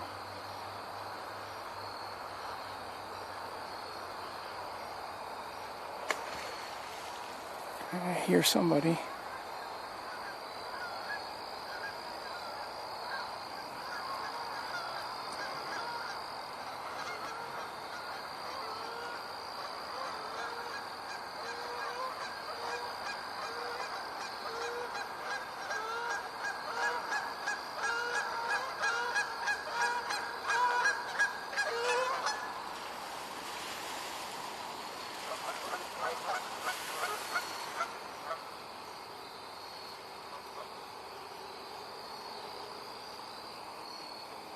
Wish I had stayed with those two and watched them come in.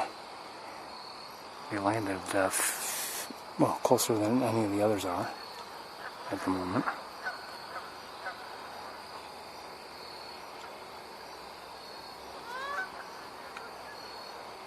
I'm not sure if I hear more coming in.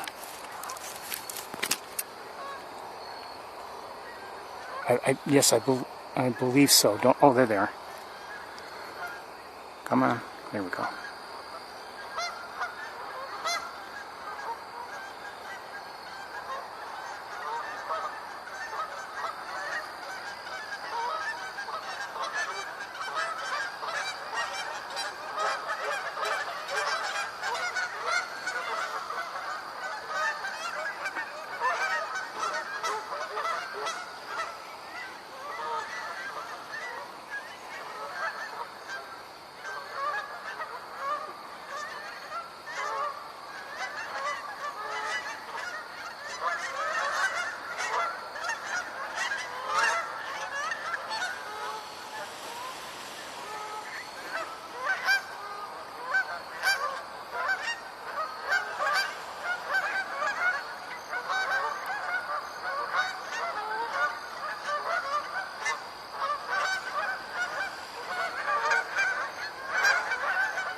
They are on the other side of the berm.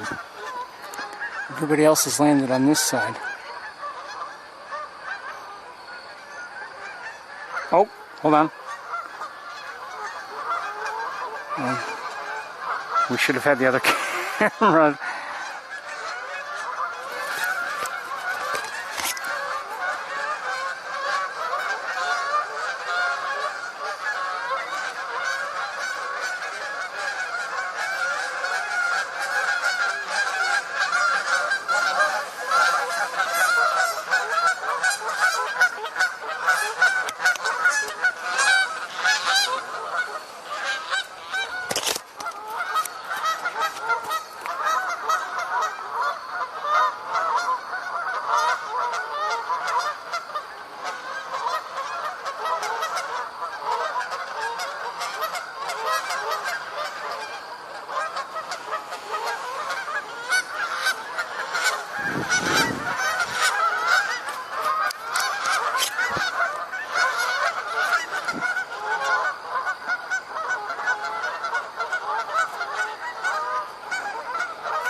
More coming in.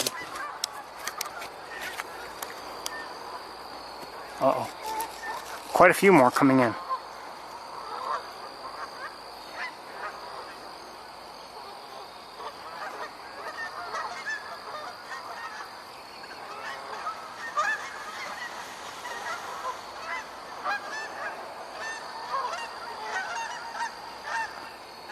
And I believe I hear more in the air, unless some of those just circled around and never landed.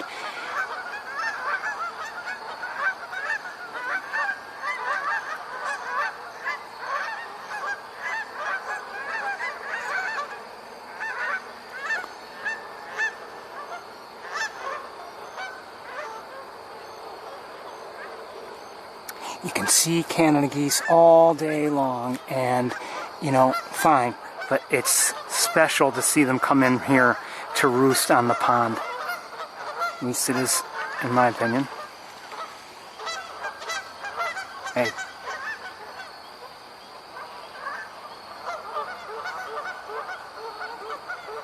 Let me, oh, I'm sorry. I think I should lighten it up further. I'm sorry, I don't know how bad it's been. It's not going to get any lighter than this.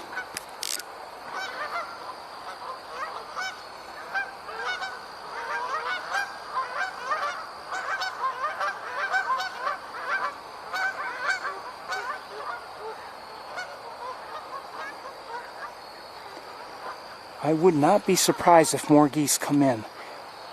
This is, I would dare say, these are some of the best numbers we've seen in some time here.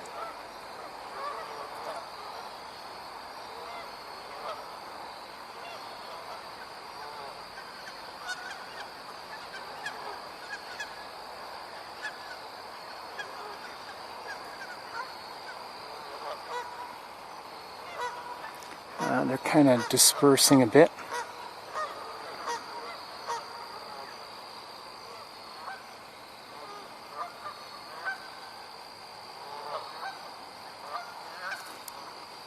Oops, sorry.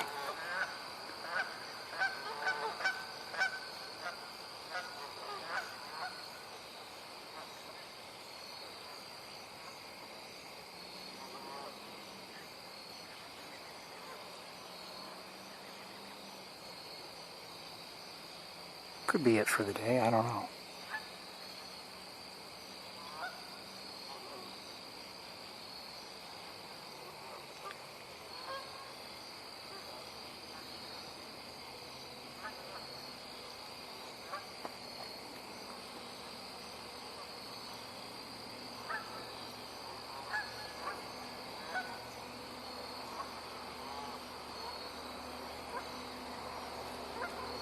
We'll wait a few more moments.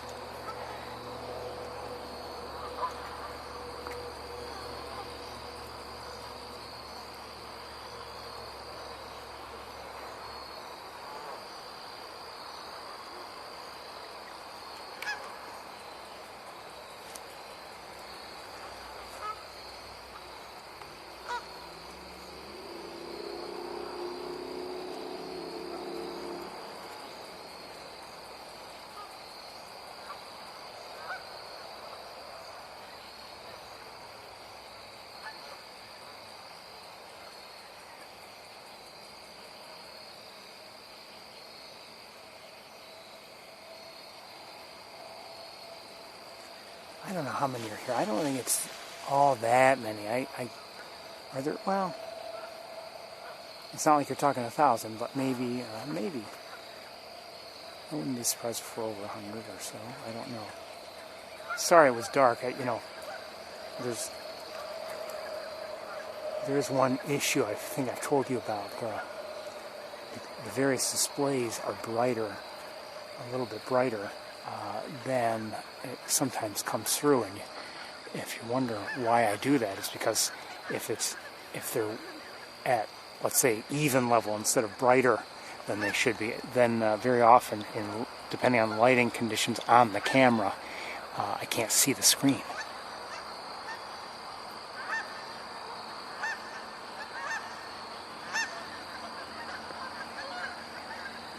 So what I'm saying is very often the image I see is actually brighter than the image you see in terms of looking at the camera.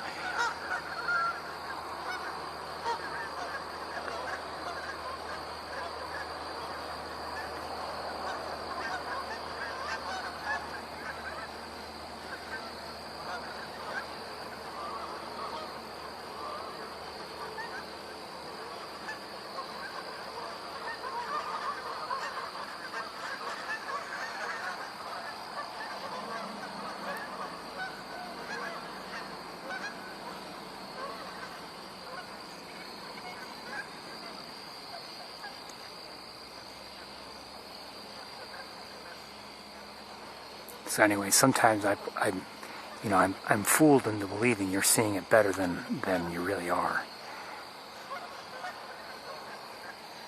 I have a feeling that is it for the night in terms of geese coming in. If there are any more, there'd just be maybe a couple or something like that, is my guess. There's always a chance that there's a grouping in a field that just hasn't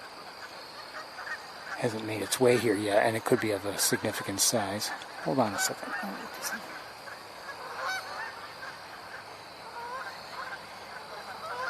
Okay.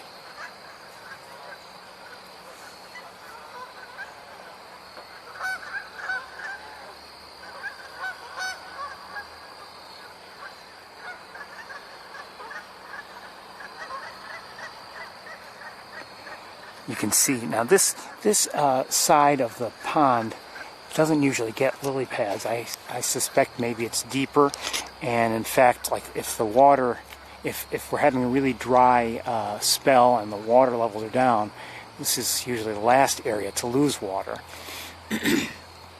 And so I suspect it's maybe too deep for a lily pad. So it's clear here.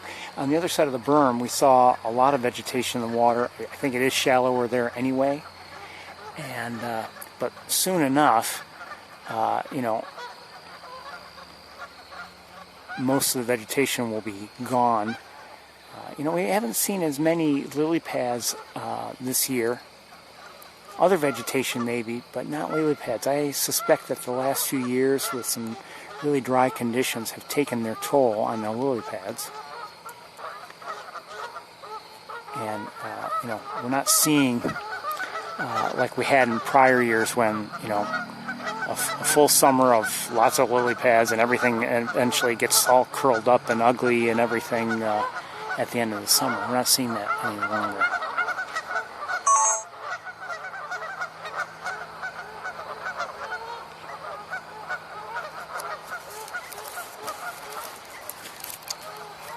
I'm thinking we'll probably finish up right here. I won't walk back to the parking lot with you because you won't be able to see. And so we'll finish up here pretty soon. It's been a nice day overall. Oh, I know. That's right. I wanted to show you. I wanted to show you that other footage, I think. So maybe we will have a little bit of an after tour here. I'll have to, unfortunately, disconnect you completely while I search for the video. It's the way it has to work on this particular camera. Why don't we do that now?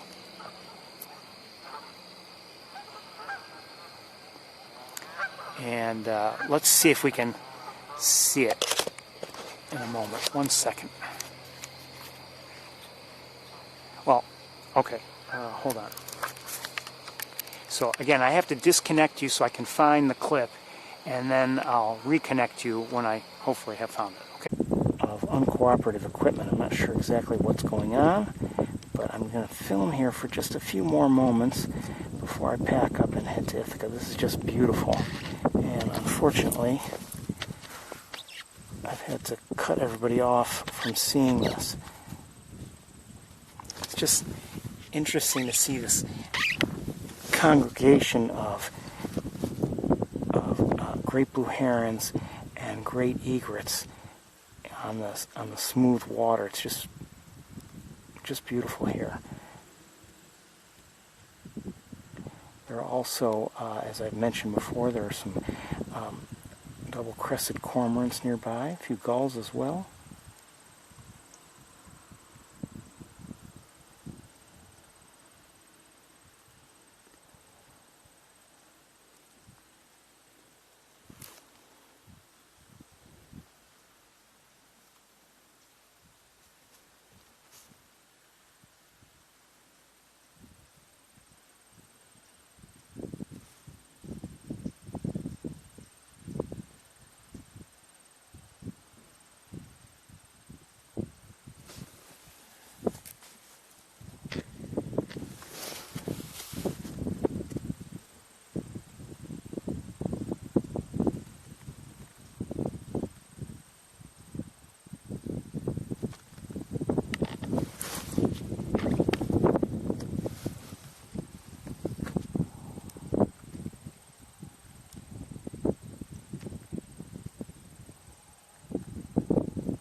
See them all just patiently watching the water.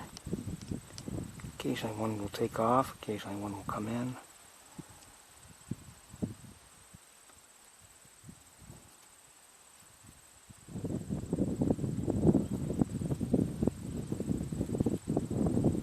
But it seems like this is a good hunting spot for them.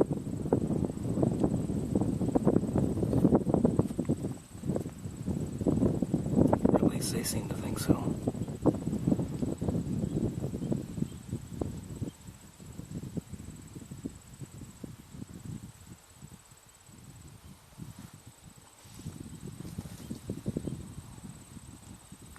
I think that's a turtle down there too with them, if I'm not mistaken.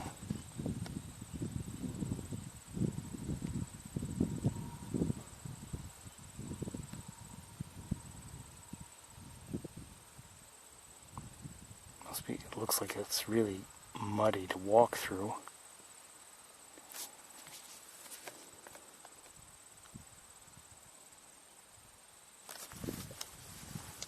Well, it's time for me to get going.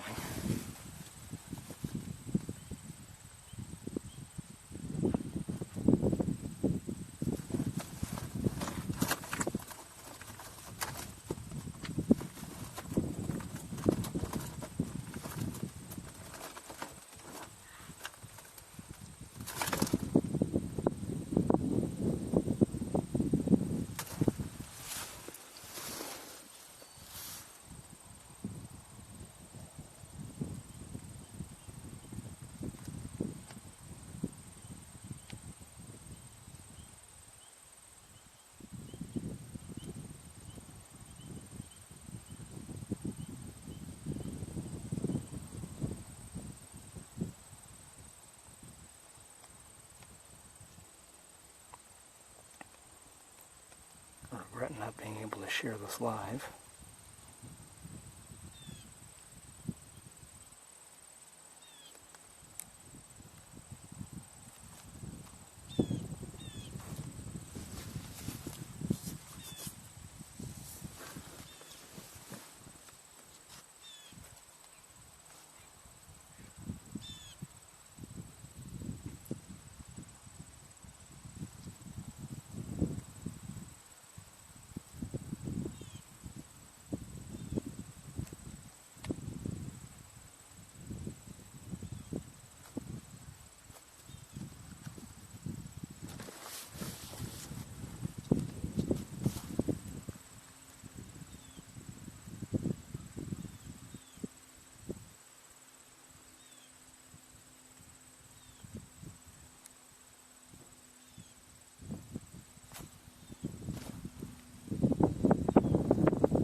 Well, everybody, we are through TV magic. We are now in the parking lot, and I think that's it for the day. I hope you enjoyed that. I didn't really watch it with you. I was just walking, but you know, it just was beautiful. We've, you know, every once in a while we've managed to see great blue herons and great egrets, you know, all together in an area where they're really congregated and, you know, congregating and concentrated. And we've seen that, for instance, on the main pool at near Wildlife Drive. And that was, you know, when they've drained the pool and things, you know, they've dried out everywhere except for maybe a certain area where the hunting is apparently good. And I remember the last time I think we saw that, not only did we see great blue herons and great egrets like we just did on that video, we also saw along with them double-crested cormorants. And as you saw earlier while we were looking around you know, from East Road, there were quite a few cormorants there.